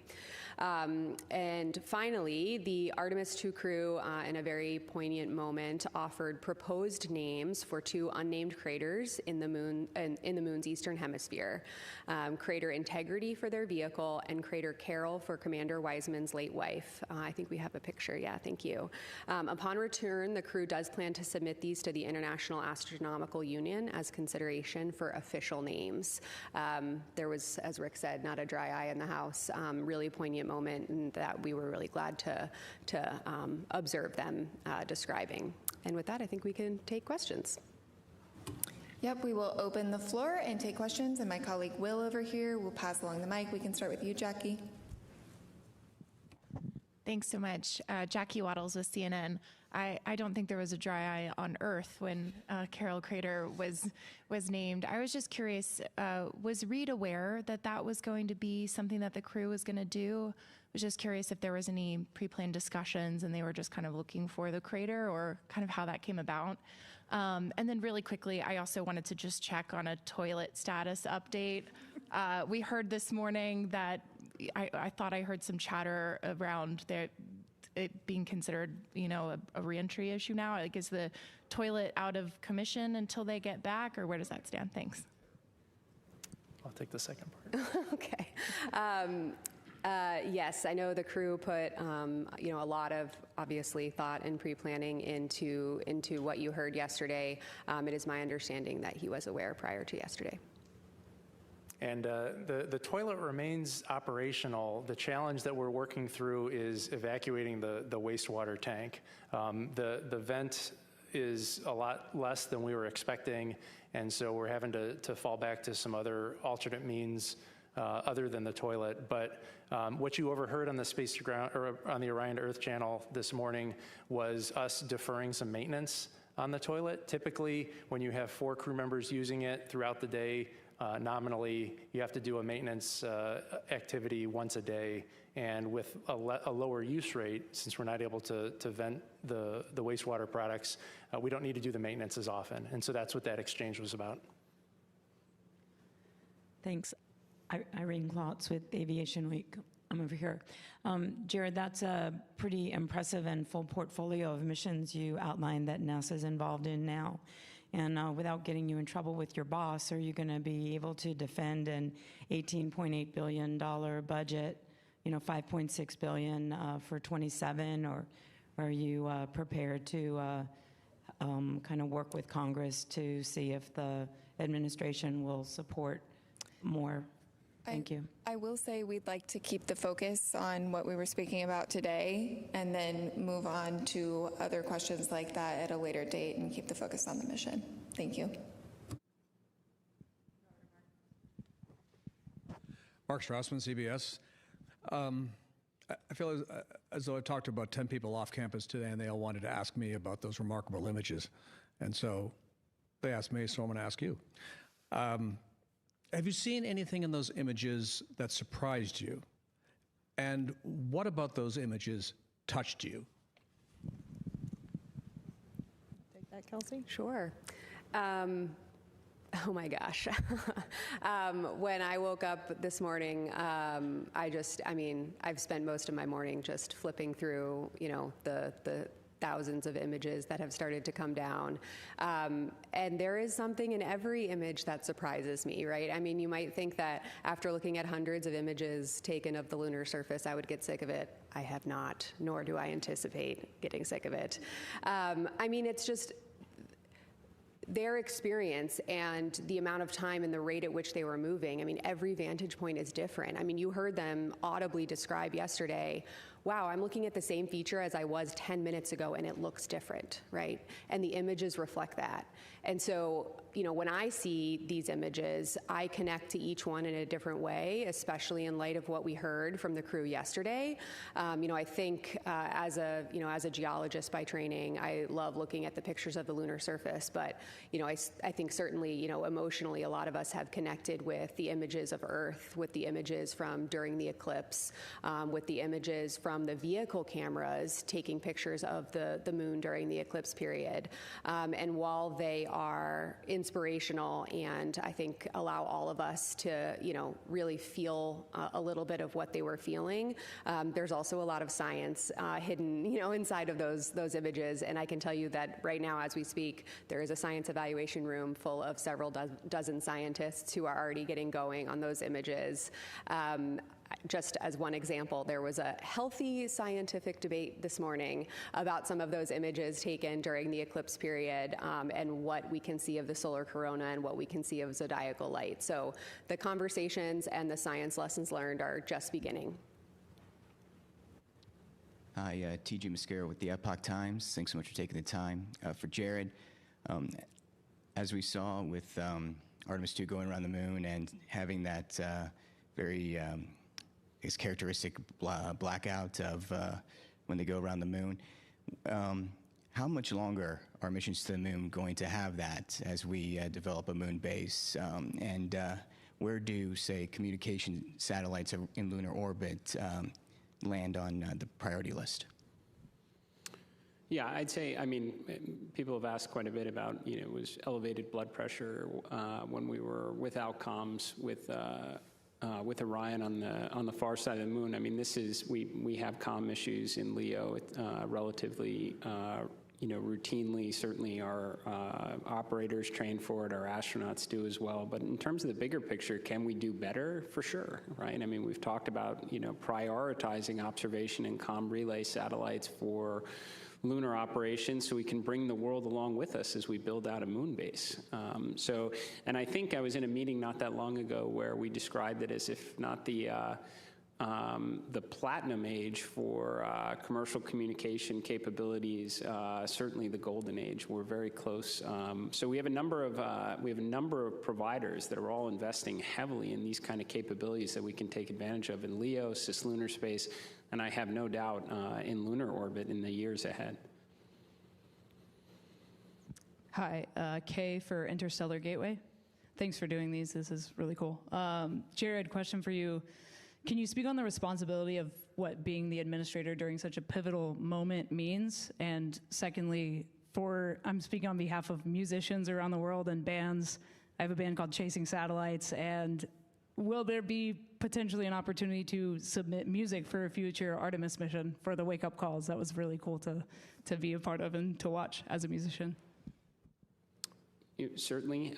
So I think I've described before that I thought that certainly felt a lot more pressure, being on the outside and responsible for a human spaceflight mission than being in the vehicle itself, especially a mission such as Artemis II, which kicks off so many other exciting ones to follow as, we return to the moon and build that enduring presence to learn so that we can undertake even grander missions, as Dr. Glaze referenced, beyond the moon in the future. So I think it is a great responsibility, but you derive confidence from all the expertise that exists within NASA, the workforce, our commercial, our international partners that come together for a moment like this, all the testing that goes into it, and the fact that we have this playbook before and we're running it. Now, in terms of contributions for music and future wake-up music for subsequent missions, I hope we're running so many missions to and from the moon in the future that we're going to have to cast a very wide net for creative content. So.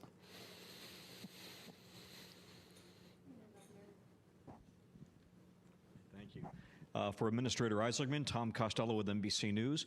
I'm just wondering, how are you feeling now? I realize we don't have the crew home yet, but you've had a very successful trip around the far side. How are you feeling about this setting the stage, testing out the vehicle for a lunar landing as soon as 2028? Yeah, well, I'd say for this mission, we're certainly off to a good start. Clean launch, and the vehicle has been doing well. I've made commentary early on that I like that we're talking about, water access valves and cabin temperature and even plumbing issues, for that matter, for all the things that we could have been potentially talking about prior to the mission underway. But I'll breathe easier when we get through re-entry and everybody's under chutes and in the water. In terms of getting ready for the subsequent missions, it's kind of why I picked some of the words that I did at the beginning of this press event, is that a lot of people's rightful attention right now is on the crew of Artemis II, especially here at JSC and Mission Control, especially the recovery forces that are now making their way out to bring this crew back to their family. And for everybody else, we've got the other things to get done, including thinking about Artemis III. It's why I was very happy that the crawler is making its way out to 39B right now. We've got a timeline to get it back in the VAB, ideally in a week. That would cut down on the turnaround, I think, by 3 months compared to Artemis II. So we can undertake, again, world-changing missions like Artemis II right now and get ready for the next ones at the same time. Hi, Josh Dinner, Space.com. Has this mission revealed anything about life aboard Orion, crew workload, flights in deep space, or maybe something unexpected that will shape how NASA and Artemis crews approach preparing for future missions? Do you want to take that, Flight Ops? Yeah, that's a really interesting question. We've learned a tremendous amount as part of a lot of the flight test subjective activities we've been doing.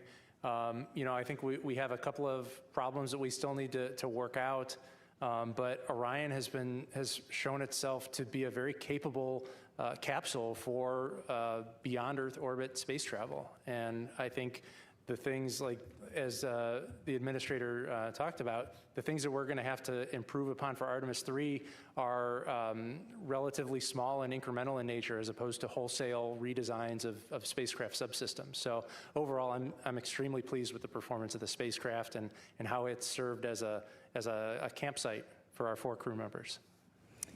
We'll go from Marcia to Eric and then do a couple on the phone bridge. I'm Marcia Dunn, Associated Press for Dr. Young. It's hard for me to know how quickly these pictures are coming down. How many would you estimate that have come down so far of the moon? And these luminous flashes on the surface, was that an actual meteor shower, do you think, or is it just your usual business of falling debris? Yeah, so the team, the FOD team, is working really hard to bring down the images as fast as they can. Of course, we also have other vehicle data that needs to come down as well, but the team is working really hard to try to get those images down and of course, get them out to you guys as well. We, as of the time I left Console, roughly an hour ago, there was just over 50 gigabytes of data from yesterday that had come down. Of course, that's not, every image does not exactly have the moon in it, but it is taken from within the lunar observation period. So we're working really hard to get those down, as well as the audio files that the crew were taking. That's a really rich scientific data set because it captures the nuance of what the crew were seeing. You know, we heard a few of those per hour in those science situational reports you were hearing yesterday, but there are multiple hours of recordings of, you know, meaty science observations, about 2/3 of which we've been able to get down so far, and our team has already been looking at that, you know, those couple hours of transcripts and audio files. As for the impact flashes, yeah, absolutely. I mean, we think they saw at least 4 and possibly up to 6 impact flashes. Again, I talked to them about that just this morning in the crew conference with them. I think, you know, you know, it's very early to tell, right? This happened less than 24 hours ago. Our teams are looking at it now, and spacecraft like the Lunar Reconnaissance Orbiter will be really helpful to try to help us narrow in on that. But the lunar environment is a dynamic place, and we have a lot to learn about it. You know, LRO has returned a lot of information about the lunar environment, but observations like this are a critical part of our understanding, which will pay dividends for future surface exploration. Eric. Eric Berger, Ars Technica. There's a question maybe for Jared. So why haven't we been back to the moon in 53 minutes? I'm just kidding. So you brought up the Artemis III mission design. Can you bring up sort of, or talk about the 2 or 3 hardest problems that you're tackling? Sort of, you talked about the mission design meeting today, but sort of the 2 or 3 hardest problems you're tackling right now to make sure that launches next year.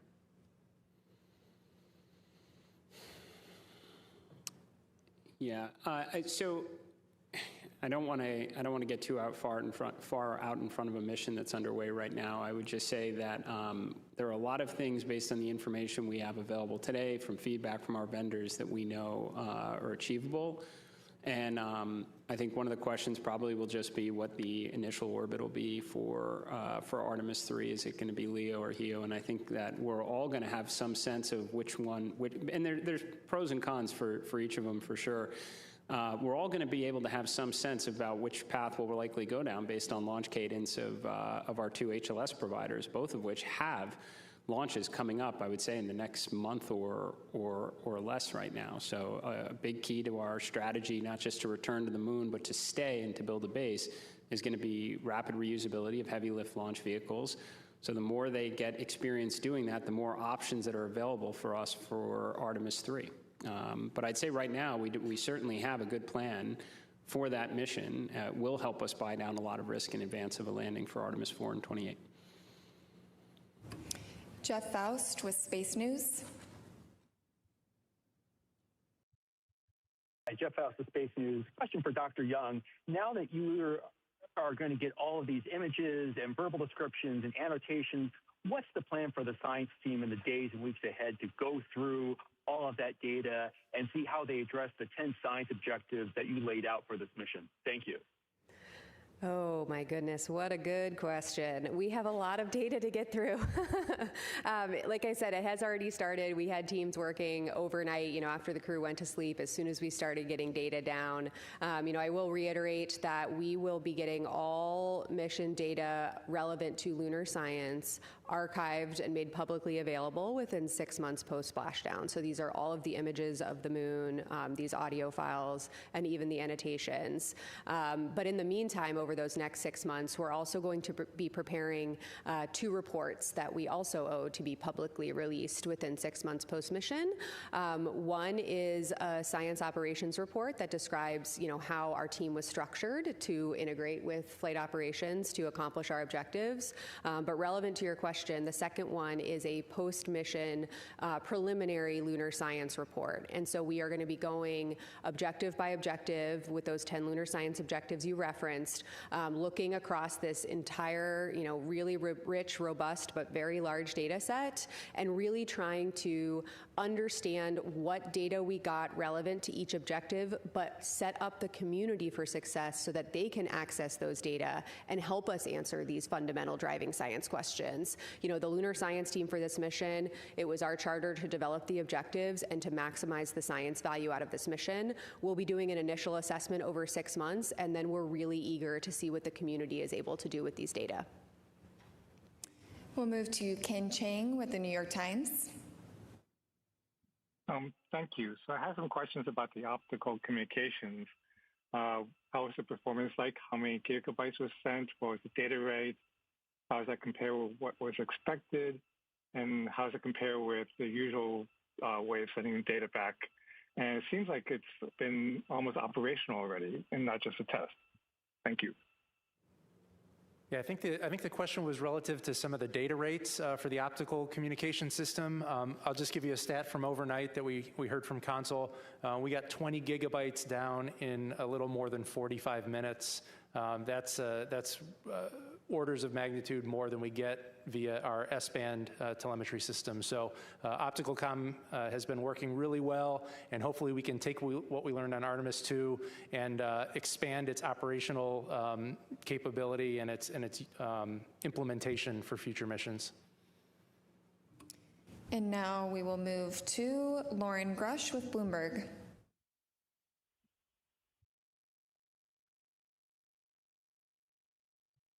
Out to me yesterday was just the vivid descriptions that the crew used for what they were seeing and how they remained in kind of constant contact and talkative throughout the flyby. I'm wondering if it's possible to say how that might have compared to the Apollo crew observations and how that robustness impacted the science and the data that was collected. Absolutely. I mean, probably a lot of people watching have spent a lot of time looking back at Apollo and maybe watching Apollo in real time online and reliving what the Apollo crews, not just on the surface, but in orbit experienced. You have, I'm sure, heard the Apollo descriptions of the lunar surface from orbit, and they were also really impactful. They trained heavily in geology and orbital observations, just like the Artemis II crew did. I will say, listening to the level of scientific discourse that the crew was having yesterday was incredibly inspiring. I mean, a testament to how much they prepared before this mission. You know, I heard a couple times Christina and Victor especially saying, when we took the time to actually talk to each other about a specific target that we were both seeing, we elevated each other. We elevated what we were able to pull out of that target. You know, more brains on a scientific target are better than one, and we heard from them directly multiple times that they were helping each other to advance their scientific understanding of what they were looking at. We actually also heard them say, hey, we have a hypothesis. Can you guys provide guidance on that hypothesis, like right now in the middle of our flyby? So the science team was saying, you know, was cross-checking what they were seeing, was reading up geologic ages of major lunar impact features, and it was informing the observations they were making during the flyby. I mean, this is absolutely everything we hoped for by integrating science into flight operations, you know, because, again, science enables exploration and exploration enables science. And the fact that, you know, they're giving observations and, you know, I was able to immediately follow up on those observations with, you know, just the quick questions that can enhance science return, it meant that they were evaluating and buying down multiple working hypotheses in real time during their flyby. And just imagining the future when we have crew on the surface for short duration missions and ultimately the moon base, the amount of science we are able to gain when, you know, science is woven into this operational fabric is incredibly impactful. And we saw that, you know, for 7 straight hours yesterday. Now we'll move to Micah Maidenberg with the Wall Street Journal. Hey, good afternoon. For Rick, what is the approximate time on Friday when the crew module separates from the service module, if you have that on hand? You know, the administrator mentioned splashdown is expected for around 8:07 Eastern. And then any color on kind of reentry prep work ahead for the crew and mission control between now and Friday. Thanks.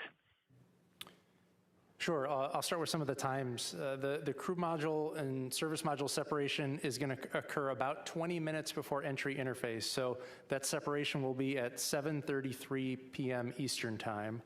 We expect entry interface about 7:53 p.m. Eastern time. with a splashdown around 8:06 p.m. Eastern Time on Friday.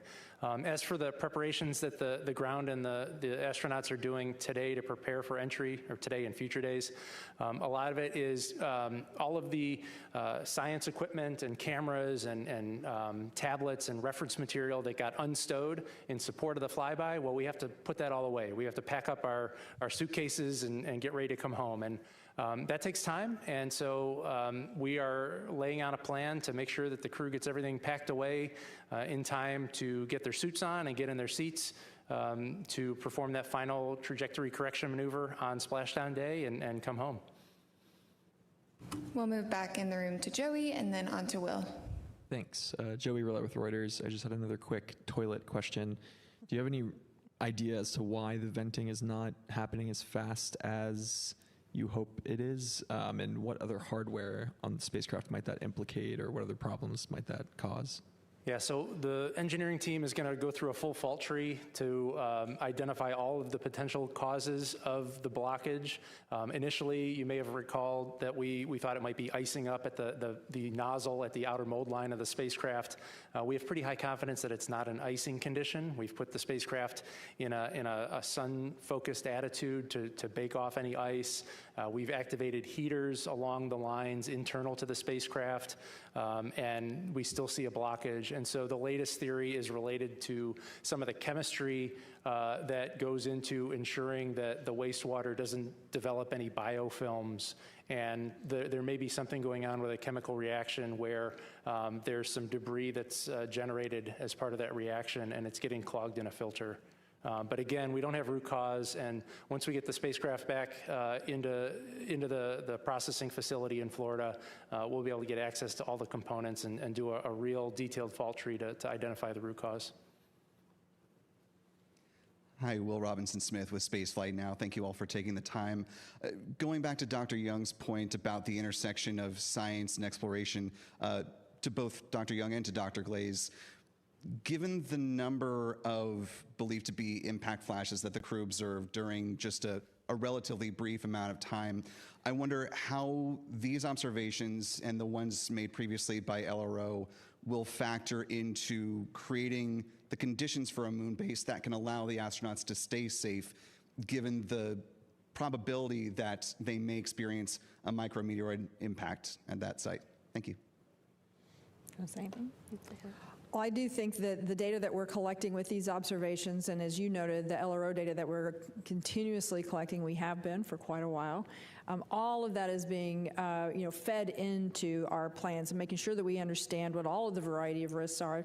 There's many that we're looking at, and of course micrometeorites being one, as we start to establish infrastructure on the surface and understanding those rates. These kind of data really help inform us as far as what we can anticipate. And of course, the different parts of the moon, down at the South Pole, maybe a little slightly different rates than we would see higher up at higher latitudes. So we need to compile all of those data and understand where, what those impacts might be. Hi, I'm Nick Notori with ABC 13. A question about the scientific stuff that you found yesterday. I know the question was asked about what was inspirational. I talked to Joe Kearns yesterday, and he had told me, I'm just looking at his quote, as a scientist, I can tell you what's most inspirational is when you're pouring through something you're working on and you realize you're seeing something that nobody else has ever seen before. I know you talked about the impact flashes, but is there anything else that no one else has seen before that you guys have already saw? And then also explain to us on Earth that maybe this is high level over our heads, how what was photographed or taken yesterday could maybe give us some answers on our planet of Earth. Thank you. Yeah, lovely questions. I might just give a specific example of something I heard from the crew yesterday. My background's in geology and specifically impact cratering, so every time they describe those beautiful basins, I get really excited. They did describe Ohm crater a couple of different times, and they noticed a variety of different color and albedo hues associated not just with Ohm, but with the rays that extend out from the crater. This could indicate, impact impactors, impact events are really compelling for a lot of reasons. Obviously, I'm quite biased, having written my PhD on them.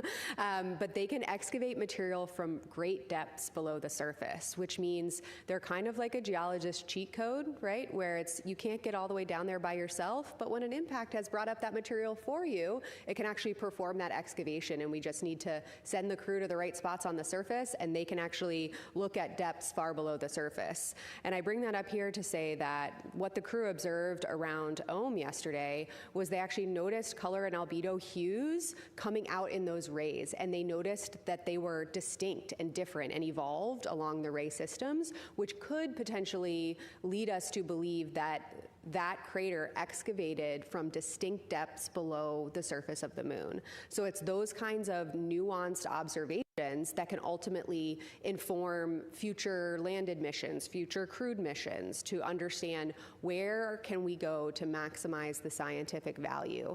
These ultimately get at chronology of the solar system, at how the inner solar system has evolved over time, which connects to, the moon being the witness plate for our planet and for the inner solar system. You heard Lori and I the other day get very excited about talking about, pesky plate tectonics and oceans and vegetation that gets in the way of us looking at the early part of our planet's past, and the fact that that part of the record of our Earth-Moon system is still available on Earth.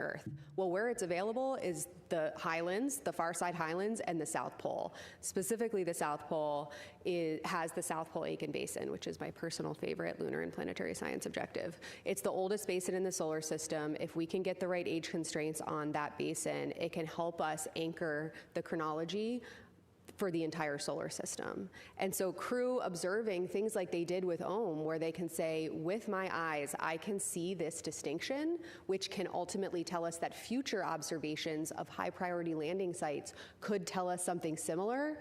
This is how we start to really bite away at these really, really fundamental science questions that impact not just our understanding of the moon, but how our own planet has evolved over time. Mark Kirkman with NSF. This is for Rick, while we have you here. I'd like to drill down a little bit on entry day a little more.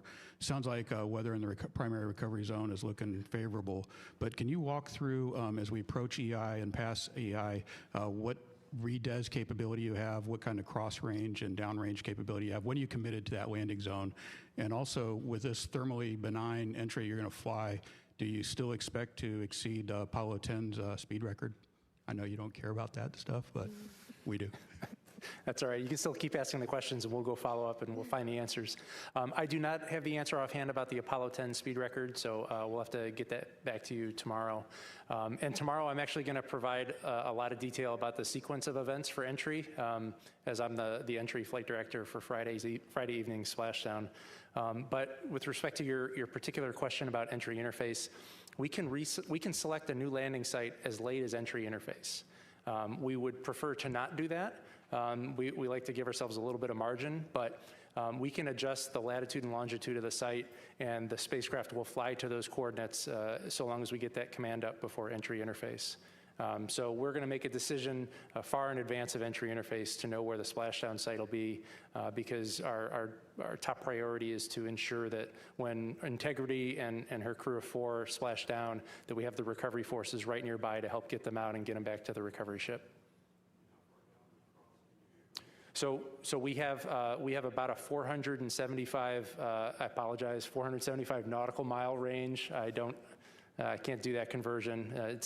But 475 miles of ocean within which we can select the most acceptable weather.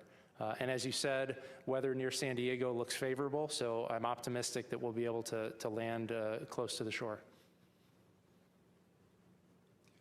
Tom Clark with Sky News in the UK. First of all, congratulations on the flyby and those breathtaking images, and thanks for doing this too. There's been a lot of focus on the toilet, but I'm looking to get a kind of overall perspective on how happy you've been with Orion and the European Service Module. What are you definitely going to have to fix before you fly it again? And how confident are you looking ahead to re-entry? I'm not sure I heard the end of the question. you talked about how the Orion is performing, and it's performing spectacularly. I have to tell you, our Orion team is so pleased with really everything the way that it's performing. The engines, the manual control that you've heard us talk about several times, that the crew have just gone over and over about how well that's performing, how nicely the Orion crew module is handling. The service module, again, providing everything that we need. Yeah, we've had a couple of challenges, but overall, I mean, I think they're pretty minor in the whole grand scheme of things. The hardware itself performing extremely well. We're really looking forward to turning this around and flying again in a year, and then again a year after that. I think this hardware is really spectacular, and we're really looking forward to doing this more often. We're going to get the toilet figured out. The toilet is actually functioning perfectly. It's the drain, the ability to vent the wastewater. And as Rick said earlier, as soon as we get this down on the ground, we'll be able to get inside, and we will get to the root of that. Hi, Lisa Grossman from Science News. This is especially for Kelsey, but actually for all of you. The astronauts yesterday used a lot of really fun analogies and descriptors for the features on the moon they were seeing. Did any stand out for you as favorites? Oh, of like the analogies they used to describe lunar features? Yes, I liked the handprint, and that actually, we had a team working overnight to figure out exactly what they meant. They found it this morning. They were very excited to figure out exactly what they were talking about. I think, we train them, to be totally blunt, we train them to describe it like they see it. Tell us what speaks to you and how you can communicate it back to us. And so I think Christina delivered on that ask when she described a feature as looking like a wound. We do agree. I'm not sure it was my favorite lunar descriptor I heard yesterday, but it was evocative, and she was right. It did indeed look like a wound. And I was also really resonating with the way that several of the crew members were trying to, in the spirit of wanting to have a scientific dialogue, right? They had science questions they were trying to answer, and they were asking us some pretty sophisticated questions real time. And so to bring us with them on what they were seeing, the way that they were cluing us in to how they were moving across the moon by saying, take this feature, draw a line from that to this, and then continue going, and this is the feature we're looking at. Help us use that as a waypoint. It was an incredibly impactful way to have our team be ready to very quickly provide them with answers to the science questions, which is, again, important, not just because, of course, we want to support our crew at the moon, but when we can respond quickly and understand what they're looking at, it maximizes science, because we can immediately ask the follow-up question and have them burrow in even deeper on those multiple working hypotheses. So the descriptions are not just great to clue us into what they're seeing, but it really helps us in real time maximize the science we're getting out of, in this case, a 7-hour flyby. I'd like to just comment real quickly on one of my favorite. It wasn't actually a lunar observation, but it was during the eclipse, and they were looking at the planets that could be seen. You could see Mercury, Mars, and Saturn. And Venus, yeah. And Venus on the other side, yeah. But they're looking at the planets, and I can't remember who said it, said one of them looks kind of red, and Kelsey's observation was, that's Mars, you're looking at your future. And I thought that was spectacular.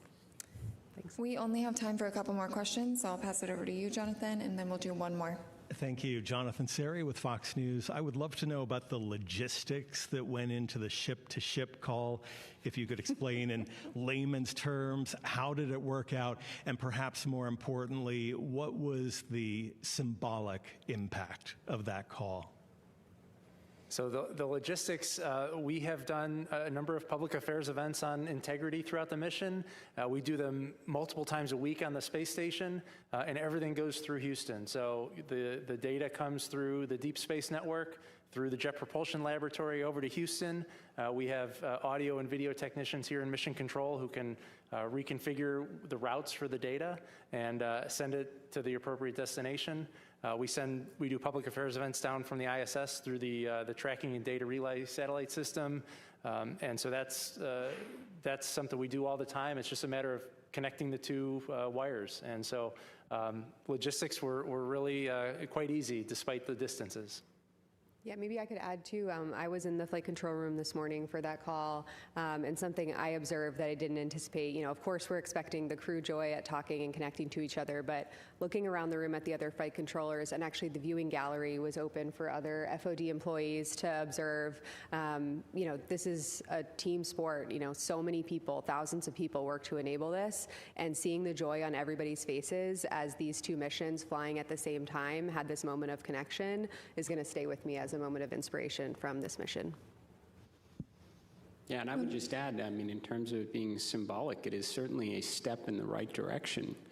I mean, it began with a single person in a Mercury spacecraft, and we progressed to 2 spacecraft at one time. I mean, now we've got an international space station while a spacecraft is coming back from the moon.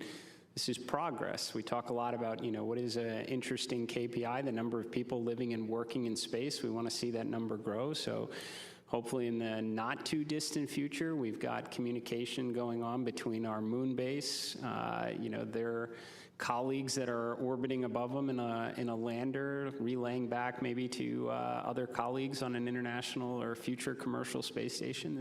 These are all steps in the right direction for the exciting future that many of us were probably imagined as children and we're trying to bring into reality. We're going to do last question. Hi, Dr. Allison McGraw, Mysterious Meteorites from here in Houston, Texas, for Lunar Science Lead Kelsey Young.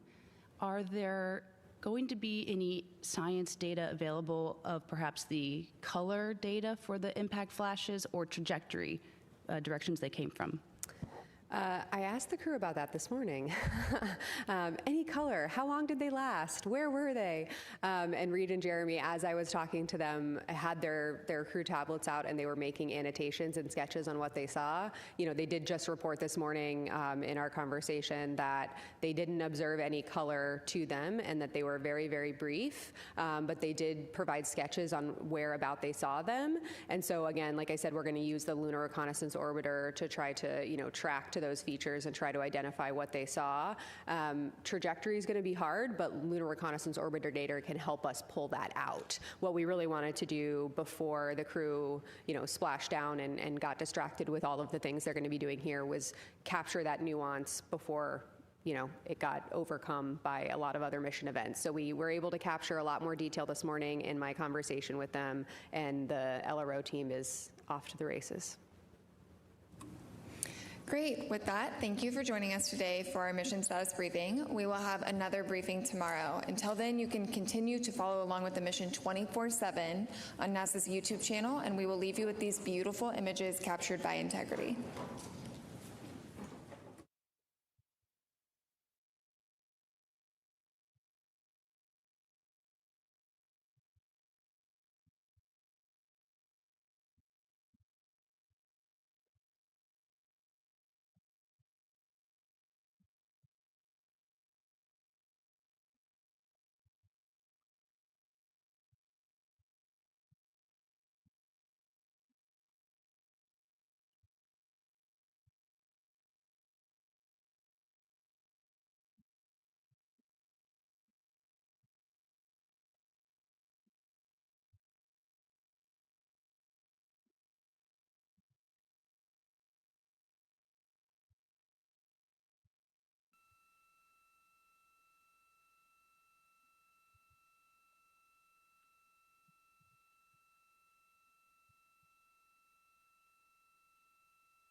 Good afternoon and welcome back to the Artemis Mission Control Room here at Johnson Space Center in Houston, Texas, where teams continue monitoring all systems and the crew aboard the Orion spacecraft, the first flight of humans on this spacecraft.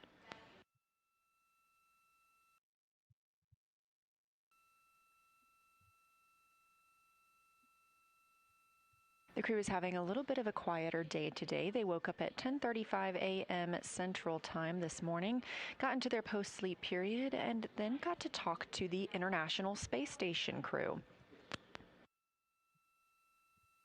Following that brief encounter, they stepped into their post-lunar flyby conference with science lead Kelsey Young.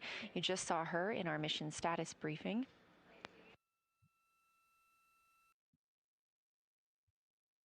Since then, the crew has had some opportunities to speak with their families and exercise a little bit too. We are targeting the RTC-1 burn this afternoon. That's Return Trajectory Correction 1. This helps fine-tune our flight path for Orion and its crew to come splash down on Earth. We are now 3 days, 2 hours, and 9 minutes from our initially targeted splashdown time.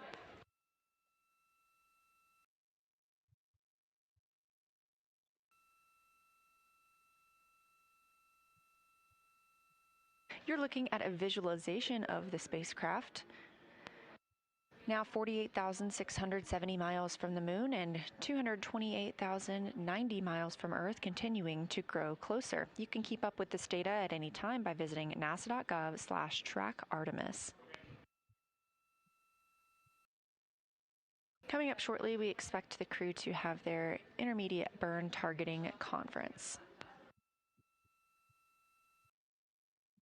At that time, the teams will load up the latest burn plans aboard the spacecraft.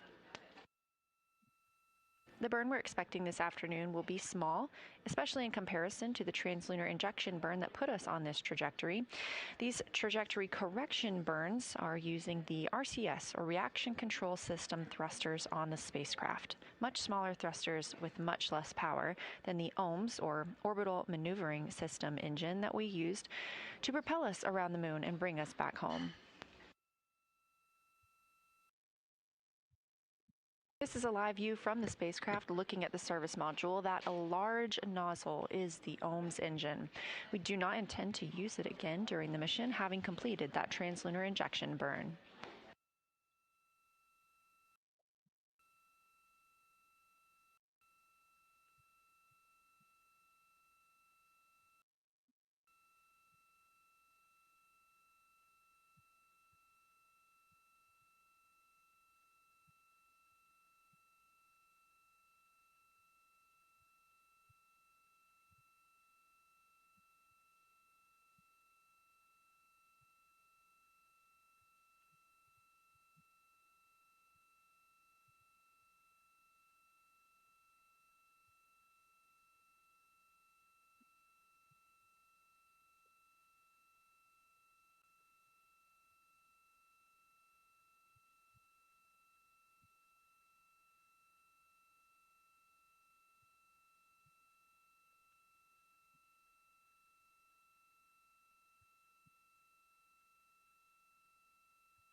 We're coming up on the burn conference ahead of today's return trajectory correction burn with the crew members aboard the Orion spacecraft. As you heard Commander Reed Wiseman call down earlier, they have only eaten about 40% of the food allotted to them for this mission. The food the 4 astronauts eat plays a key role in maintaining their health and ensuring they can perform their mission objectives to the best of their abilities. Let's learn a little bit more about how to eat in space. Around the moon meal. Around the moon meal. What would you eat? Cheese? You think? Oh my gosh. That's clever. What do you think? All right, describe. My name is Christina Cook. And I'm Jeremy Hansen. We're crew members on the Artemis II mission flying around the moon. And when we fly around the moon, of course, we're going to be taking some food with us. That's right. This is how to eat in space.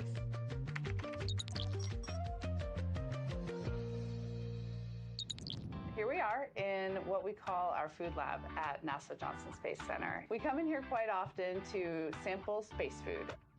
The neat thing about the food selection is it is so diverse. Different entrees that you wouldn't imagine can be rehydrated and actually good in space are completely fair game. And it's pretty awesome.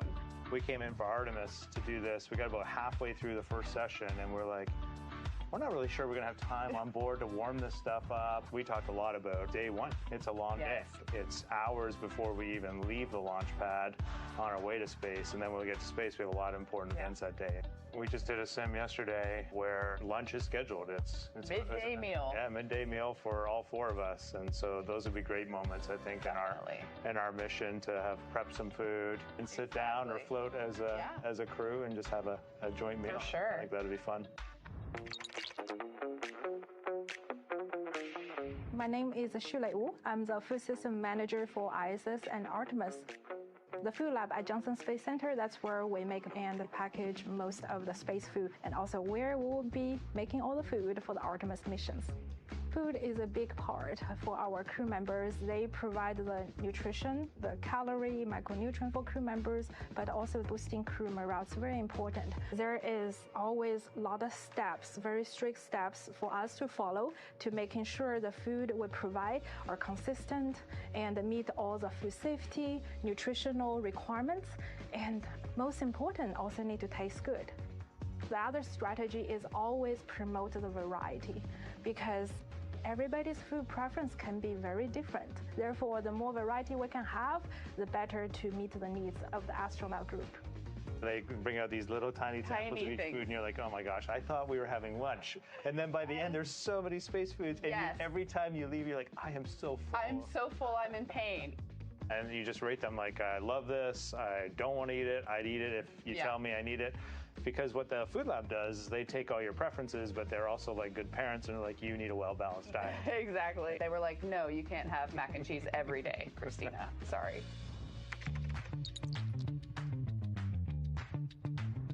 I'm Wyeth McKinley. I'm a flight controller and a crew instructor for Artemis II.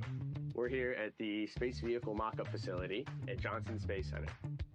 We're inside the Orion mock-up where we perform crew training for the Artemis II mission. On the Orion vehicle, crew is able to heat up their food using our briefcase-style food warmer. The food is held in contact with the central heater plate by these springs so they can warm up and they can have a delicious meal. Much of the food and drink that's on Orion is rehydratable. And so crew at our potable water dispenser will fill up their food and drink, and then at that point, you go ahead and pop it into your food warmer. I'm kind of envisioning there's maybe one person putting the stuff in and out, kind of tossing it out to everyone as it's done.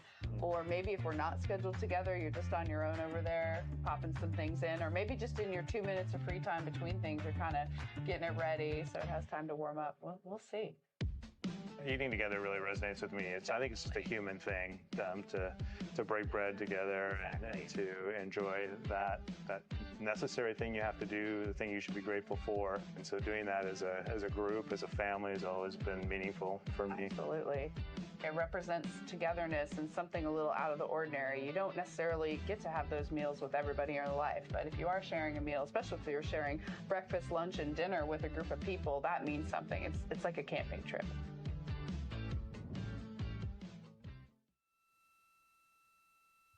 Go ahead. Down and to the left, line 17, the DAP load is 3 for for burn maneuver.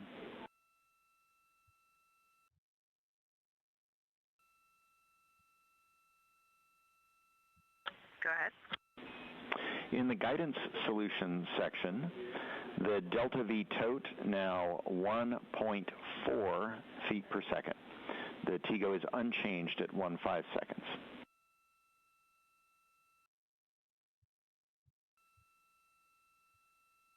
Good, go ahead. Attitude, yaw, 154. Pitch, 26.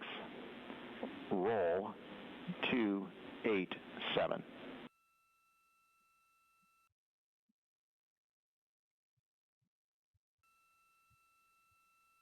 Copy, go ahead. And the last bit's the delta V, X, minus 1.2, Y, 0.6, Z, minus 0.6.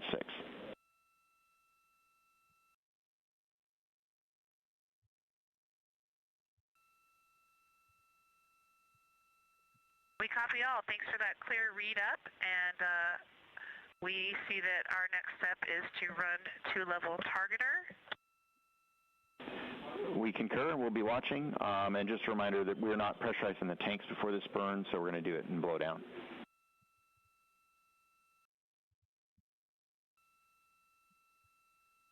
Copy blowdown, and understand we have a go to complete step 9 on board, even though the burn execution steps show it as a skip. Checking.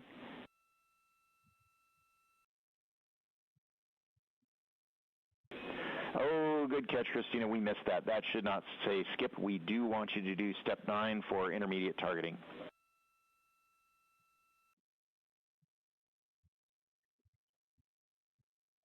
Copy all. We will do it and chat with you after. Thank you.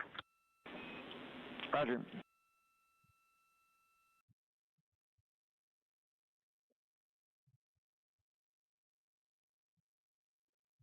That was Capcom's Stan Love here in Mission Control Houston, a fellow NASA astronaut speaking with NASA's Christina Cook aboard the Orion spacecraft. The crew aboard the spacecraft is preparing for their return trajectory correction burn. It's the first of these return trajectory correction burns, reported to be at 1.4 foot per second delta V burn.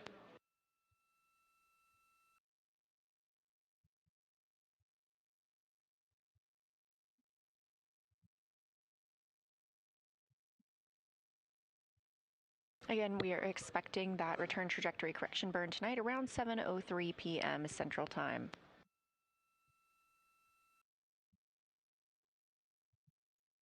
These small return trajectory correction burns. Houston integrity with that. If you wouldn't mind just giving the rest of the burn execution steps a once-over, we think they all look nominal from here on out, but we'd feel better.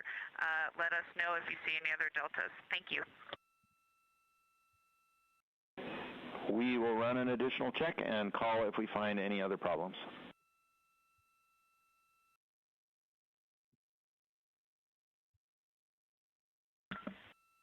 Perfect, thanks.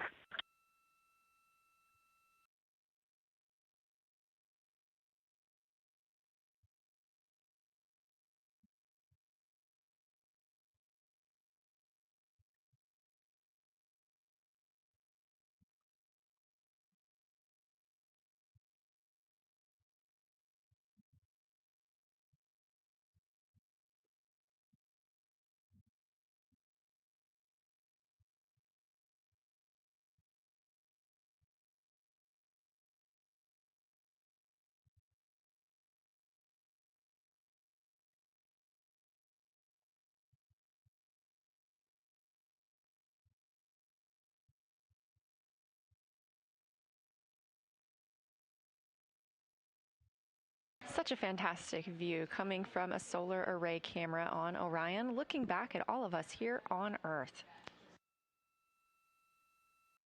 Currently, the spacecraft is 227,756 miles away from our home planet. Orion is now 49,168 miles away from the moon. Earlier today, the spacecraft exited the lunar sphere of influence. That's when the pull of gravity is strongest on the spacecraft.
And Integrity Houston, for Christina, we have double-checked all of the steps in the pad for the execution, and we found no more mistakes.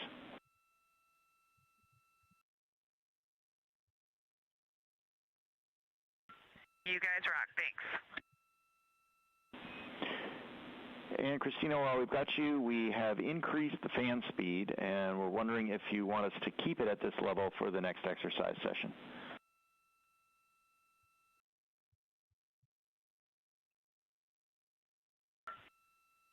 We feel it, and yes, please. We will do that. Thank you.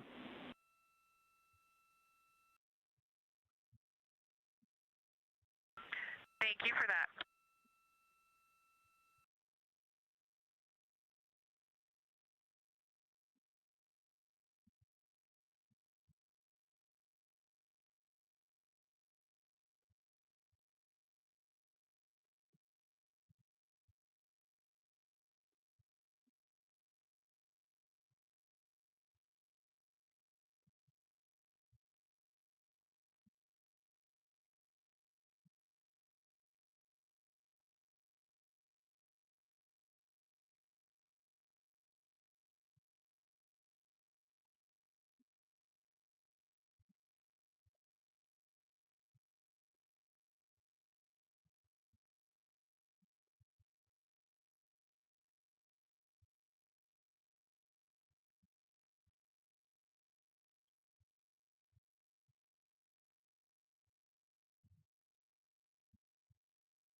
This is the Artemis Flight Control Room at Johnson Space Center in Houston, Texas. Current flight director is Jeff Radigan, leading all of the teams around the room, monitoring Orion's systems.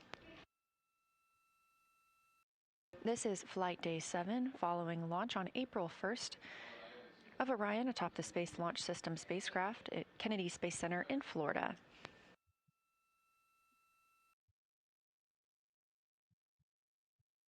This live view is coming from Orion, looking back at all of us on Earth, or should I say looking to all of us on Earth, as that is where the spacecraft is headed following yesterday's lunar flyby.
Integrity Houston for the timeline.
Integrity Houston for timeline.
We're live in Artemis Mission Control, and you are looking at a live view of the Earth from the Orion spacecraft.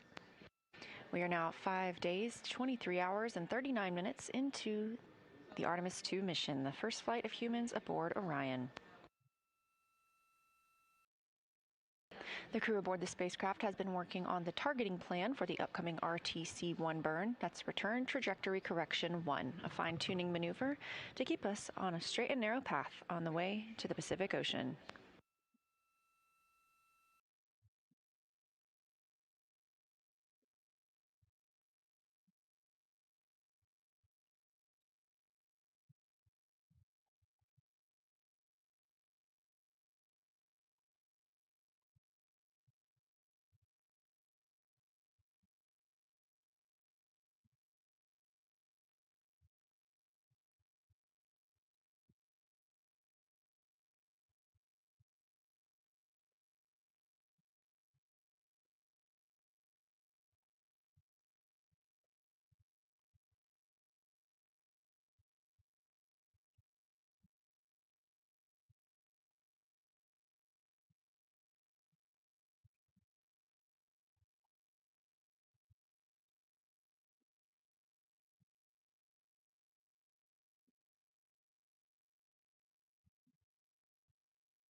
Integrity Houston, voice check, Orion Earth 1.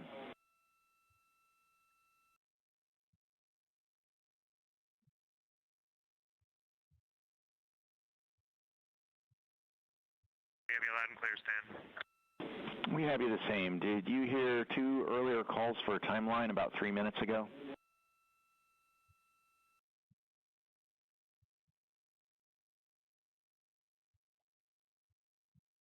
Negative. Go ahead, those calls again. Okay. We had just tried to get your attention for some timeline things. It looks like there was some uplink going on elsewhere in the system. We're going to chase that down. For the timeline, can you please give us a status on the RHC install and the docking cam install?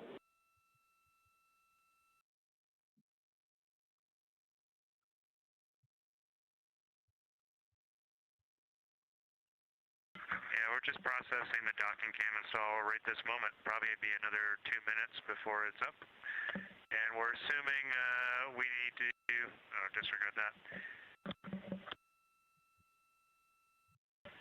then the RC, we knew it was in the procedure earlier. It's prepped, not quite up yet, but it's in position, so we're good with the RC. If you're happy, we're happy, and copy the docking cam. Next, at the end of your midday meal, we've got a scheduled flight director crew conference. The vehicle looks great. We don't think we need that conference, and if you agree, we can cancel.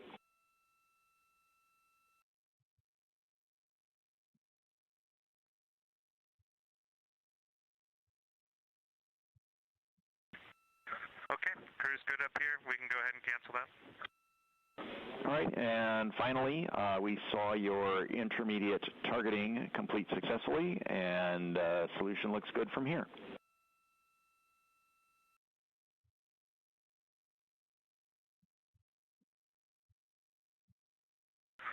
Okay, we concur, Stan. Appreciate it. That's it for now. Enjoy your lunch.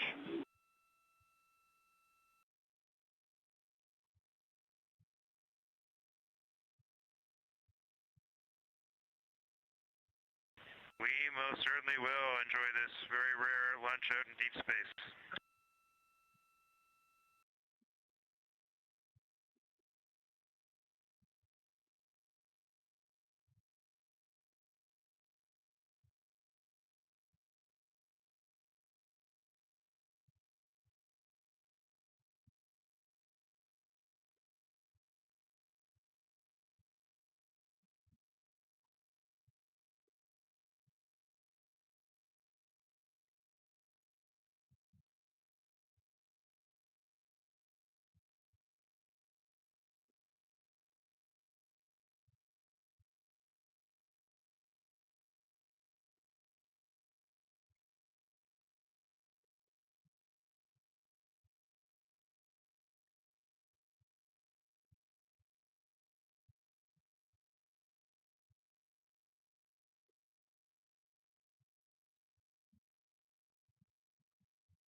Okay, Houston, you can go ahead and check the docking tunnel, making sure you're seeing everything you expect in the camera.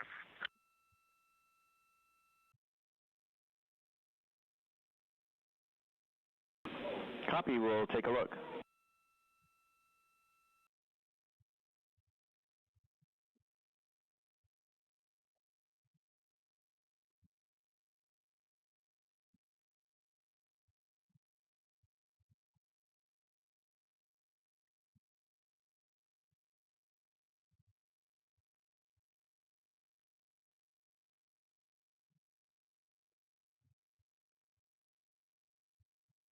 We are live in the Artemis Mission Control Room here at Johnson Space Center in Houston, Texas, with a mission elapsed time of 5 days, 23 hours, and 45 minutes into the flight of Orion on Artemis II, the first flight of humans aboard the Orion spacecraft. We just heard some calls while the teams are planning for the upcoming return trajectory correction burn, and the crew has been given a go to get into their midday meal. Meanwhile, here in the flight control room, I am joined by Trey Perryman. He is the Orion Mission Evaluation Room lead. So thanks for joining us today. Yeah, good afternoon, Leah. Tell me a little bit about you and your role. Sure. During this mission, I'm called the Orion MER lead, the Orion Mission Evaluation Room lead. And so this is a team of engineers, a large team of engineers who have a critical role in the success of this mission. We are responsible for really being the engineering source of knowledge base for the mission. So this is a large team comprised of the engineers who designed, built, assembled this spacecraft, and then processed this with our KSC team members before launch. During the mission itself, we are here in the Mission Control Center. And we provide that expertise to the operational teams, the flight ops team, the launch team, before we lift it off. And my role is to lead this organization, this team of engineers, and then during the mission, report out the findings, the observations we have to our leadership team, to the mission management team and others. So what's the configuration like in the MER? Is it consoles like this? Are you staffed 24/7? Can you break that down? Sure, yeah. So the MER itself is really a combination of different functions across the spacecraft. Monitor off of battery until bedtime.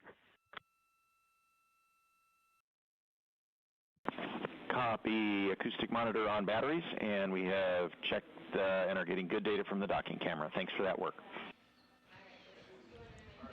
Trey knows the rules, that we always let the astronauts talk first. That's very important. I grew up in, I was telling Leah, I grew up in this room here as a flight controller on the space shuttle program and ISS assembly missions, and so I definitely have learned that protocol.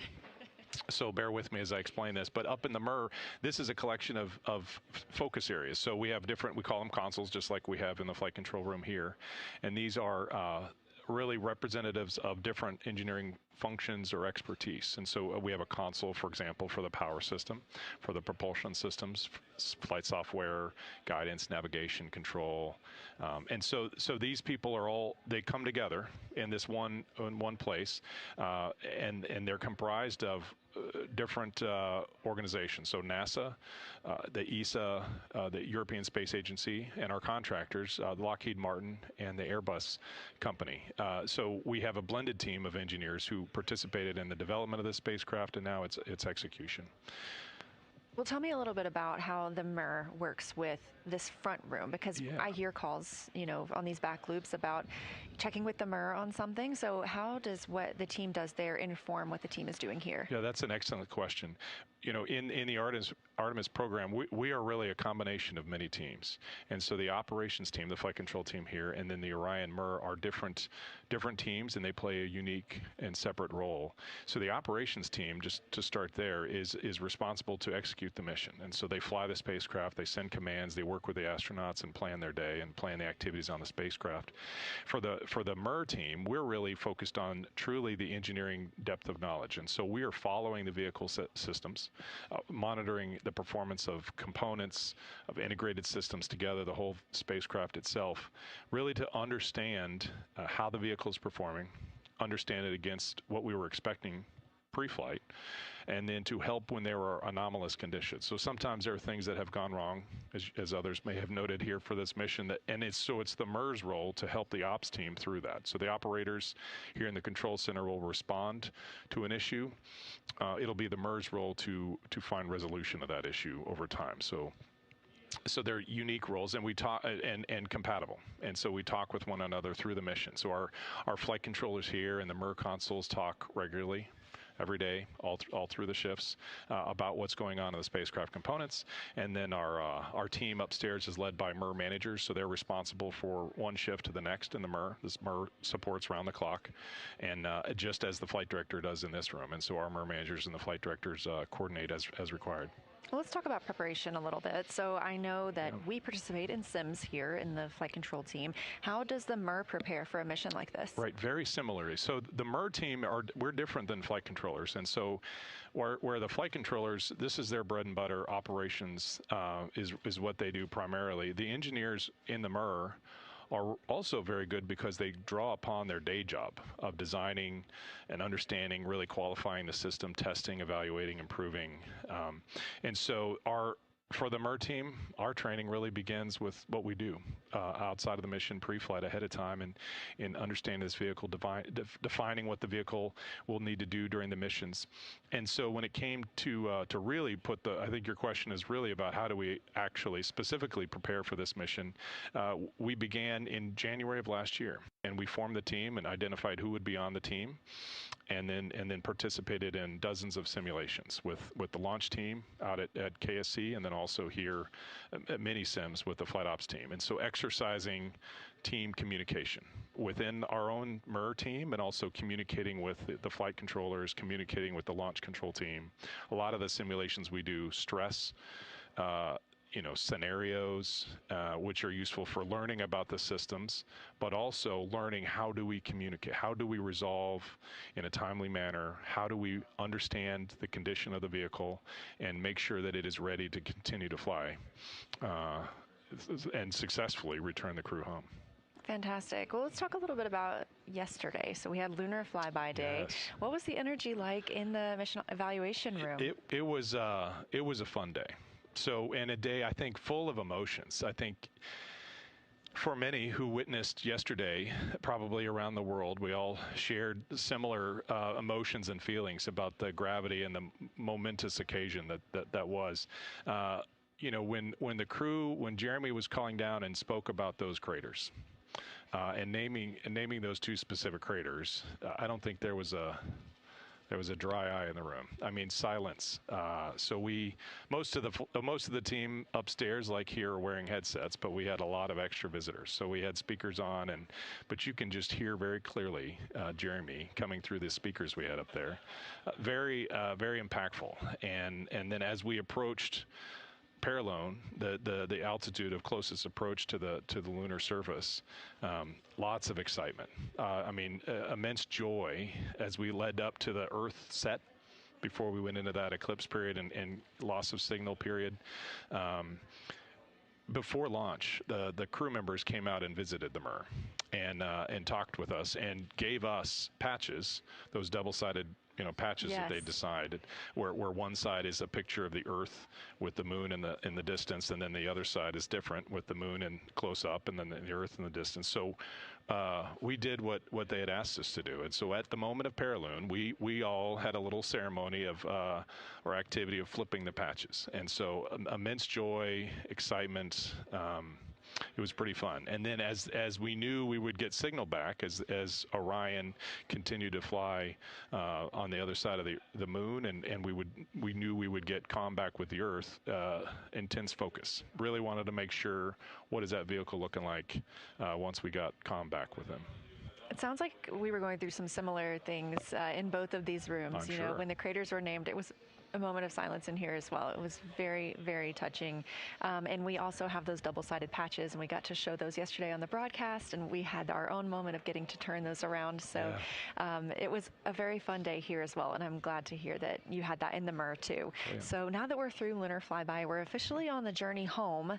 How do you feel about the rest of this mission and coming down and coming to splashdown? Yeah, this mission is not over until we get the crew back. So the MER team has extreme focus right now. There are a lot of things that the crew members are doing themselves in the cabin to prepare for this journey home, and we are also watching the spacecraft, and it's really mindful that we are. Houston for smoke detector.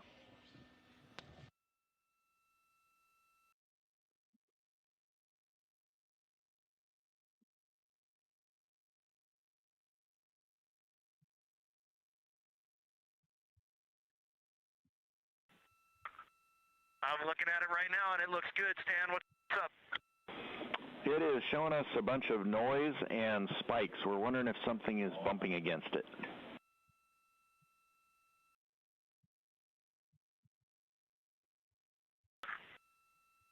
We were just setting up for a photo in the cabin, but I do not think we have hit it, so that would be abnormal. Christina's checking it.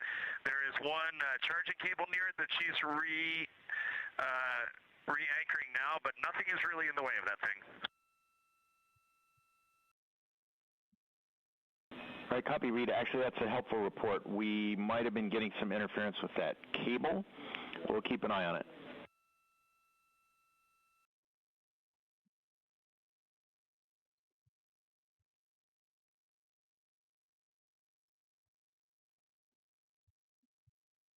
We just heard a call from the crew aboard Orion, from the Capcom Stan Love here to the crew aboard Orion about potential signal from the smoke detector, and it may have been interference due to a nearby cable, and the team's going to keep their eye on it, but no alarms here.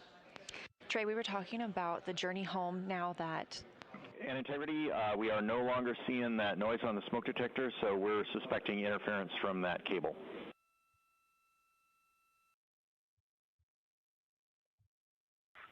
Interesting. Okay, thank you. Just what we were hoping to hear. We were talking about the MER, and now we're on our way home, and the mission is really not over. It's definitely not over until we have the crew back safely. So what's the focus like right there now? Right. We have a couple of trajectory correction burns coming home, and so the MER team is looking at systems that would be involved in that and the performance of those burns to really make sure we're hitting the right entry interface conditions. I mean, that's really where, for this spacecraft, the rubber meets the road in terms of recovery and returning home. We need to hit that target so that the rest of the spacecraft can go through the Earth's atmosphere, open parachutes, and finally successfully splash down. So the MER team is looking at that. We're worked through a handful of different different anomalous conditions on the spacecraft. I think the crew is doing very hard in the space, working through different things in the spacecraft and their own day, their own schedule. And so we're watching that, but really all eyes towards entry interface. Well, we're looking forward to seeing them under good main parachutes and splashing down. Absolutely. And one last thing, I'm very honored to get to tell this story, but I want to make sure people know that this story goes so far beyond just this room and the crew. And do you have anybody that you want to give a shout out to? Yeah, so the MER team upstairs in this building, it has we have dozens of people every shift, round the clock. But we have other locations. So we have people, I'd like to say hello to the people outside of this building that support the team that I'm responsible for. So we have dozens of people in Denver at a facility Lockheed Martin has. We have dozens of people outside of Amsterdam in the Netherlands, where the European Space Agency has a similar remote site. So for the people who are there, I'd like to say thank you, because we're drawing upon all of the expertise. And that Artemis expertise is really all over, I have a lot of different individuals that come to my mind, too many to mention here right now for a specific shout outs. But to be honest, there are moments in this mission that I will look back and realize the successes we had were really because of the many people and the necessity for us to work together and solve those problems together, which is, I think, largely what Artemis is about. It's really about going to the moon, but it's also about doing so together. Absolutely. Couldn't have said it better. So the work of thousands of people, and now Artemis II going for all humanity. That's right. Thank you so much for joining us, Trey, telling us a little bit more about the MER. And I know you have to get back there, so I appreciate your time here today. Well, thanks, Leah.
Integrity Houston, 2 items. Number 1 for 12.2.2509, orbit burn execution plus X flange heaters are on and prop avionics are configured.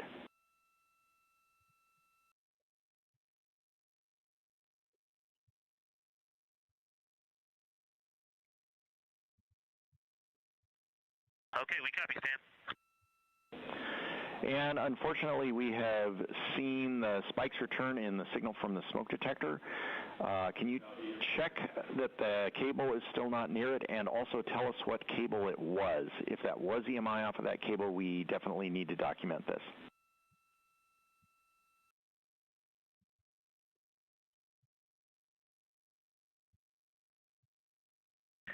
Stan, thanks for keeping an eye on that. Nothing is near the smoke detector right now. The only cable that was an unconnected HDMI cable that goes from cameras, to the encoder. We are near it right now, like a couple heads are near it, but other than that, we are not seeing anything that would cause spikes of any kind.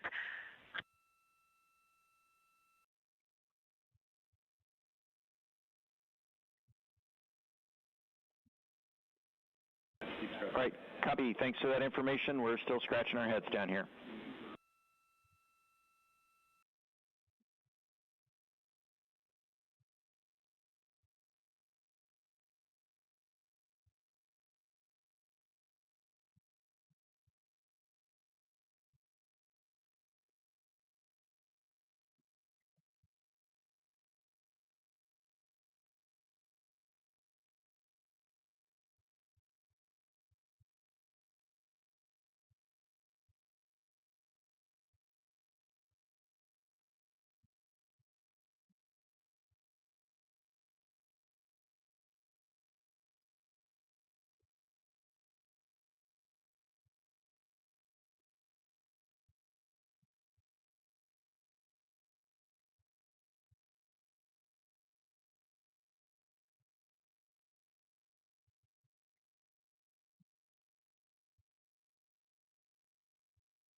We're live in the Artemis Mission Control Room here at Johnson Space Center in Houston, Texas, and you are looking at a live view of Earth. That's coming from a camera on one of Orion's solar array wings, pointed toward its destination. After lunar flyby yesterday, we have officially begun our journey home, splashdown targeted in 3 days, 1 hour, and 8 minutes. We are now 6 days and 9 minutes into the flight of Artemis II, the first flight of humans aboard the Orion spacecraft.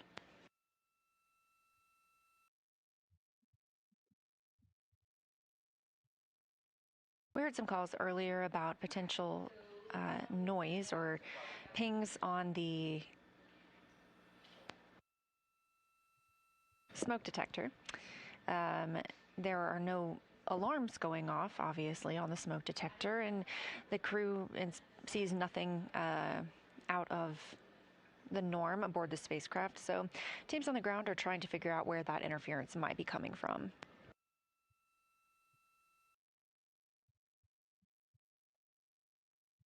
It's a little more of a quiet day for the crew after their extremely busy day yesterday during lunar flyby. They had the opportunity to speak live with the crew living and working on the International Space Station right now, and shortly thereafter conducted the post-lunar flyby conference with our science officer here on console, Kelsey Young. The crew called down some of their observations yesterday and answered the science team's questions while that was still fresh on their minds. The crew members have also gotten a chance to talk with their families today and have been slated to do some exercise. And they're targeted to execute the RTC-1 burn, that's Return Trajectory Correction 1, at about 7:03 p.m. Central Time. That's a small burn that will help fine-tune Orion's path on its way back home to Earth. Currently, the crew are enjoying their midday meals. On the menu today are some soups. We've got split pea soup, potato soup, turkey tetrazzini, beef patty, tortillas, spicy green beans, vegetarian chili, grilled chicken, tomatoes and eggplant, apples and spice, macaroni and cheese, and some mango salad, as was mentioned in that ISS ship-to-ship call earlier, and some more coffee.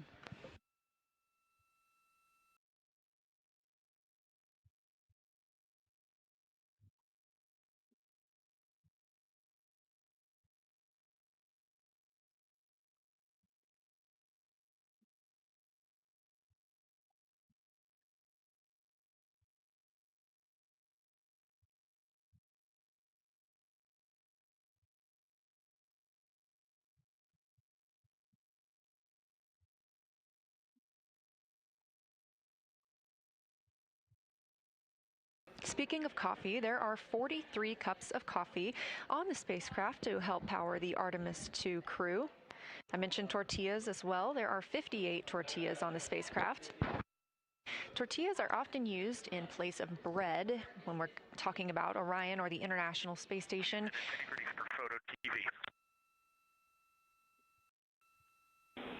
Go ahead for Photo TV.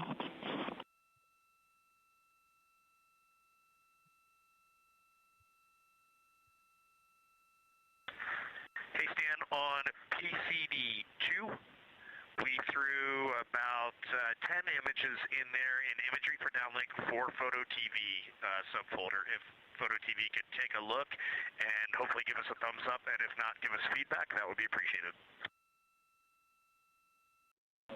We will get those down and take a look and get back to you.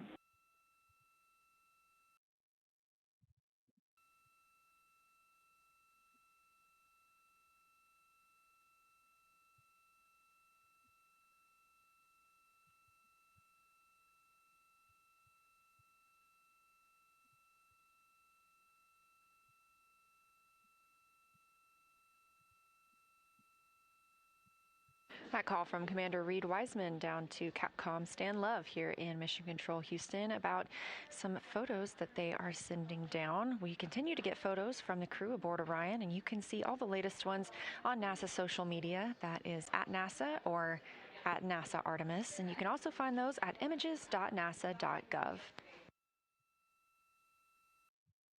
talking a little bit more about the food on the spacecraft, and tortillas typically being preferred as the essentially bread of choice.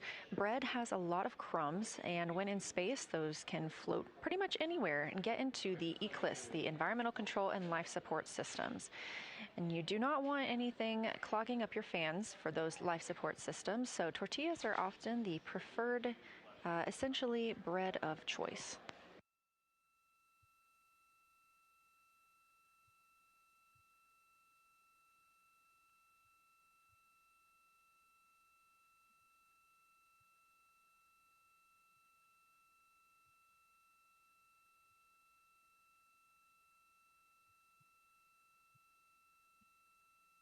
Again, this is a live view from the Orion spacecraft, and you can track Orion at any time by visiting nasa.gov/track-Artemis.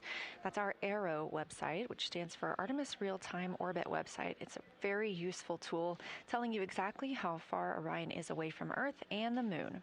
Currently, the spacecraft is 226,586 miles away from our blue planet, there on your screen.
Again, this is Artemis Mission Control at Johnson Space Center in Houston, Texas.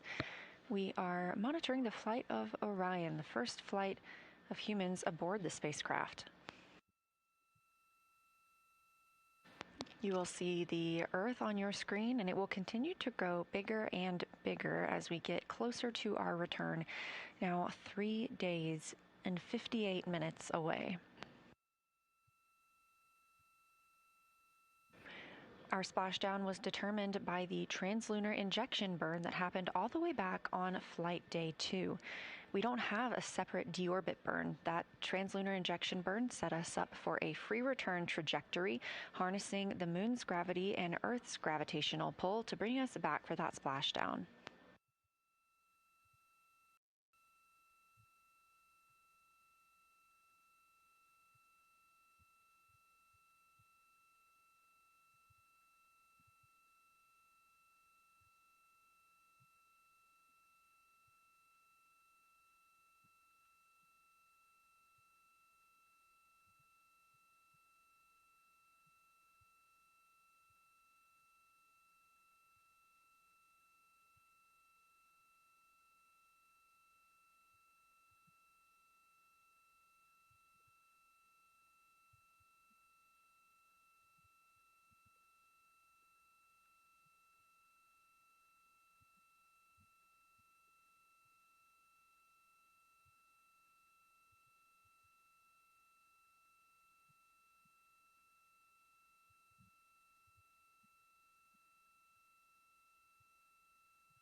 This is Artemis Mission Control at Johnson Space Center in Houston, Texas. Next major milestone on the crew's timeline will be the RTC-3 burn. We are now just 1 hour away from ignition of that burn. This is a 1.4 foot per second burn. Again, that's relatively small, and so this is a trajectory correction burn, as is in the name. These are just small refinements for our trajectory that was set during the translunar injection burn back on flight day 2.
Checking in from Artemis Mission Control here at Johnson Space Center in Houston. We are now a mission elapsed time of 6 days and 36 minutes since the launch of Artemis II.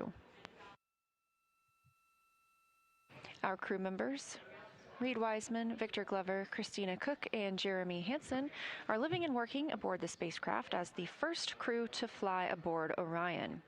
They're testing all spacecraft systems and conducting other demos to help prepare for future missions to the moon.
Integrity Houston, 2 minutes to starfield maneuvers, and we have a couple of other words for you.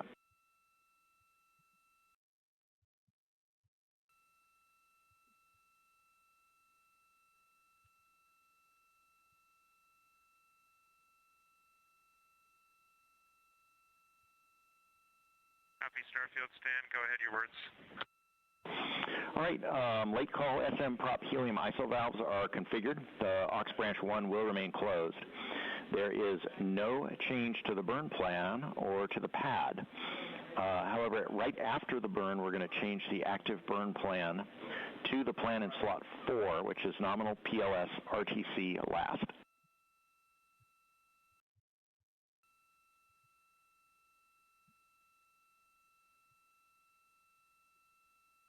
Okay, that makes sense. We're expecting that stand. Sounds great.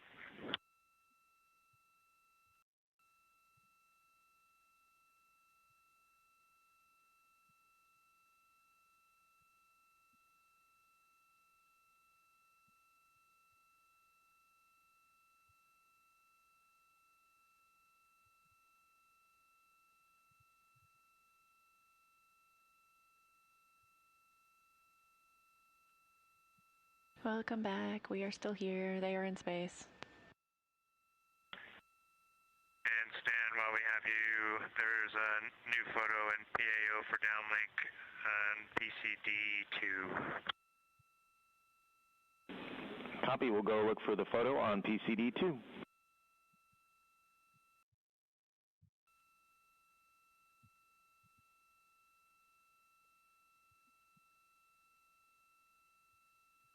Those communications coming from Commander Reed Wiseman aboard the Orion spacecraft about some photos that we hope to be able to show you soon. The crew has been great about providing us with beautiful imagery. You can find those images at images.nasa.gov.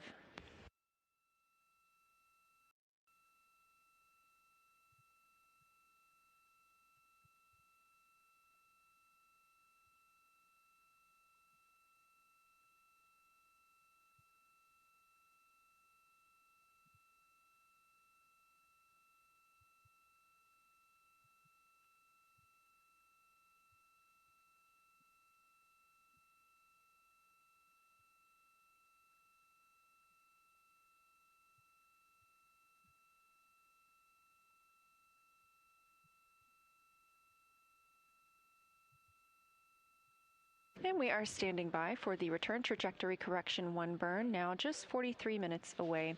Again, this is a small maneuver for the spacecraft, firing of those reaction control system thrusters.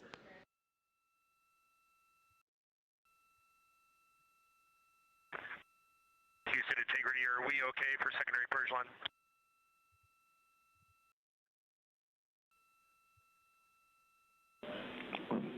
Checking. And Integrity, we are go for secondary line.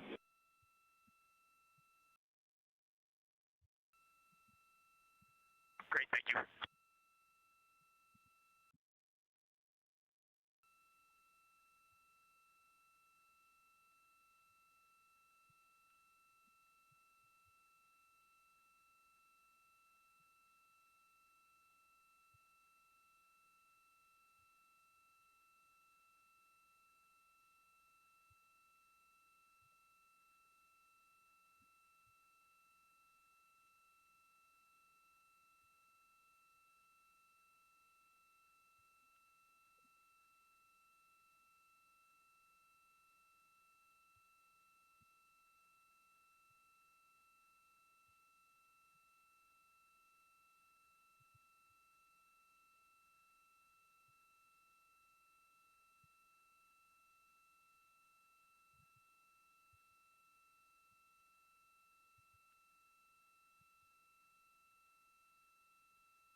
You're looking at a live view from the Orion spacecraft and a camera mounted on one of its solar array wings. As you can see, some of the light changing outside of the spacecraft.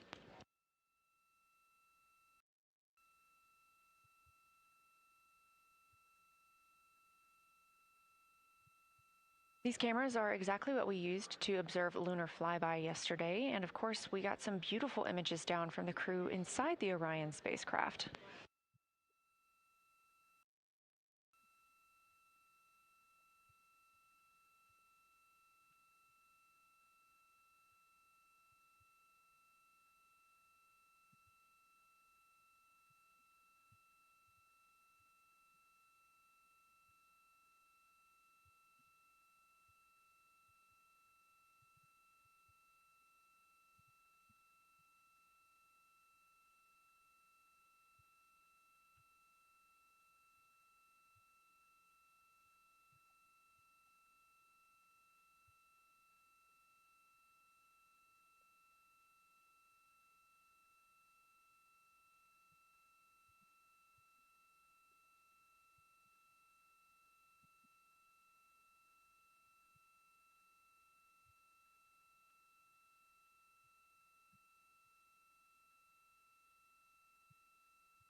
Integrity Starfield maneuvers complete.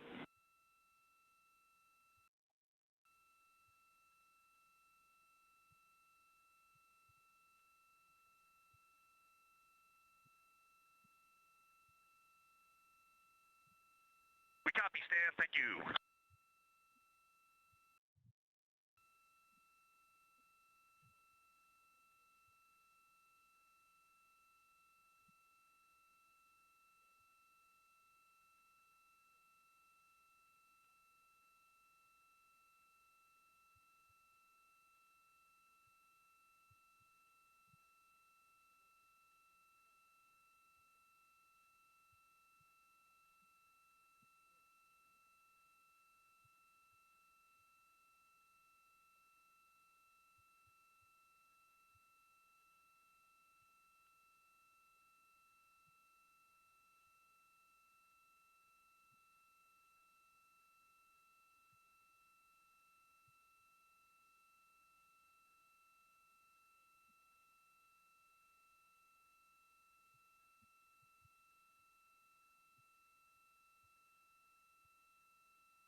Live here in Mission Control Houston, where teams are continuing to monitor the flight of Orion, coming up on the return trajectory correction burn 1.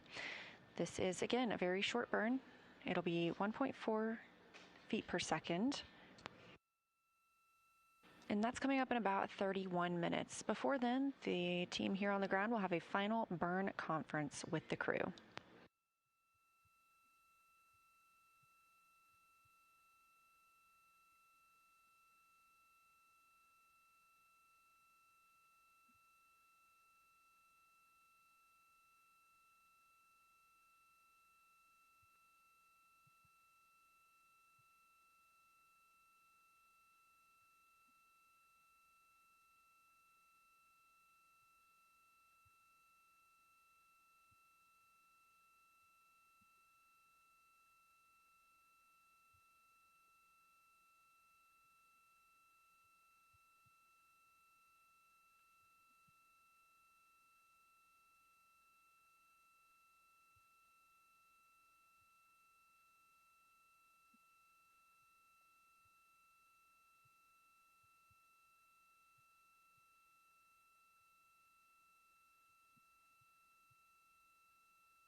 If you've been watching throughout the day, you can tell this is a little more of a quiet day for the crew. We are preparing for this burn now coming up in 30 minutes, but the crew had an extremely busy day yesterday and therefore got some time off, especially scheduled for after this burn. The crew woke up at about 10:35 a.m. Central Time, got into their post-sleep period before moving into their daily planning conference, talking with teams on the ground. Integrity, we see good targeting. Go to burn the onboard. Also, MCC has pulled go for RTC-1. And a reminder, there's a 1-hour forward link LOS right about the time of the burn, so we can watch but not call or command during that period. And correction, we're still assess and go for the burn. Okay, that sounds good, Stan. Then we'll plan on just closing out 12.2.2509 as per the burn plan, and we'll talk to you on the other side of that burn then, or after that loss of return, or loss of forward. Roger. Stand by for final go.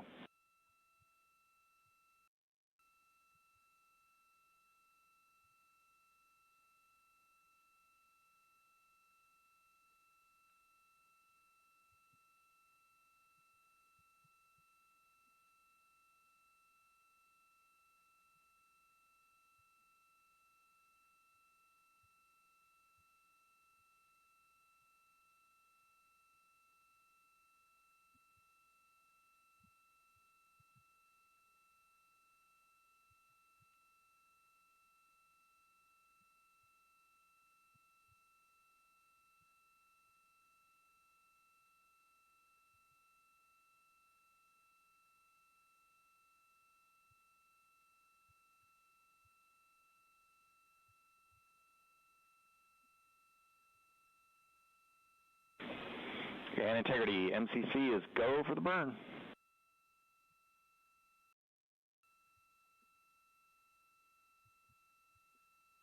Okay, we copy, you're still go, and we're go up here.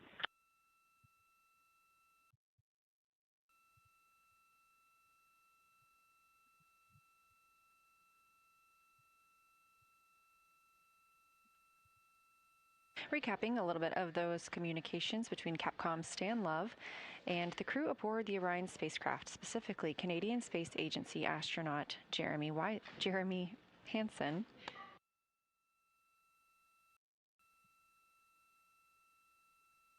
Ground team confirmed that we are go for the RTC-1 burn, return trajectory correction 1, coming up in 27 minutes. That will be at 7:03 p.m. Central Time. Again, a very small fine-tuning of the spacecraft's trajectory ahead of splashdown, now 3 days and 17 minutes from now.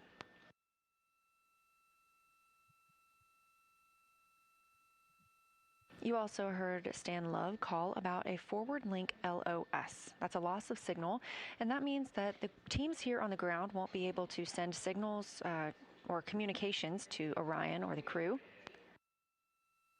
However, we will still be getting communications and data from the spacecraft.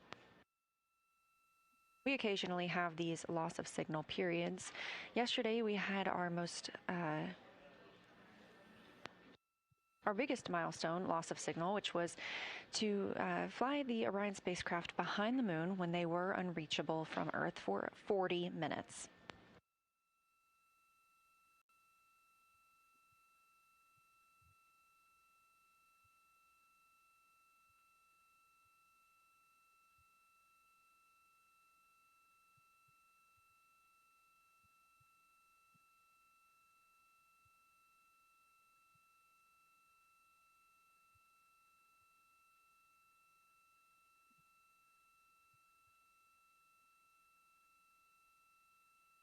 But again, recapping the crew's day, they had their daily planning conference with the team, getting a read on any of the spacecraft systems and asking any questions before they started their workday. First thing on their schedule today was the ship-to-ship call with the International Space Station. It was wonderful to hear both voices of the space station crew and the crew aboard Orion talking to each other. We look forward to being able to share that audio paired with video from both crew members at a later date. After that ship-to-ship call, the crew got to talk with the science team here on the ground during the Post-Lunar Flyby conference. This was scheduled specifically for this morning while the flyby was fresh in their memories to get to talk with science team and answer any outstanding questions that team had following yesterday's flyby. We've continued to release imagery from that flyby period, and they are absolutely remarkable. You can find those on NASA social media or at images.nasa.gov. Since that post-lunar flyby, it's been a little bit more relaxed for the crew. Christina had some opportunistic science imaging when she was able to take pictures of the Earth and the Moon from the spacecraft's current point. All of the astronauts have also had scheduled time for a private family conference today. That's a PFC. The crew has also, some of the crew members have also completed their exercise for the day and their midday meal. After this RTC-1 burn, again, 7:03 p.m. Central Time, we will have and integrity looking ahead to the forward link LOS. The ARS is configured for exercise, so Christina can begin during the LOS.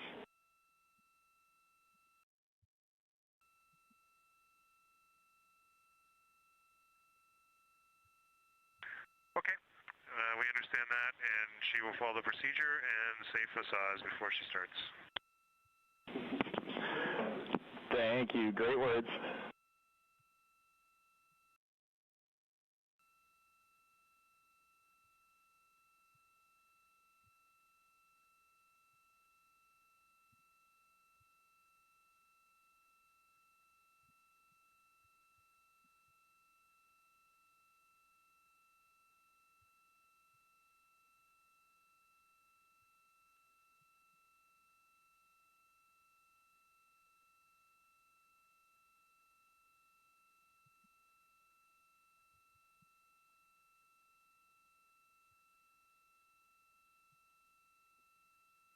Before that crew call, just remarking that the astronauts that have not exercised yet today will do that later this afternoon. And not much else on the timeline for the crew today. Again, getting some well-deserved rest following their very busy lunar flyby day.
Looking ahead to the crew's timeline tomorrow, flight day 8, some of the timeline does shift around as this is the first flight of humans on this spacecraft, and we are learning exactly what we need to test while on board. We have another opportunity to work with the OX suits, the Orion Crew Survival System suits.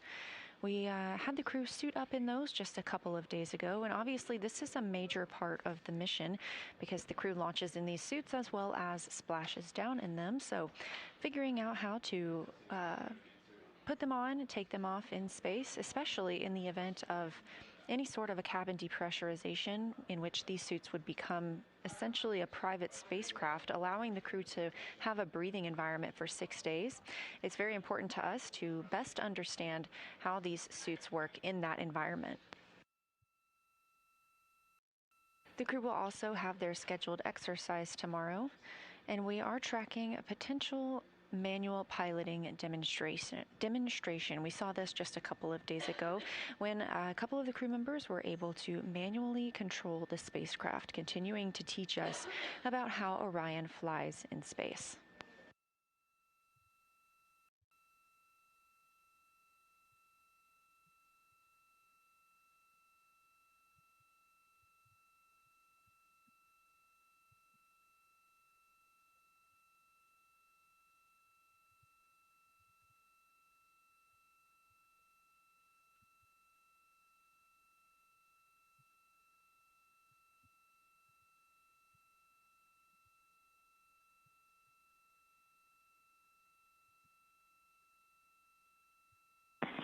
Integrity tank pressures are good for the burn.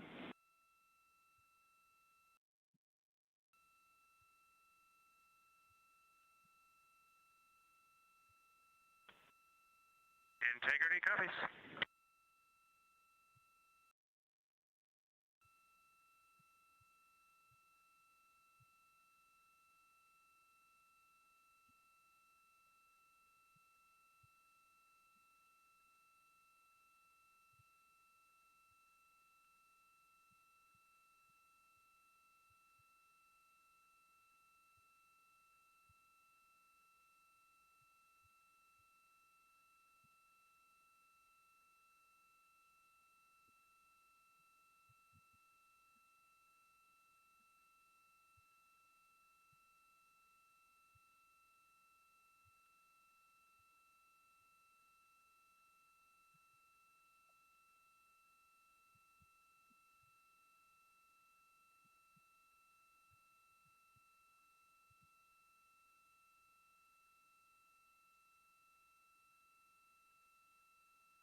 Recent calls from the ground to the crew letting them know that we've had good systems checks aboard the spacecraft. Of course, we remain go for that upcoming RTC-1 burn, return trajectory correction 1.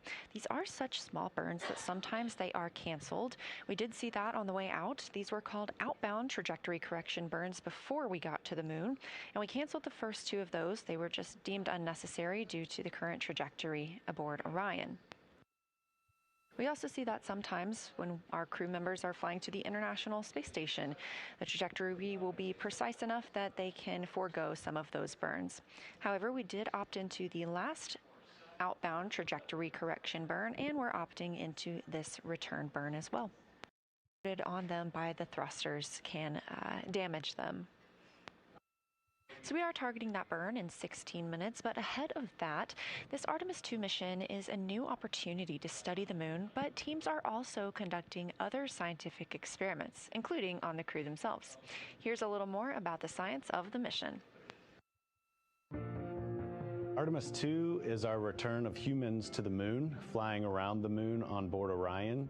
But along with that, we're doing a lot of great science. One of the exciting things about the Artemis missions to the moon is that science is actually a fundamental pillar of why we explore, why we're going, what we're doing in Artemis. I think it's incredibly exciting that not only are we testing the vehicle, but we're testing science on board. Science where the astronauts are conducting experiments, science riding along with the astronauts.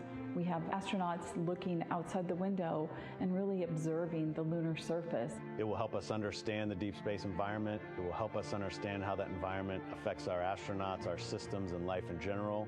So deep space is a challenge for us because you have to leave Earth's protective magnetic field. Here in low Earth orbit, the crew members are protected from some of the harmful radiation.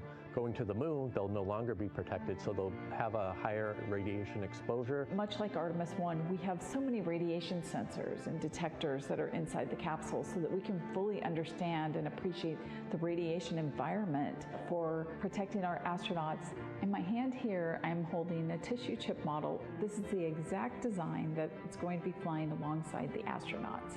We'll be collecting samples from each of the crew members, and we can make these organ chips out of the astronauts themselves. So every crew member will have their own avatar on board, and then upon return, we can evaluate that deep space radiation environment and what that compares to the astronaut themselves. Not only are they going to help change the course of medicine for the astronauts, but revolutionizing that on Earth as well. We're looking at sleep, we're looking at team dynamics, we're looking at how you interact with the environment. We're also looking at the immune system, so what are the biomarkers? We're using saliva as a method to study hormones and different things in your body that may change during a mission like this. And then finally, how do we function after microgravity, being close to the moon, then returning to Earth? Which will ultimately help us achieve our goal of getting humans to Mars. And then on top of that, we have an opportunity to look at the moon from deep space on the far side for the first time in over 50 years. Having human eyeballs and brains back around the moon is going to unlock a new generation of lunar science discovery. The human eyeball is capable of taking in so much data in just a split second. They'll be able to tackle impact history, volcanic history. They'll be able to look at how the albedo, or kind of the shade and hue of the moon and the color of the moon, can tell us something about how that terrain evolved over time. We're integrating science in ways that have never been integrated into human exploration before. We have a front room mission control flight controller position called the Science Officer. We have a brand new science back room where it's basically our brain trust of lunar scientists and geologists supporting the crews of the future. And Artemis II will allow us to really test how this works so that future missions are really set up for success. We'll also be deploying some CubeSats. They're small shoebox-sized spacecraft of their own. They're each provided by another country, one of our partners. As they conduct their research, they'll complement what we are doing at the moon with Orion. It is so incredibly exciting to be a part of this mission. It has been, really one of the privileges of a lifetime. I can see the work I'm doing benefit crew members right now and benefit the crew members in the future. So it's incredibly exciting and it's very rewarding. As this rocket launches humanity off of the Earth, we'll be setting the stage through our science to prepare humanity to leave Earth and explore the solar system.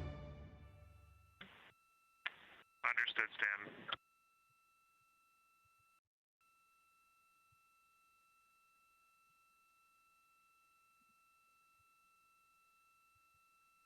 Live here in the Artemis Mission Control Room, we are 11 minutes away from the RTC-1, Return Trajectory Correction 1 burn.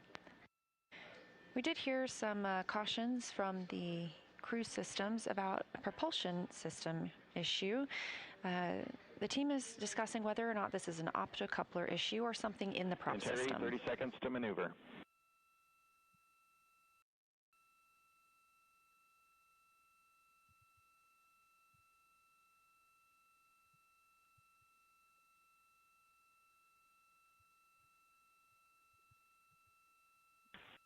Okay, integrity copies.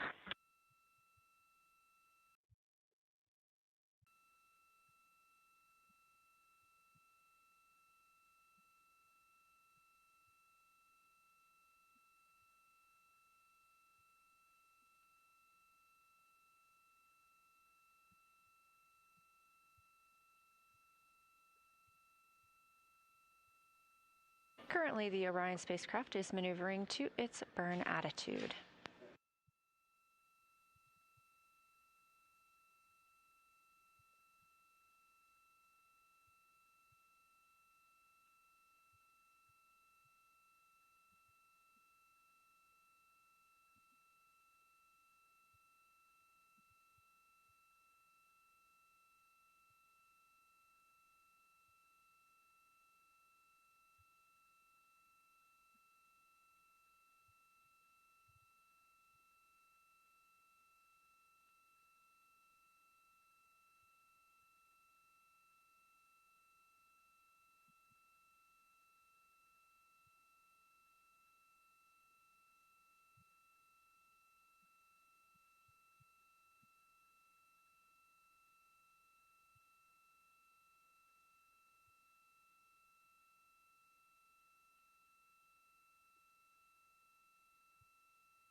This view on your screen is a visualization of the Orion spacecraft and its current position. You can see those attitude maneuvers.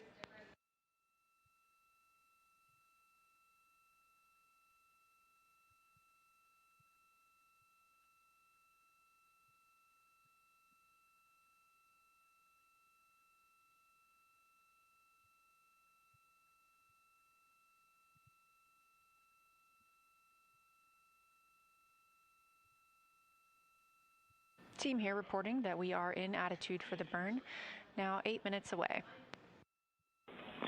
Integrity in attitude for the burn. We may be about 7 degrees different from what was calculated ahead of time, but that's within our tolerance.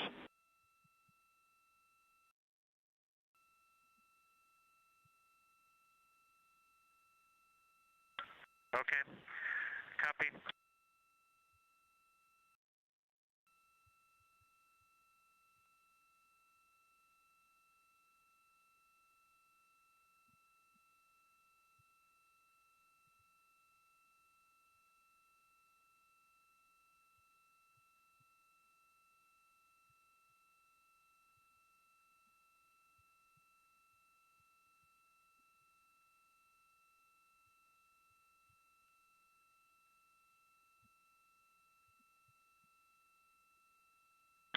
And Houston Integrity, we just want to report what we're seeing here to make sure you're seeing the same thing.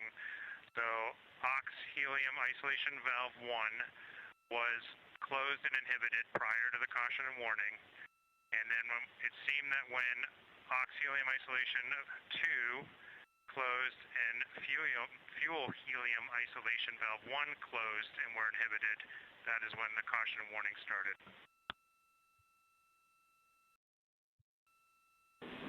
All correct. Thank you.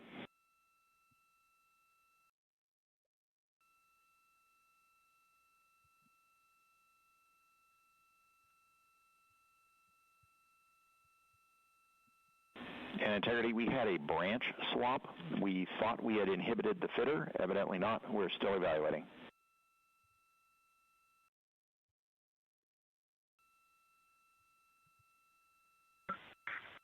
Integrity copies.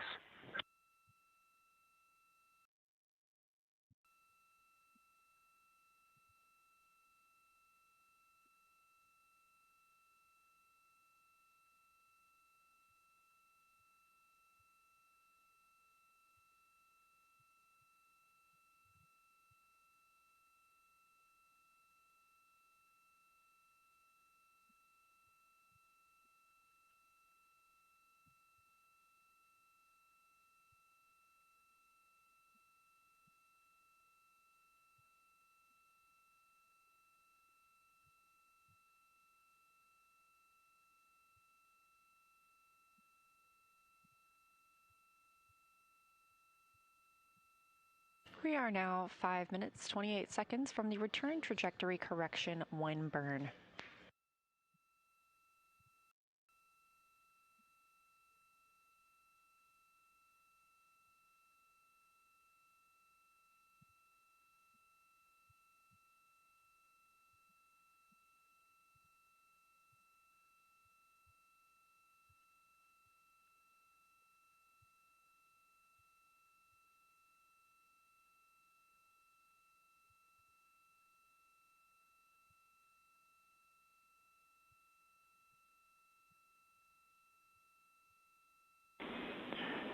Integrity Houston for prop. After the burn, we'd like the valve reconfig per the procedure, and recall that's been edited so that you won't touch the branch 1 aux. We will have 2 PRUs to recover later. We'll do that after the forward link LOS.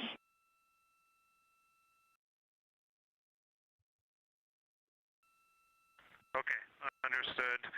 So we will execute the procedure as written with the delta about the aux helium isolation valve 1. Good words, and the procedure guides you that way.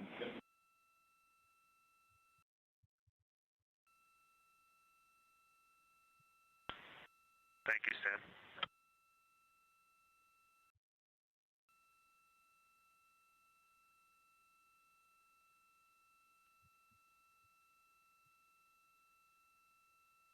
Now less than 4 minutes until the return trajectory correction 1 burn. The crew did receive some warnings, or cautions I should say, about something in the prop system, specifically the PRUs. These are the pressure regulator units, and those will need to be reset later today. We are going to go into a forward link LOS. That's a loss of signal where we can't send communications or commands to the crew. However, we will still get data and communications from the spacecraft. That forward link LOS will start shortly after the burn, now about 3 minutes away. And the team here in Mission Control Houston remains go for that burn.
Now 2 minutes away from the return trajectory correction burn. Again, this is a small burn using the reaction control system thrusters on the Orion spacecraft.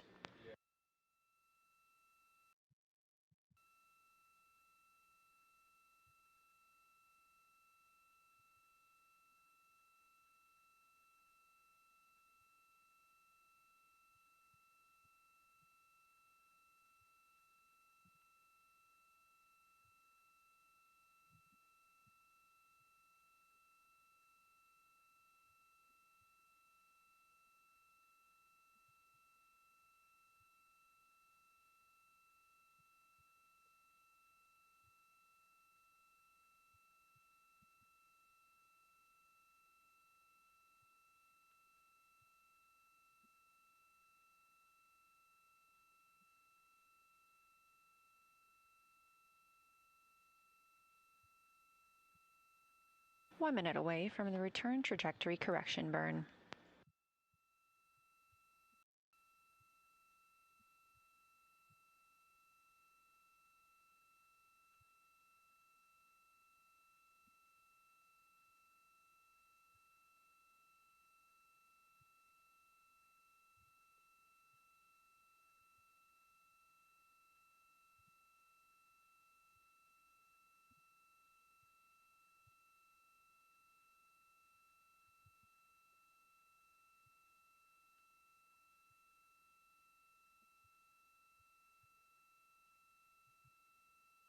Standing by for the RTC-1 burn.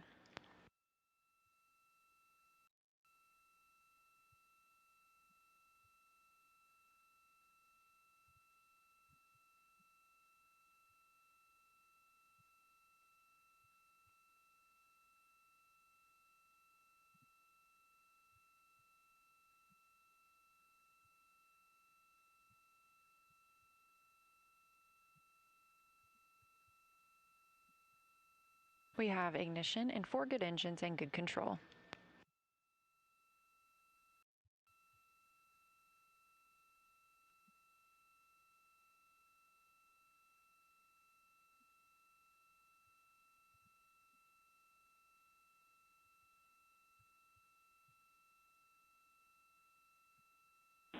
Integrity preliminary look is a good burn.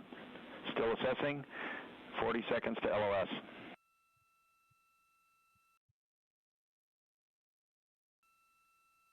Okay, Stan, we saw a good burn on board as well.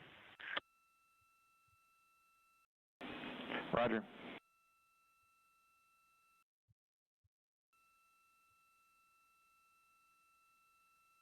Confirmation from the crew that they also saw a good return trajectory correction 1 burn coming at 7:03 p.m. Central Time. This view coming from the spacecraft, looking down at the European service module and the solar arrays.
Again, we just conducted the RTC-1 burn. That's return trajectory correction 1.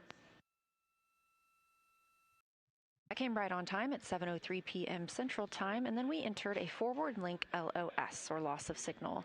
That means that we cannot send communications to the spacecraft right now, but we can still get data from them.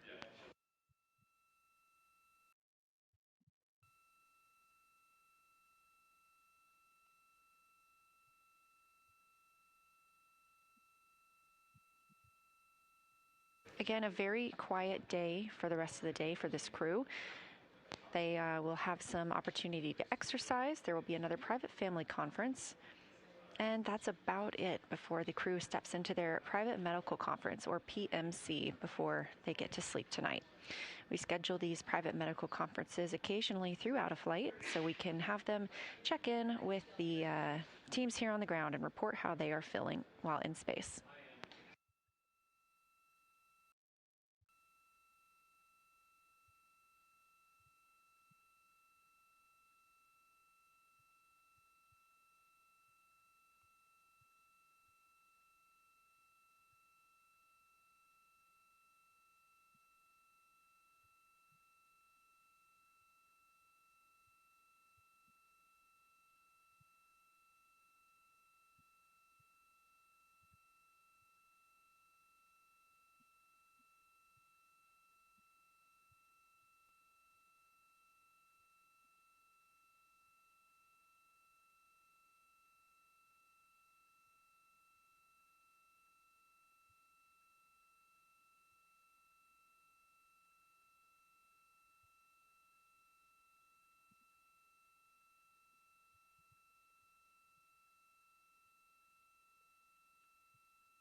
Houston Integrity RHC stow is complete, and we're proceeding through the prop valve reconfiguration with your comments in mind.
This is Artemis Mission Control. Again, we are in a temporary loss of signal forward link with the spacecraft, meaning we can't send communications or commands to them, but we still get their data.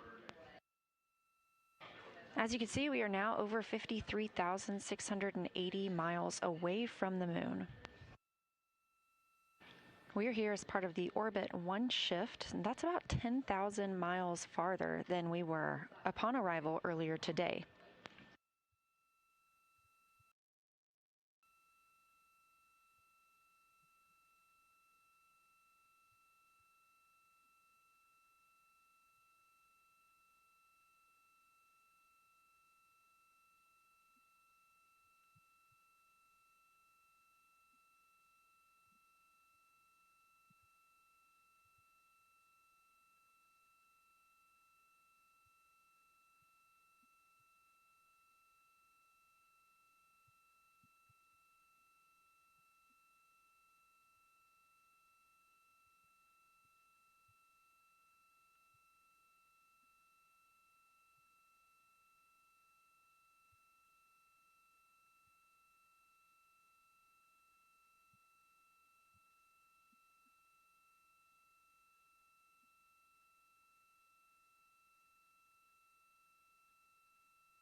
This is Artemis Mission Control. We did get final confirmation of that return trajectory correction 1 burn being a successful burn, and it ended up being 1.6 feet per second delta V.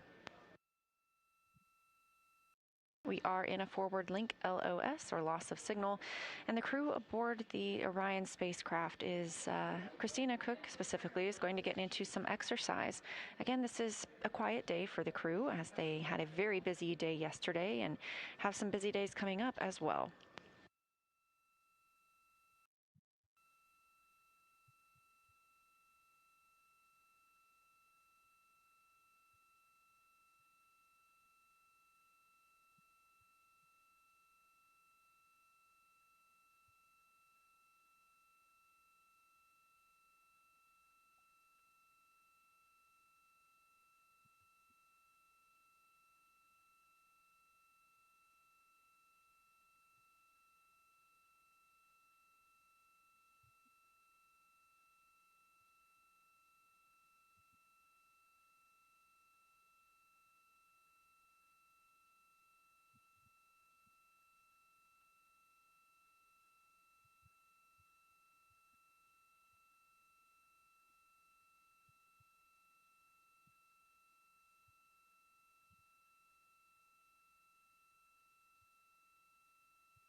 We are live in the Artemis Mission Control Room here at Johnson Space Center in Houston, Texas. We are in a forward link LOS, loss of signal, with the Orion spacecraft. Forward link meaning that we are not able to send commands here from the ground, but we can still receive data from the crew.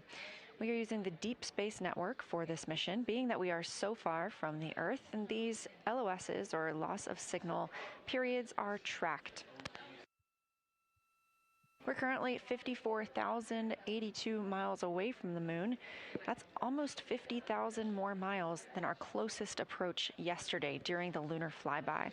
That was about 4,067 miles above the lunar surface. We've even heard some calls today of the crew that they have new imagery that they'd like to send down, so we are trying to get that out to you as quickly as possible.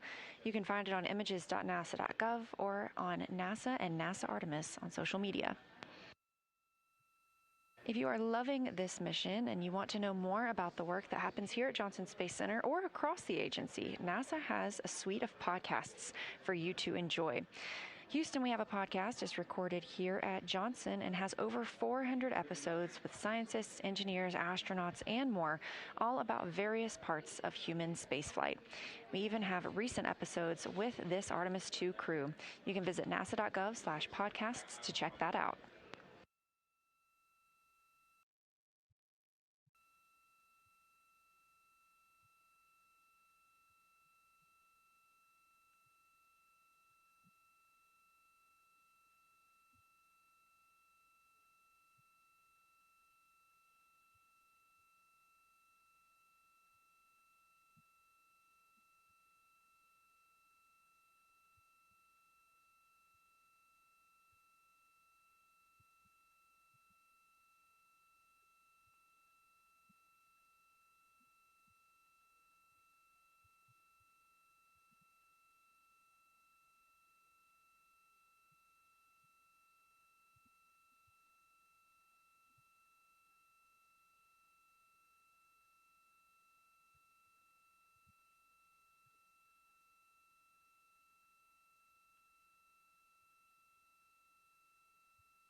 This is Artemis Mission Control. The Orbit 1 team is currently on console, led by NASA Flight Director Jeff Radigan. The Orbit 2 team is starting to filter into the room. This will be the team that... Integrity, we're just calling in the blind to keep you synced up with us. We have 2 points we'd like to make. We'll give you a second.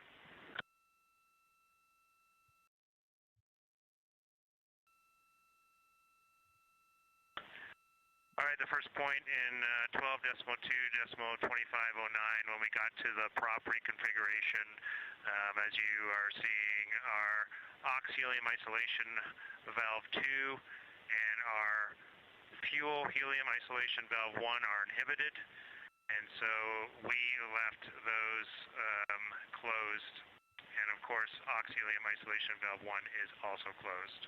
And we're going to leave them in that config until we get two-way comm back with you. And I've got one more item with you.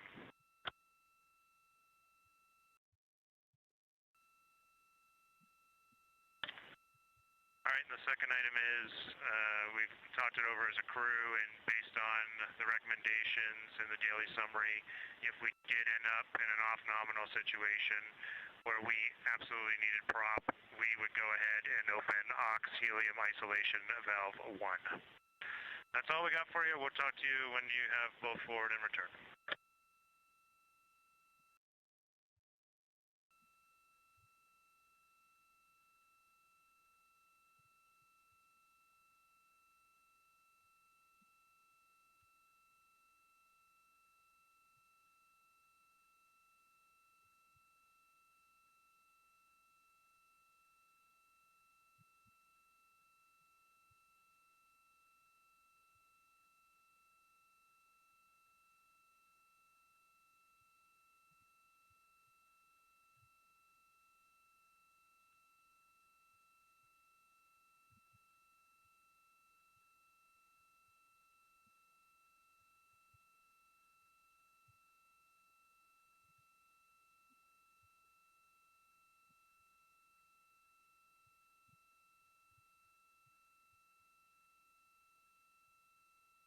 Those calls from the crew, specifically Canadian Space Agency astronaut Jeremy Hansen, calling down about the prop cautions that they saw just before going into the RTC burn, that return trajectory correction burn. They did call down when we are in an AOS, or an LOS, I should say, a loss of signal with the Orion spacecraft from the ground side. So we can't send communications and commands to them right now, but we can get their communications.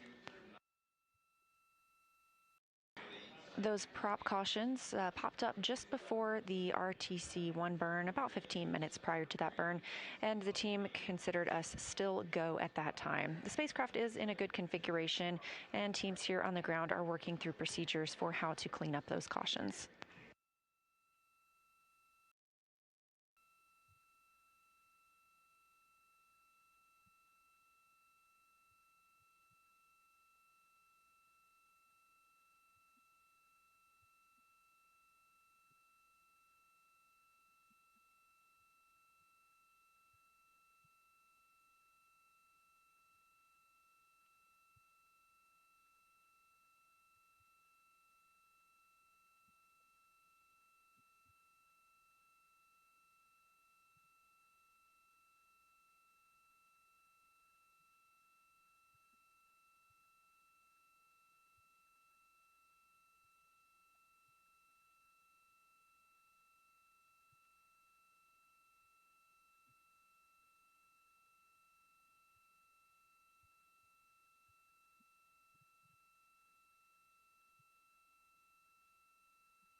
This is Mission Control Houston, specifically the Artemis Flight Control Room. Now a mission elapsed time of 6 days, 2 hours, and 13 minutes into the flight of Artemis II. We are in a forward link LOS, meaning we cannot contact the crew right now or send commands, but we have good data from them. We expect to regain communications from this side in about 13 minutes.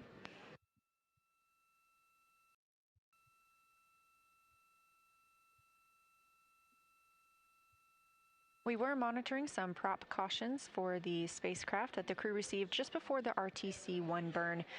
The spacecraft is in a good configuration. We continue to get good data, and teams on the ground will help the astronauts work through any necessary procedures.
This is Artemis Mission Control at Johnson Space Center in Houston, Texas. You're looking at a visualization of Orion's current state. We are now 55,000 miles away from the moon, a number that will continue to grow as that number, 223,617 miles from Earth, continues to shrink. You can track Orion at any time by visiting nasa.gov/trackartemis. Here in the Flight Control Room, the Orbit 1 team is starting handover with the Orbit 2 team. This room is monitored 24/7 throughout the mission, all the way through the time the astronauts splash down in the Pacific Ocean, now 2 days, 22 hours, and 55 minutes away. And we are also live on NASA's YouTube throughout the mission.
Integrity Houston, voice check on Madrid after the LOS.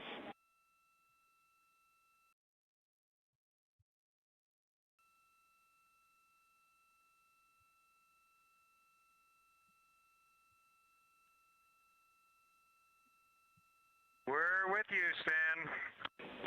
We got you loud and clear.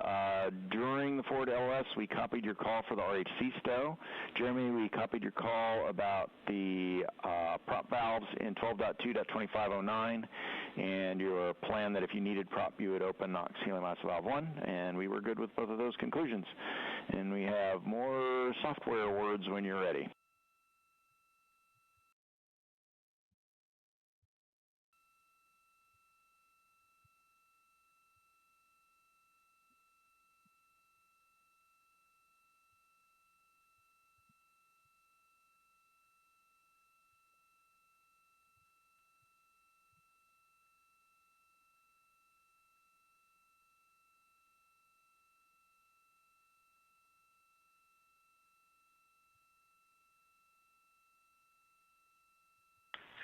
Okay, Stan, we're ready for those words. Go ahead. All right, for the prop cautions, it's still an evolving story. We had a fitter function that should have been inhibited. Even left enabled, we did not see its trigger conditions being met, yet it executed. So we are running tests starting now to understand this better. That fitter swapped branches and turned off 2 PRUs, and we're putting the recovery steps for that system in work, again, starting now. Current thinking is that we'll disable that fitter for future burns.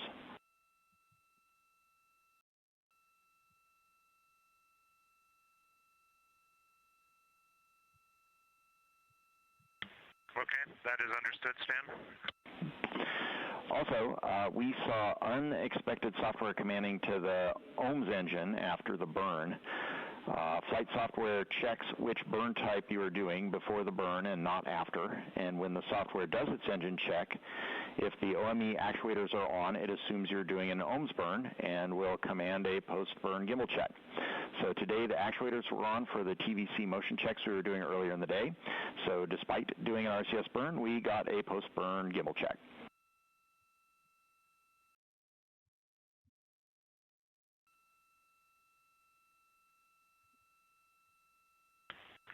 Okay, Stan, understood. No impact on that, but an interesting item to know about. Thanks for that. Well, we take it seriously when the software doesn't do what we expect. That's all we got for you. It's good to have you back.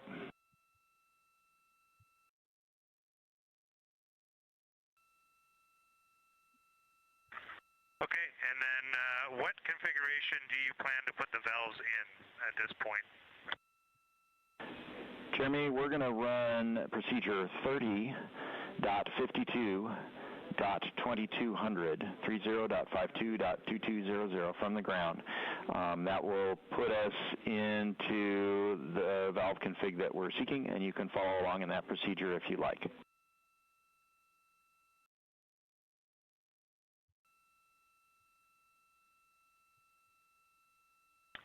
Okay, and I thought I heard 2 different procedure numbers, so can you just read that back again?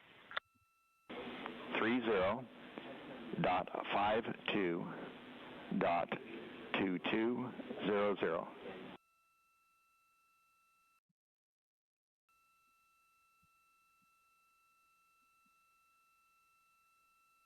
Okay, we got it. And then, sorry, just we're not going to get into that procedure. We're going to get into some other stuff. But what will be the end configuration for those helium valves?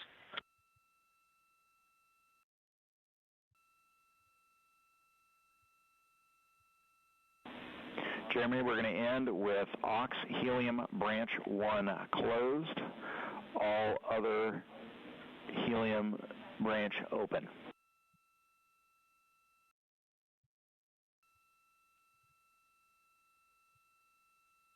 Okay, understood that. And what about inhibiting? Will anything be inhibited? Checking.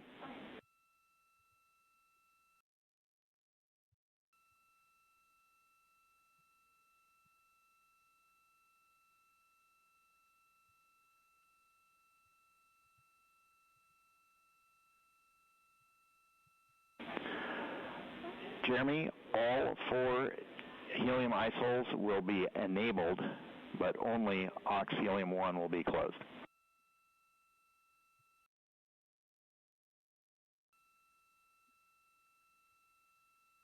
Okay, understood. All enabled and Ox-Helium 1 closed. Appreciate those insights. Good readback.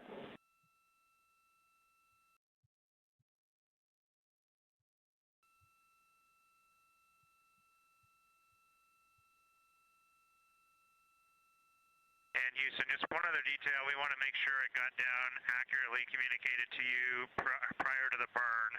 We went into that seeing Ox-Helium isolation valve 1 inhibited, closed and inhibited, which was not what we were expecting from the daily summary. We just wanted to make sure that that was clear to you, and that's what you were seeing as well.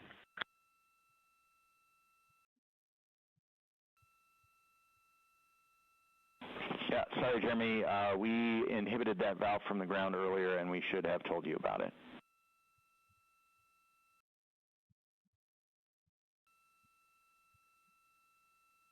Okay, all right. That closes all the loops for us.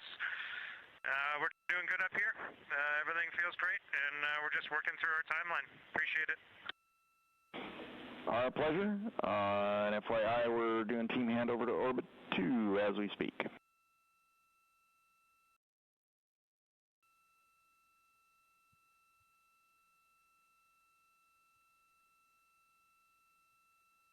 Copy that. Thanks, Orbit 1, and looking forward to working with Orbit 2.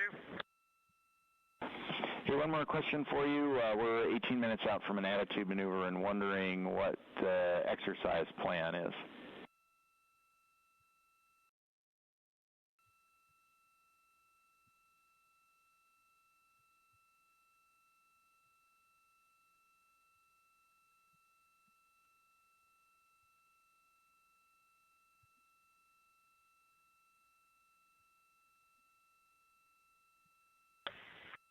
We were a bit late getting to that exercise. The intention was to still do it. Can we do exercise through the CCU dump? Any restrictions on that? Checking.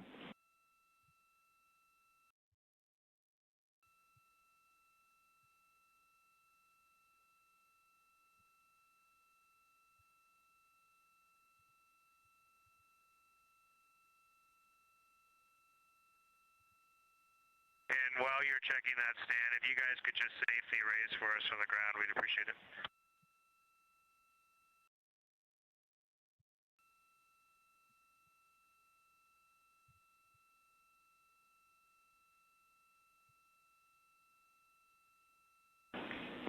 So, Jeremy, we can't exercise during attitude maneuvers, and we have an attitude maneuver at the beginning and at the end of the CCU activity that's coming up here. So I think we're going to have to shift exercise to the far side of the CCU dump.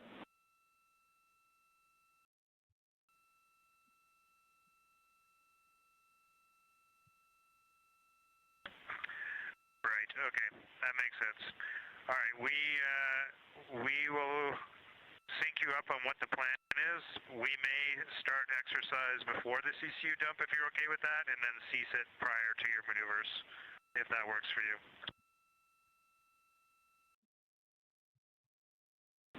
Copy. We'll give you a 2-minute warning for stopping exercise to allow a raise to damp and then do the attitude maneuver. Basically, you only have 10 minutes before you have to stop. Plan. This is just a resistive set for Christina, so it's easy to stop it in the middle and pick it up after the dump.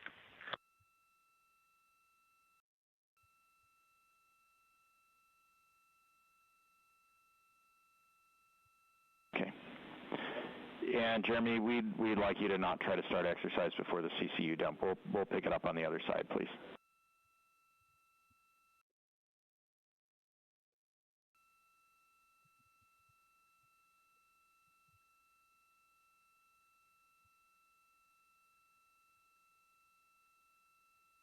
Okay, understand your direction is to defer exercise till after the CCU dump.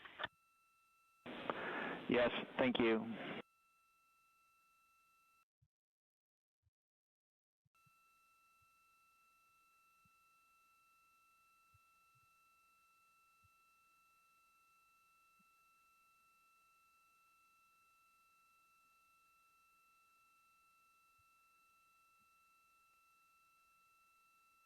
This is Artemis Mission Control with a mission elapsed time of 6 days, 2 hours, and 40 minutes into the Artemis II flight.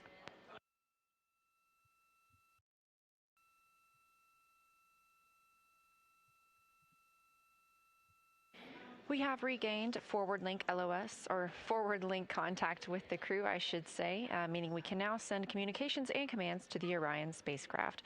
Again, this was a tracked LOS whenever we understood that we would not have that capability for about an hour. However, we did have spacecraft data and communications that entire time. Just before the RTC-1, that return trajectory correction burn, now an hour and 12 minutes ago, the crew received some cautions on their screen about the prop system.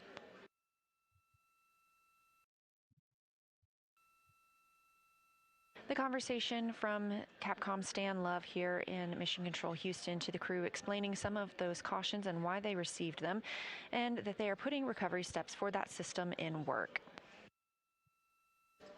There was some also unexpected software commanding, and the team is taking a look into that, but the vehicle is in a good condition.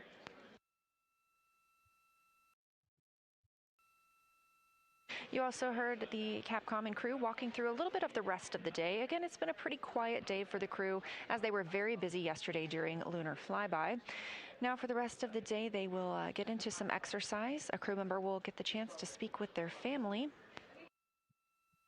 They'll also have their private medical conferences before going to bed tonight. These are conferences that are routinely scheduled throughout spaceflight to ensure the ground and the astronauts have a chance to check in on how everyone is feeling. Here in Artemis Mission Control, the Orbit 1 team has completed their handover to the Orbit 2 team, so I'll also be handed over to my friend Anna Schneider. Reminder that our coverage is live 24/7 on NASA's YouTube, so don't go anywhere because we are here until the crew is splashed down and recovered off the coast of California.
Good evening from Mission Control Houston inside the Artemis Flight Control Room. I'm Anna Schneider with NASA Communications, and the Orbit 2 team of flight controllers has recently come on console and have completed their handover with the Orbit 1 team.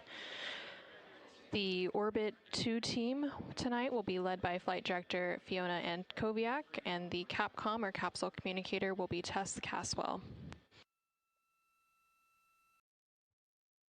The Orion spacecraft, of which you can see a live view there on your screen, those views coming to you from the solar array wing cameras. That spacecraft and its crew are currently about 55,000 miles away from the moon and about 222,000 miles away from the Earth. Following yesterday's lunar flyby, they are now in the return leg of their journey with an expected splashdown on Friday, April 10th. The crew has an off-duty day today, so there's very minimal timeline tasks for them. However, the first return trajectory correction burn, or RTC-1 burn, was recently completed at 7:03 p.m. Central Time, 8:03 p.m. Eastern Time. There are 3 planned small return trajectory correction burns along the return journey home to ensure the crew is set up for a safe re-entry and splashdown. The last of the trio of burns is scheduled to take place on flight day 10, about 5 hours before entry interface, once the crew has begun working through their preparations for coming home. So while it's an off-duty day, for the remainder of the day, the crew will complete their daily exercise using the flywheel exercise device on board the Orion spacecraft, but otherwise, they mostly have free time to do as they choose before preparing for sleep.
Integrity Houston, 2 minutes to the maneuver to the CCU dump attitude.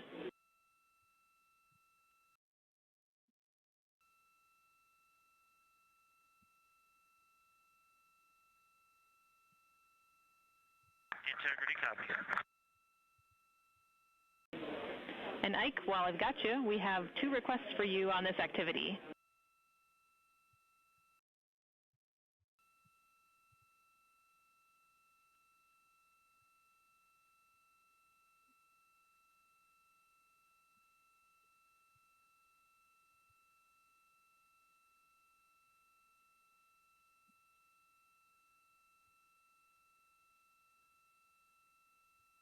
Okay, I'm ready to copy. All right, if you would please just let us know when you start and stop the vent and how many CCUs you dump, if more than one.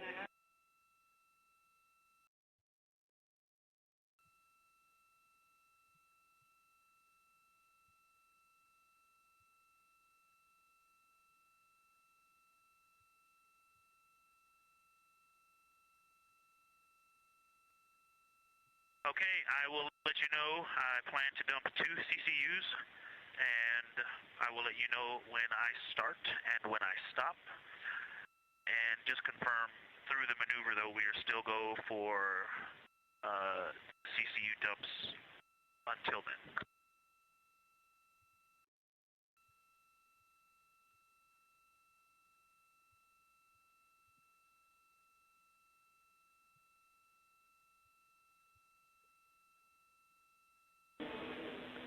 And Victor, if you would please pause on any dumping until we get to the timelined activity.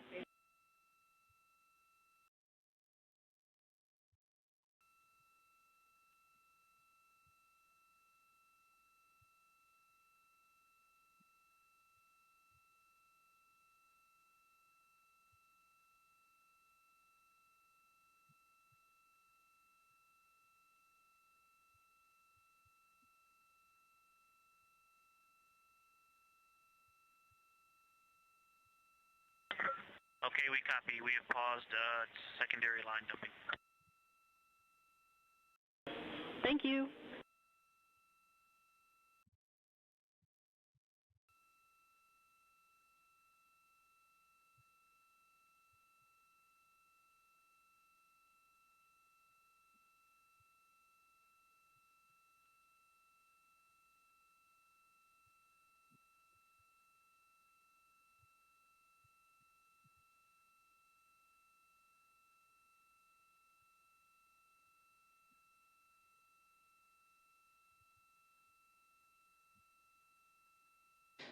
This is Artemis Mission Control. You're seeing a live look of the Orion spacecraft as it makes its return journey back home to Earth.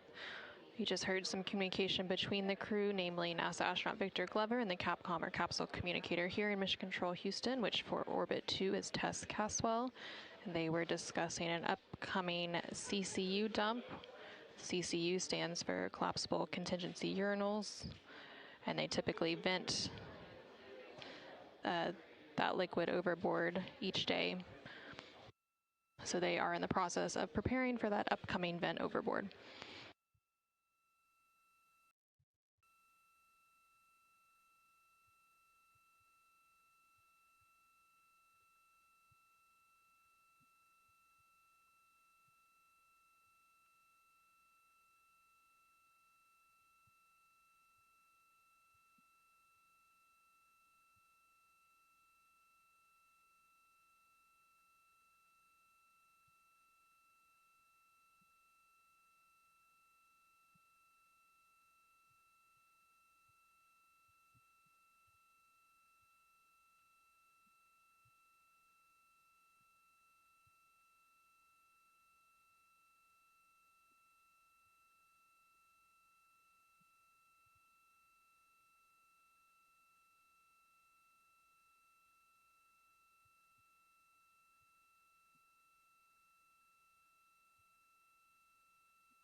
And this is Artemis Mission Control in Houston, Texas. You can currently see a live view of that Orion spacecraft as it performs a small attitude maneuver to get it into position to perform an upcoming wastewater dump.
Houston Integrity, we have dropped a VC call. Can you please redial?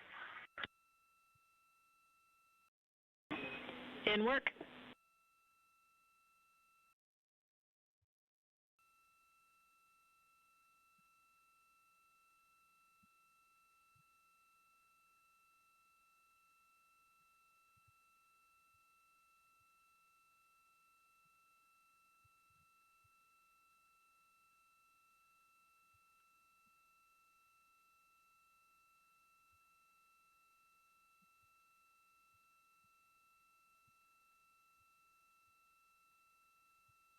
This is Artemis Mission Control. You just heard a call there from the crew. They were referencing a PFC, which is a private family conference.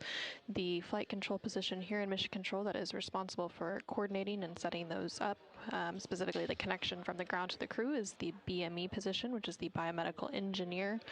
And they ensure crew health and safety by planning, facilitating, and monitoring all activities involving crew health, medical operations, and relevant hardware.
Okay, Houston, we're about 60 seconds from the first CCU dump.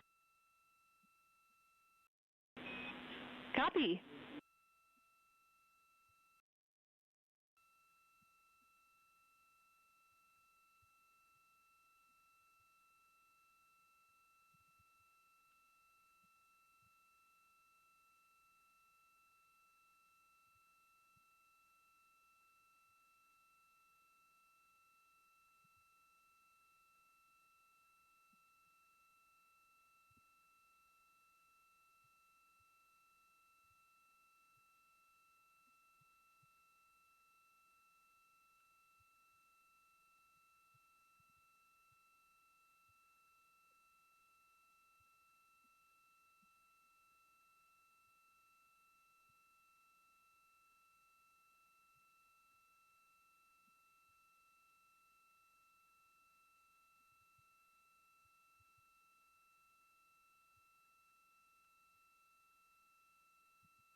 Okay, Houston, turning the knob, the valve in 10, 9, 8, 7, 6, 5.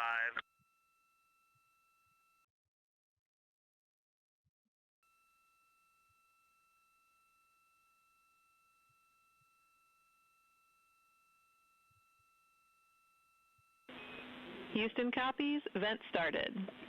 Okay, I stopped the dump. We don't like to let the CCUs collapse. I'm going to vent it, let it open back up, and then start the dump again in 10 seconds. We copy, Victor.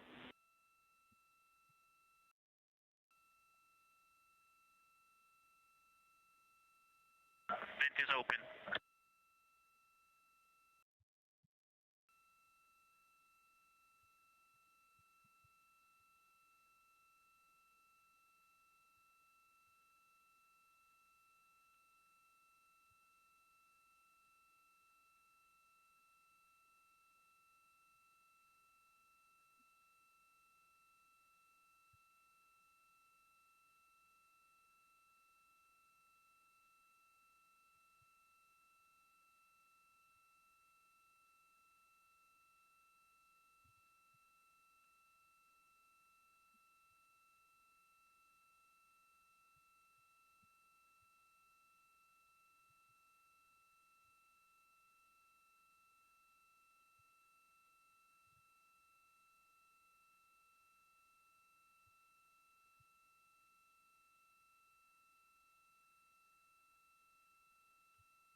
Houston Integrity starting the second CCU dump in 5, 4.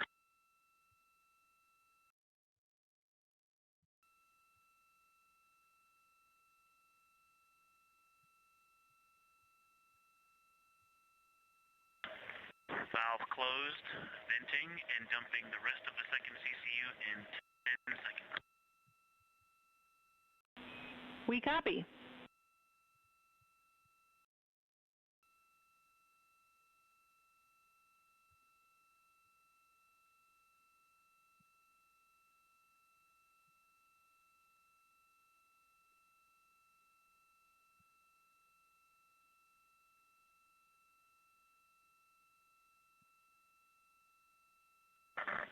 Houston Integrity.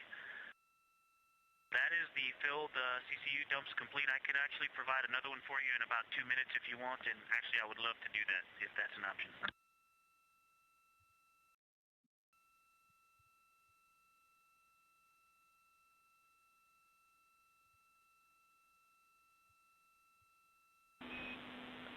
And Victor, we'll be happy to take you up on that. For your awareness, the maneuver out of this attitude kicks off at 3:20.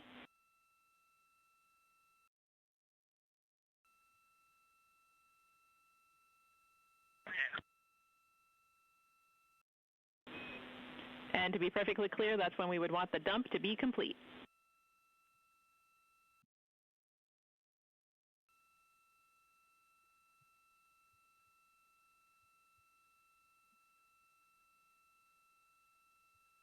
Victor copies.